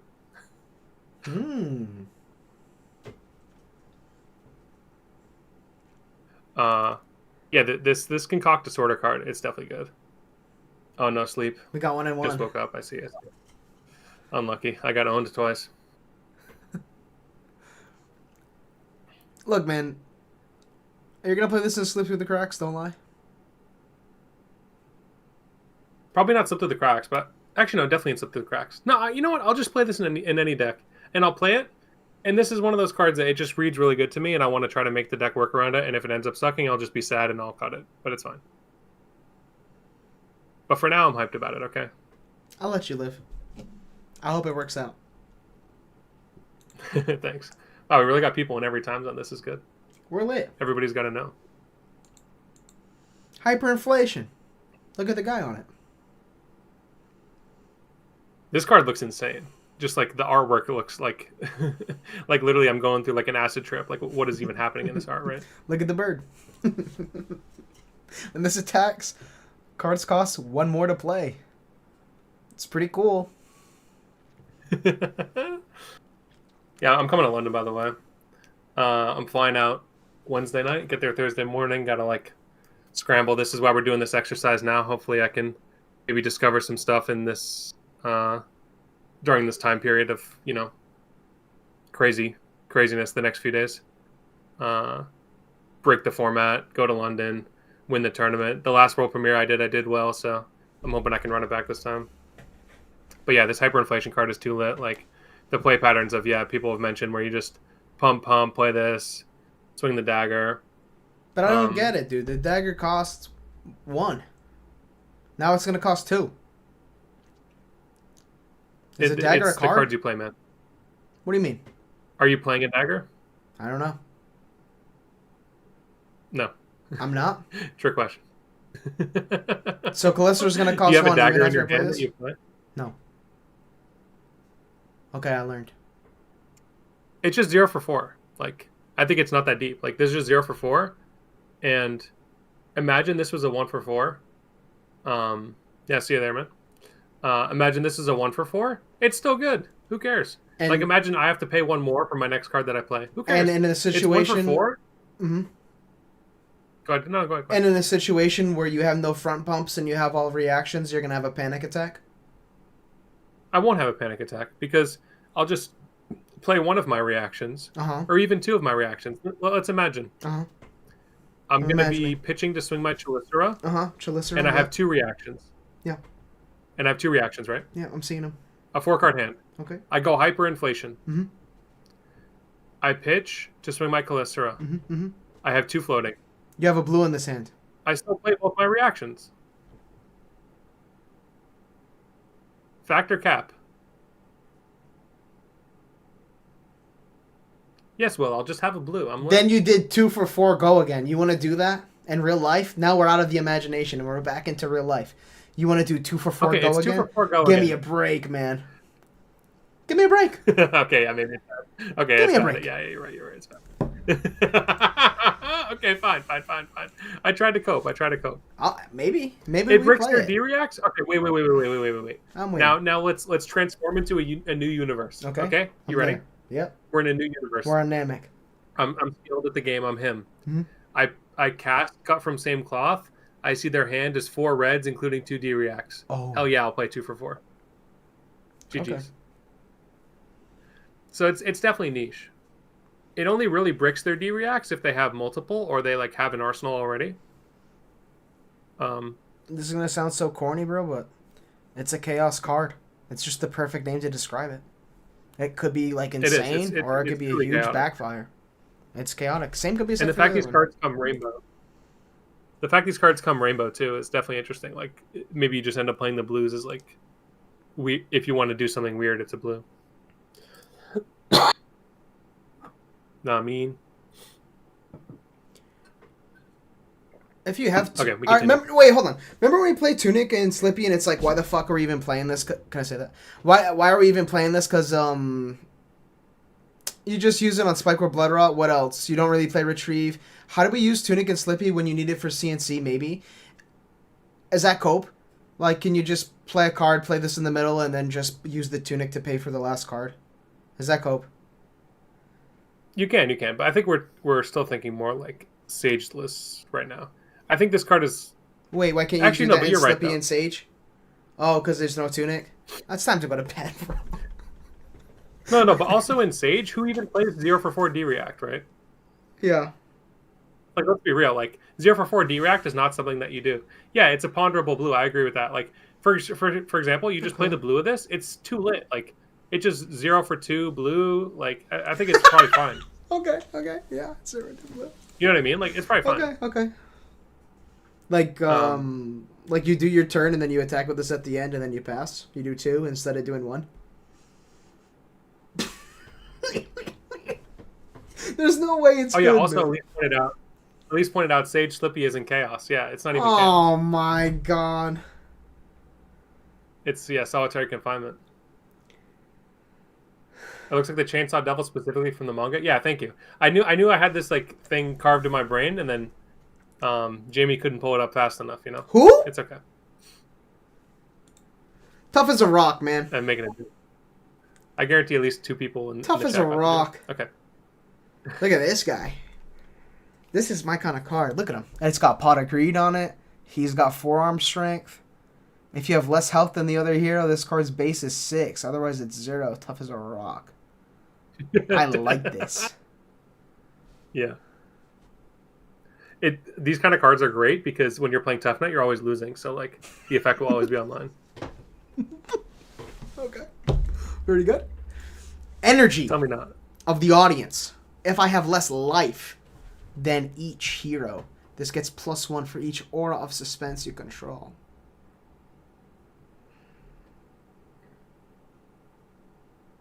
So you have to have 2 auras of suspense for this to do something? Is that good? Wait. Why do you have to have 2? Because otherwise you're just doing 2 card 7. Like, who cares? But it's a yellow, so you already beat the rate that way. But it's basically a red. Why does it matter it's a yellow? It only comes 1 color, you know? Because you can Like, they could have printed this card as red. Call Dan the way you can pitch it. Call Dan the way you can pitch it? How you pitch yellows in Pleiades, man? I give up. I lose. Okay. He folded instantly. Comeback kicks. Come back there. We know this. We know it? These ones already. I don't know it. Yeah. I'll silently read them for my enrichment. You can even vocally read it because there's people, so you can do it vocally. I'll do it for Jacques. Whenever the crowd cheers you. If you have less life than... I can't even get through it. If you have less life than each other hero, you may destroy it and get an action point. Okay. That's pretty good. Oh, we did know this from 1,000 years ago. Yeah, it's okay. Whatever. With the aura that reduces spells, so yellows aren't terrible. Okay, I guess that's kind of true, but like, come on, are we really putting this card in our deck? I hope the deck's not that bad that you have to play that card. But I see, yeah, I guess yellows can be played, and you do have some 2 costs. I like how they drew this guy. This one is insane. This one basically just says you thought you could play Blood Rush Bellows and 3 of a kind, and then now you actually can't. It's Ash Blossom and Joyous Spring. If you don't know what that is, look it up. It's Ash Blossom and Joyous Spring of Flesh and Blood. True or false? It's time for our first Fact or Cap. On tonight's episode of Fact or Cap, we have a situation where Noah plays Blood Rush below, and I play by the book. Fact or Cap? He will draw 2 cards. I will not draw 2 cards. Seriously? Correct. Even though it's already resolving? It's really going to cook you? You respond. Provided you do buy the book as an instant, the cost of Blood Rush is discard. After that, I ask opponent if they want to respond. You never got rewinded before? Nope. No one's ever sent you back to elementary school with the rewind? Nope. You can look it up if you want. It's negate. Yeah, it's the same thing. Like, there's a priority window after. Okay. Basically, there's a priority window. Oh, wow. It's backwards. There's a priority window after paying the cost. and then you respond with this. Boom. No draws. It's demonic. Yeah, it's very strong. It's against God's wishes. Again, another card that's good if you're losing. I think this card is like a lot worse if you're winning. Like it spends your whole action point just to play this card, and then it just dies. These guys were typing paragraphs in the chat about how you still draw. They're all clowns. They sat there and typed for like 20 minutes. It was all a lie. It was a hoax. It was a completely different situation. What was it then?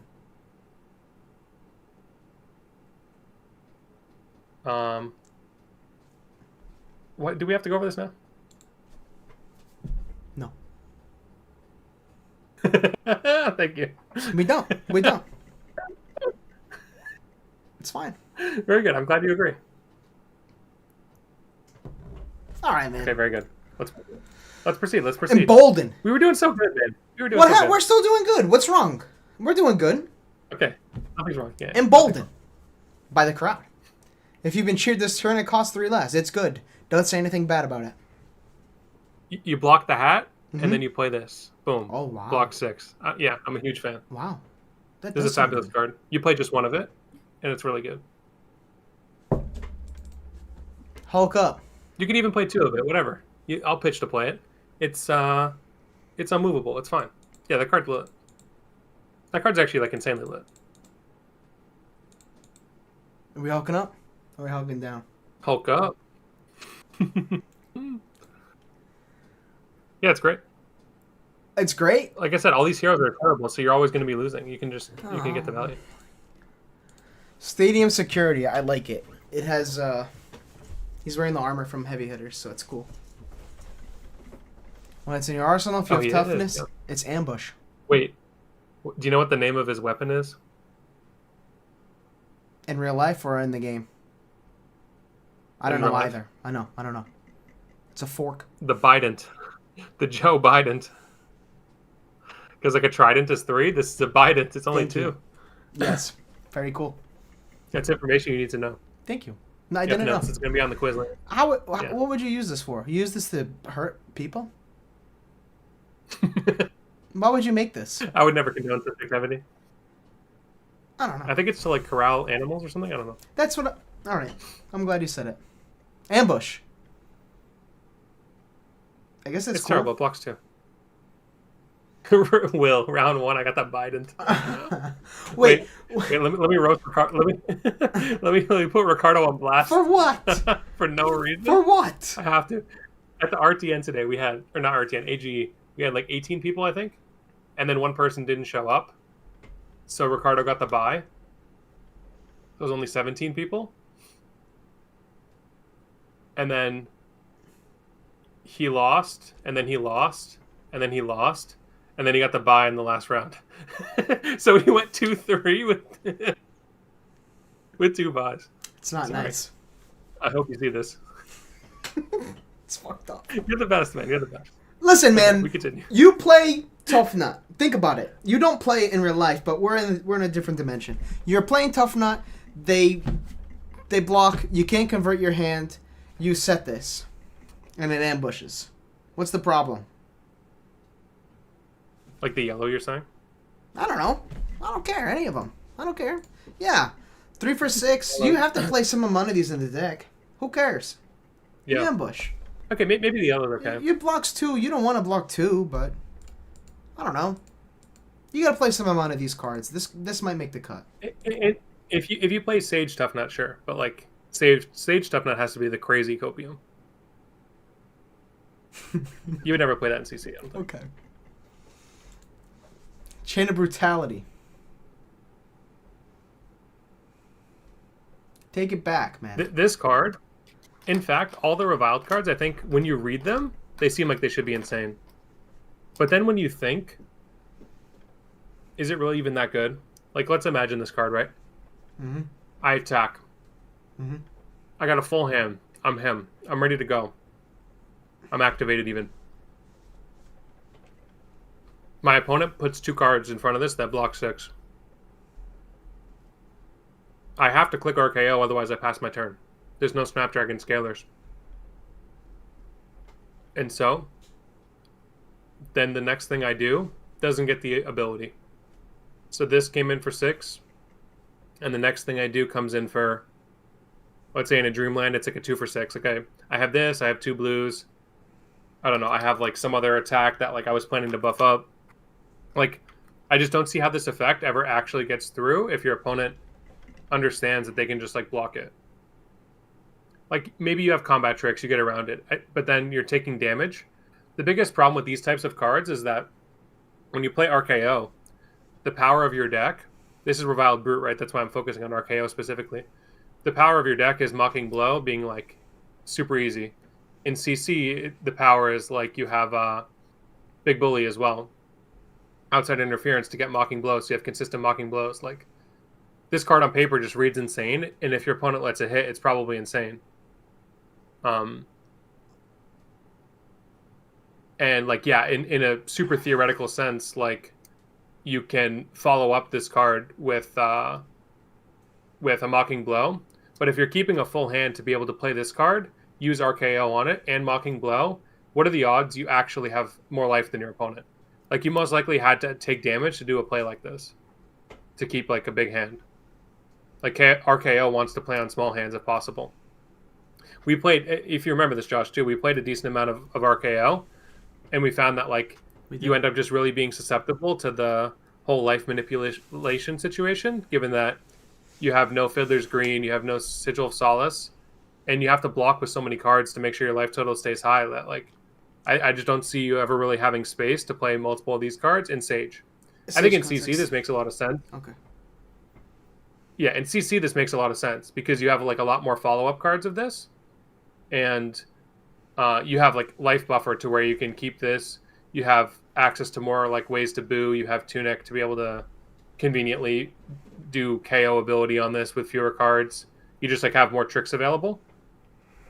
So I can see where this is like truly like the whole reviled aspect of it's go again. Like, your opponent blocked out. You you did like some big attack.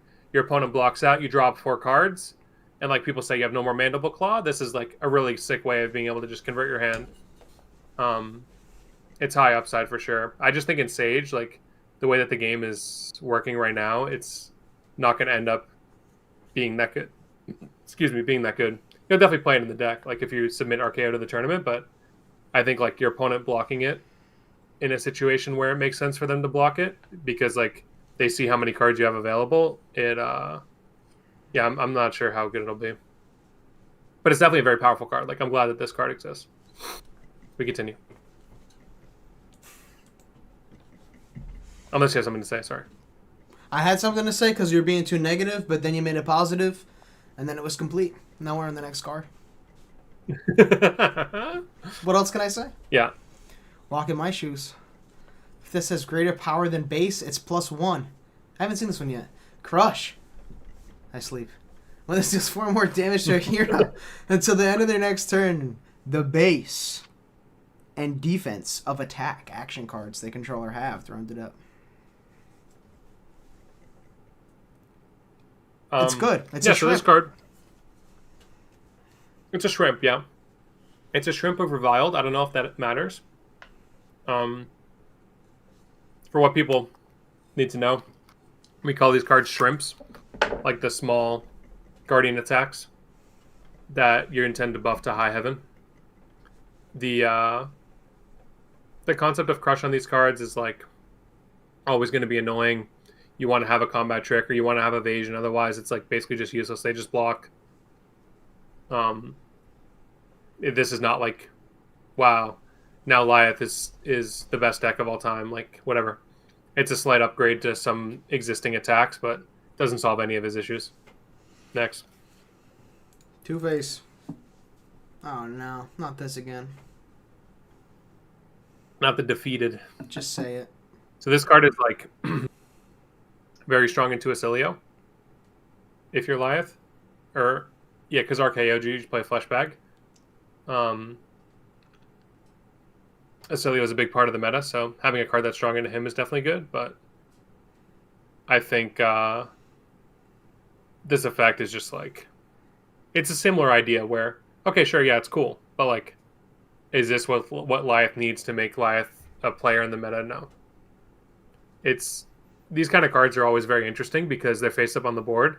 It's very different from the other card, Leave Them Hanging, where you have to play around it, but sometimes you just like you can't really do anything about it. You just have to hope they don't have it. Whereas this one, like, you can really make efforts to play around it on almost every single turn or bait it out because you know it's on the board. So it's way easier to bait compared to Leave Them Hanging, where you can make plays that intend on baiting it and they just don't have it because, you know, it's a random card that they could draw. So I think, yeah, it's another, like, interesting addition to the card pool, but it doesn't make Rathe playable.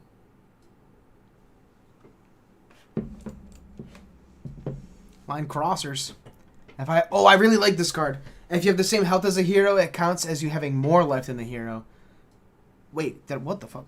If you have the same health as a hero, it also counts as you having more life than them, and them having less life than you. Why did that trip me up? Yeah, it's good. It makes your hero work. That's the text. True or false? It makes your hero work on exactly the first turn. You'll notice it doesn't do anything if you have less life than them. Yeah, but what if you have equal life later on? It could. It could. But are you going to sacrifice your arms for nothing? Like, is it really worth sacrificing your arms? Imagine you had arms of blocking. If you had arms of blocking, you could just have more life than them, you know? I see. How about in Sage? Less options. Maybe I'm talking about Sage. Obviously, you don't play this in CC. Like, come on. We have real cards in CC. I don't know. It's lit. It makes your hero work. No? I think... You make a good point. I'll talk about this on a future stream. I'll go more in depth on it. But I have an idea in my head of the types of cards I want to include in my deck if I want to play my deck in a tournament. And if my deck is not good enough, like I don't have enough quality cards, or I have some kind of restriction to my deck to where I have to play a card like this, I think my deck is just bad and I shouldn't register it for the tournament. Like, there will be games when this is good, obviously. Like, you get to play a Mocking Blow on turn 0 and get things going. Or a Big Bully or whatever. Like in CC, you get to, like you said, you get to start the game early. But to me, it feels a lot like how every good player stopped playing Crown of Dominion in Gravy Bones. This feels like that same kind of card where, yes, having a gold at the beginning of the game is good. Like, you want to play Crown of Dominion. Yeah, just talking about in terms of CC, at least for now. You want to play Crown of Dominion in Gravy to, like, make sure you get a gold. Like, you can put an ally in ban and, like, you can start things going. But the effects of the other hats are good enough on the average amount of games that you take a little bit of an L to be able to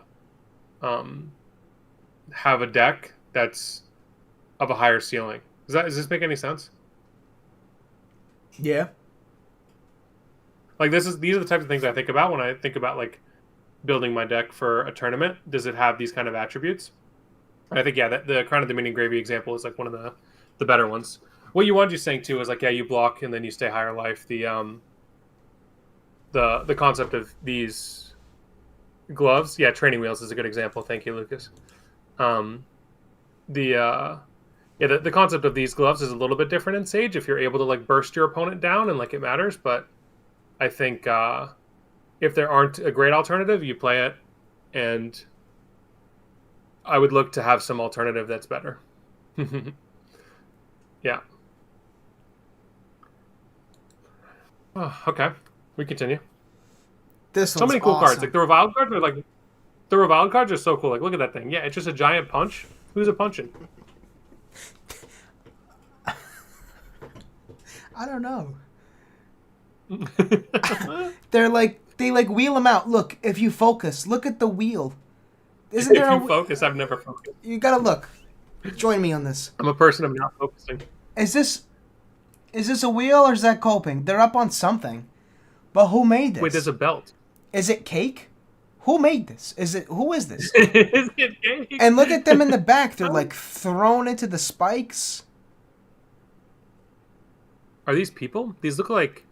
I don't know if anyone's played Metaphor ReFantazio, but these remind me of, like, the humans in that game, where they're just, like, these grotesque monstrosities. Like, they're not, like, real. Are they giants?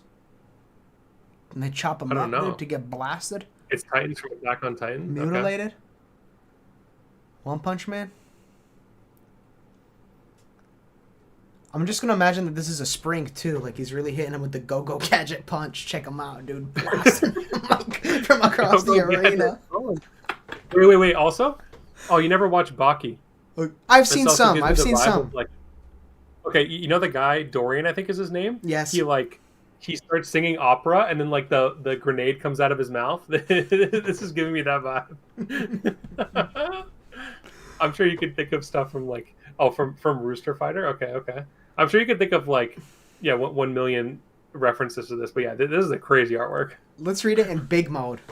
Maybe I'll be able to pronounce the Okay, words. I really hope this card is played because like this card's too lit. Well, we're starting off with 2. All right, let's read the words. If you have more life than each other hero, you may play this as though it were an instant. When this enters the arena, name a card. The named card can't be played from hand while this is in the arena. At the beginning of your action phase, destroy it. There's something about when these cards talk about like in the arena. I don't know. It feels so like heavy hitter style. Like we're really duking it out. You know, we're in the arena. Is this sick? Because you see their hand, and then you can like play this. Am I trolling? And name it the combo. Yeah, it's like pretty cool, right? Do you know the combo? Yeah. I think it's kind of lit, right? Is that Cap? Like, I mean, it's on the board. You can always do this. You can always use these in conjunction with each other and like goof them up. Yeah. Come on, man. Tell me something. Card. Tell me I'm saying the truth right now. Wait, I will tell you something. Wait, I will. Sorry, I'm sorry. Telling you something at first is this is an aura. Mm-hmm. And Lyeth is a man of caring about auras. You put the aura on the board, your cards get plus. Like doing beatdown, you got battered, beaten, broken. Technically, those are reviled. Like you could play them in RKO as well. Mm-hmm. And they're shrimps, so they're buffable. Oh. I think. Okay. Good night, Will. Peace. Yeah, this is like actually pretty interesting. Yeah. It's late. I normally hate these types of cards that like you play them and they don't actually do anything. But like you said, you can really goof them up. You can goof them up. PC. We're PC definitely style. staying monetized. You can goof them up. Kingdom Hearts. You're goofy, dude. You hit him with the crazy shield. You goof on him. Yeah, I think it could be good. I normally don't like these kind of cards, but yeah, I think I see the vision a little bit with this one. Look at this. We're getting demonetized. Flash can give you info. Sure. Look at this. I feel like you don't flash in Go ahead, man. No, I goofed you up. My mistake. I'll be more careful. You name Gone in a Flash and move on. Yeah. That's also sick. There's no real way of like recurring it though, right? Like you can't bounce it back to your hand so you can reuse it. I don't think. Or get it back from the graveyard. I don't know. You have deck velocity when you play Lyeth, so like maybe you just like keep drawing them. It's like null time zoning them forever. You really just farm Acilio. Maybe Lyeth is the secret Acilio killer. You can play the Guardian cards, like get rid of all their auras. It has to be good. Okay, Snarky Prick. Dude. When this attacks a hero, look at the top card of their deck. Oh, it's another card that you can use with this. Is that Cap? Slightly. If it's a red, destroy it and it gets +4. I don't know. And Sage? It's in Sage, there's a lot of decks that are redlined, so like I can see this being pretty solid.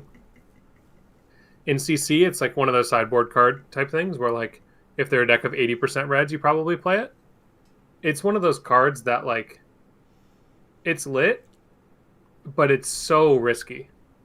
Like if you play this and you don't see the red, like what are you doing, man? You kept cards to play red 0 for 1, and when you could have played Mocking Blow. The thing you have to think about when you play KO, I'm no KO. Sorry, when I'm saying KO, I'm talking about RKO, not the real KO. When we're talking about RKO, every single card that you attack with that doesn't have Go again is competing for Mocking Blow. Mocking Blow is just like the simple basic thing, like it does everything you want, right? So if you're gonna attack with something that uses your action point, it's not Mocking Blow, it better be stupendous, man. It better be knocking your socks off, your opponent's socks off, both of you have smelly feet, right? If it's not doing that, what are we doing? So I think this, like, it can do that sometimes, but I don't know that it does it often enough to make me, like, that excited about it. I'm pretty sure you would play it in Sage because the Sage meta supports it, but in a vacuum, this is definitely, like, a risky card to include in your deck. Just because of the way RKO works and, like, your lack of go again. You good, man? Yeah. Are you good? No one's breaking into your house? You're looking around like there's something wrong? Leave me alone, man. Just leave me alone. We're going to the next card or what, dude? Insult to injury. Yeah. Insult to injury? Oh, this is a great one from you. When this attacks a hero, if you have more life than them, it gets go again.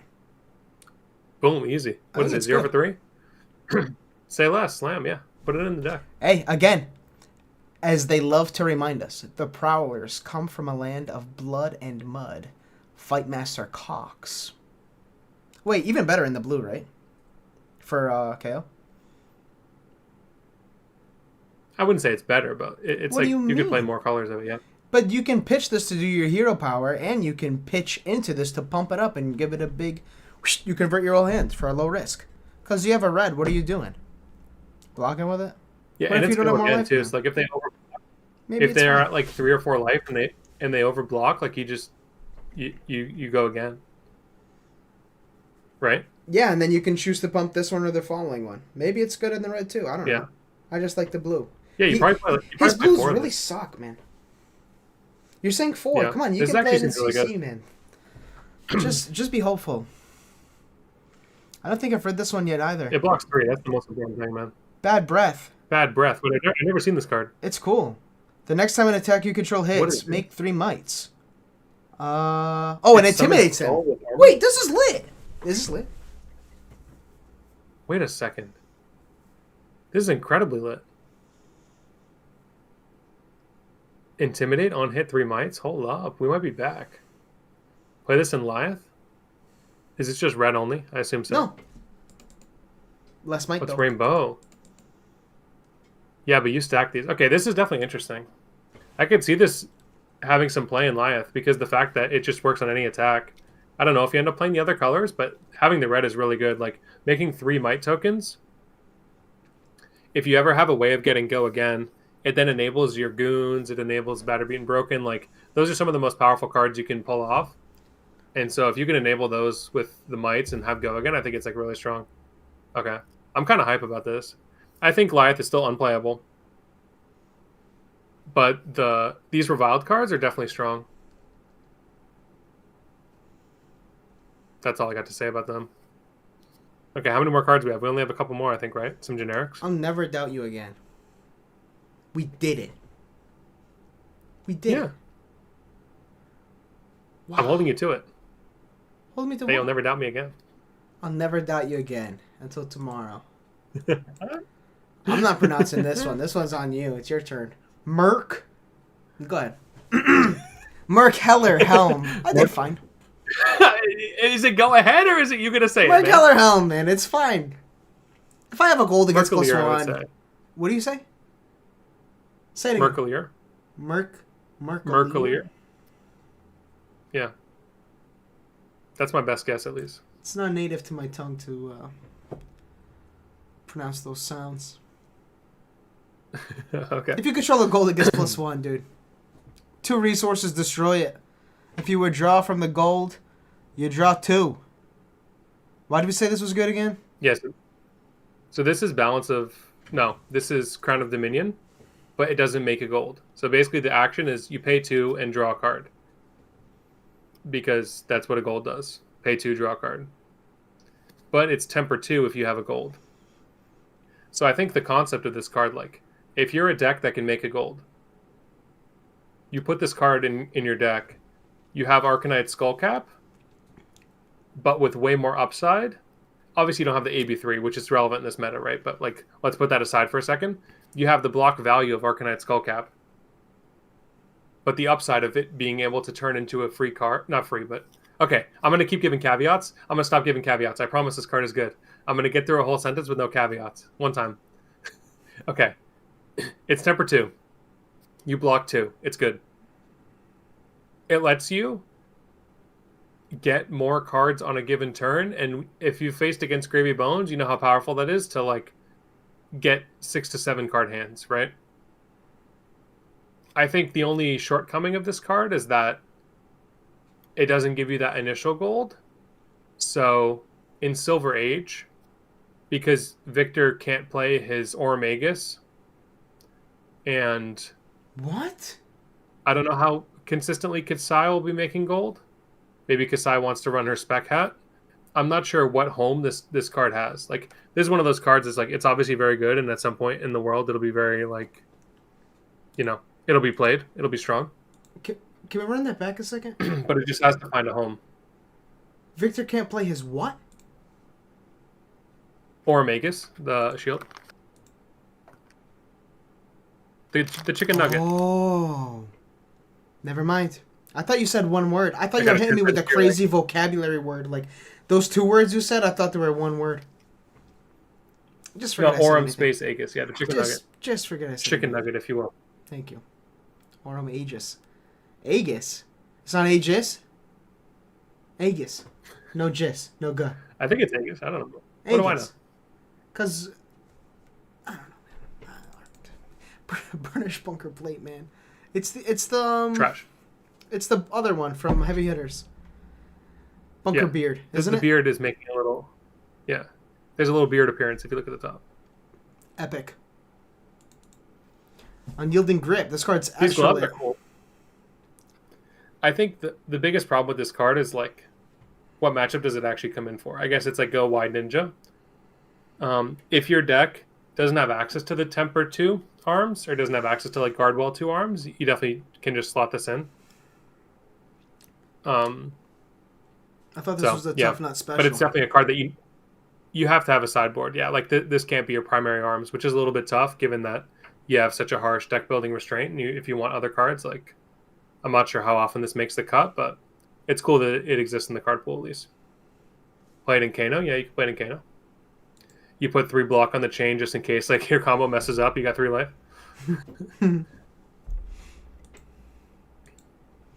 Unflinching Foothold. Oh, no.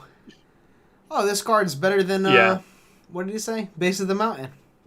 They can't gain According dominate. to Shane, this is better than Base of the Mountain, yeah. Come on, man. He's a little bit cooked for that one. This is another card that's like, you can't play it as your primary piece. Like, surely you have a better piece than this is your primary one.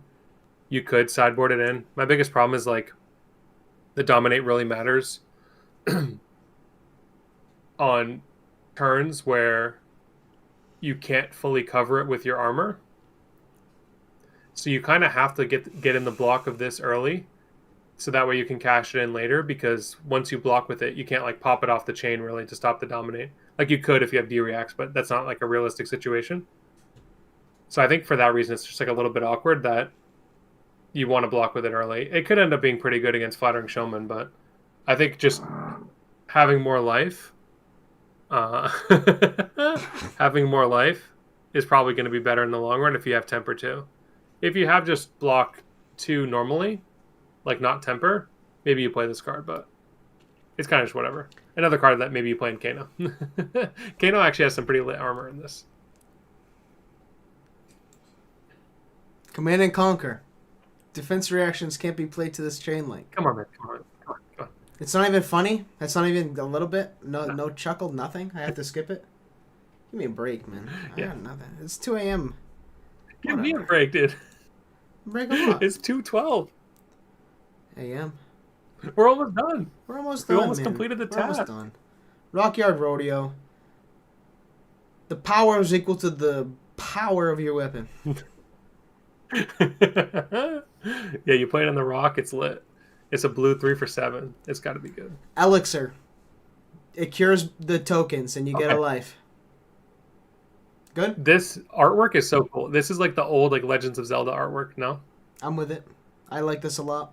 Like original Nintendo, like this is like, yeah. Remember when you had me playing who's that man? Who's that redhead man that come to fight? Remember we were playing that? We could have played this, dude. Could have been extra lit. Yeah, this is just come to fight, but it works on weapons. and it has upside. I think these cards are actually like really good. They're good, but Like are we ever gonna play we've wanted to play Come to Fight, and like we've wanted to play Come to Fight in like multiple decks before. The fact that this works on weapons, so it has like way less of a failure state, I think it's too lit. So I'm really glad that these are cards, and it's so cool. Like I hope these get like full arts at some point. I would definitely want those. Destroy the library. Are you with it? I think this is cool. Yeah, I mean we'll have to see. We'll have to see if that becomes a thing. What's kind of cool, by the way, a niche benefit is they've injected a decent amount of non-attack 3 blocks. So if you want to play Florian of like make embodiments and get value and stuff, there actually just weren't that many non-attack 3 blocks that existed before, and now you have like some decent utility options among them. They've injected. Yeah. It's cool, man. Destroy a landmark. Destroy a library. I think this is cool. Yeah. I don't think I'll ever do it in my life, but I think it's cool, right? Destructive They put the unspoiled cards at the end. The unspoiled at the end. There could be some landmarks for sure. I could see it. It's a compendium of Rathe. I could maybe see like it. they they just like they make landmarks for all the places we've been to that we don't have landmarks yet for or something. Like a Mysteria. Do we have Mysteria? Is the Misclo going? Yeah, Mysteria? Guile. I don't know. Guile. Guile of Street Fighter. Isn't it called that? How we spell? It's Gully, man. It's a Guile. Gully. Nah, it's Gully. Dude, I pulled this gold foil. I'm like, yeah, I'm so rich. My first Fable gold foil. I'm him. I think I sold this for like $40, dude. God help me. Who's playing it? Yeah, it'll be 2 landmarks, Adult Gianna and Adult Blaze. We're lit. Who's gonna destroy this if we're not even playing it? Who's playing it? Look. No. Fast and Furious alt art on a new card. Who are these people? Do you think this is just like a new hero, like some girl? It's Annie and Tibbers. Everything's League of Legends, man. Do you think Annie and Tibbers with the Vi glove? This is like the second card that we've seen this pair. Remove all counters from target item token. It's bad. Dude, the rune chants in the game aren't like the rune chant token with like a million dice on it. The rune chant is just like 60 of them all over the board. So it's not like you can remove all the rune chants from Stack Florian or anything. How can you use this? Yeah. You can use it against Enigma if they put like 1 million counters on a Spectral Shield. Or against Max. You can remove all the counters off a Hyperdriver. Horrors of Suspense. I guess that's cool. Well, I don't think it works on Horrors of Suspense though, because you have to have an aura token. Oh, it's a token. Like this specifies tokens. Yeah, that's my biggest problem with this card is it just specifies tokens. Like it's super niche. If you could just remove all the counters off like a Cerebellum or something, that'd be lit. Or just like you just yeet some items, it'd be good. Pilfer the Womb. Choose one or both. Pilfer the Womb? Excuse me? Stealing babies? DD Crow your opponent's chum. It's lit, right? DD Crow your opponent's chum is lit. This card doesn't block though. Who cares? We're never blocking the Gravy Bones anyways. True but you have to sometimes. No, he won't have anyone to summon. We'll pilfer it. We built the deck to do it, man. We built the deck to do it. We built the deck to draw Pilfer on the turn they discard Chum to Tipple. Yes. We built the deck for it. Yes. We put it in the deck to draw it. We built the deck to do it. That's how it's going to go. Yeah, if they played dude, imagine they played CYB Gravy. Boom. Hit the CYB, hit the Chum. It's too easy. I like this. I'm glad it exists. Yeah, I don't think this card's very good. Like, sure, you can play it, but, like, come on. What are we doing? If Gravy Bones is still a terrorist, you'll be putting this in the deck. Do you put Gravekeeping in your deck or no? No. Okay. But this one's a blue. How can you play this it's a lower opportunity cost, no? And it cooks them, dude. It's instant It's not speed. blocking. It Yu-Gi-Oh's them. What It was does that other Yu-Gi-Oh card that a little Yu-Gi-Oh's them? If we're gonna throw the book at them and we're gonna Yu-Gi-Oh them, why can't we do this and Yu-Gi-Oh them? That's true. I'm not We could. saying we're gonna. I'm just happy it exists. Is that fair? Is Okay, that so sure, wrong? Gravy Bones has caused me a lot of Wait till trouble you lately. hear And I'm that. glad Wait that till you hear that. they made this. I don't know what you said because you yawned. Yeah, that is a phrase that I say for sure. I'd rather do doing this, this in Midas on Touch than Ally- I'm with it. Yeah, I agree with that. I guess it's good. Okay, maybe it's lit. I don't think I've read this. Shatter Sorcery. Destroy target aura permanent with sigil. Prevent the next one arcane. I don't want to do this. Agreed? Yeah, it's not good. I don't know why I think this is so cool and it has the Sirens of Safe Harbor.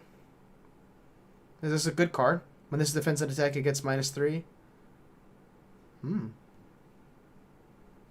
Tell me why This this card is is red evasively. good. So it's not good.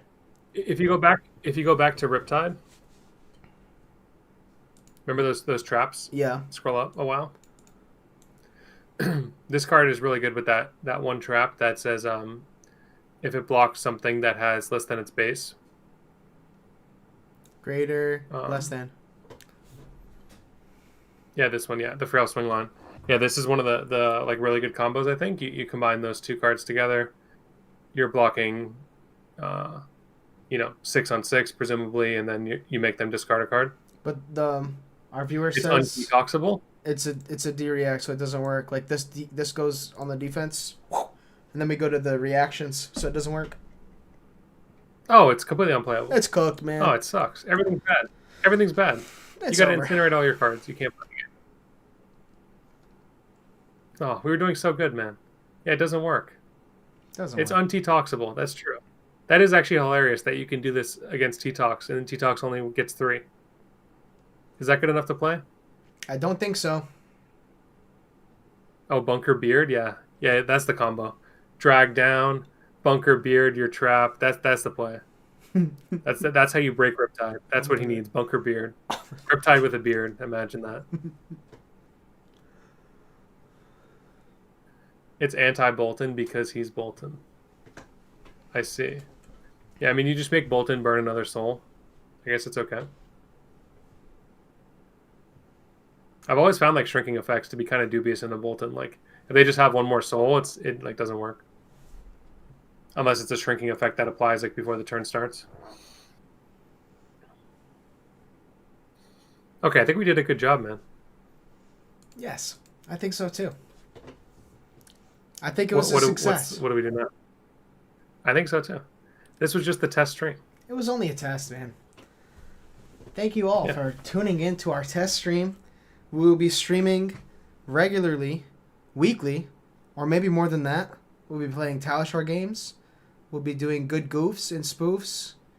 I hope you tune into those too. What do you got to say? Yeah. Sorry this one ended up lasting so long. I have no idea how long future ones will go. They definitely won't all be this long, but like maybe some of them will. I don't know if we're really feeling it. Yeah, like our plan is to do at least one stream every week. We'll have different topics. Like some will be deck building, some will be playing Talishar. Maybe we'll do other stuff too, whatever we're feeling, whatever y'all are feeling. So, yeah, had no expectations of this, but thank you all for joining in. The chat was lit. All right, guys. Till next time. Okay, do we just sign off? How does this work? Peace. Peace.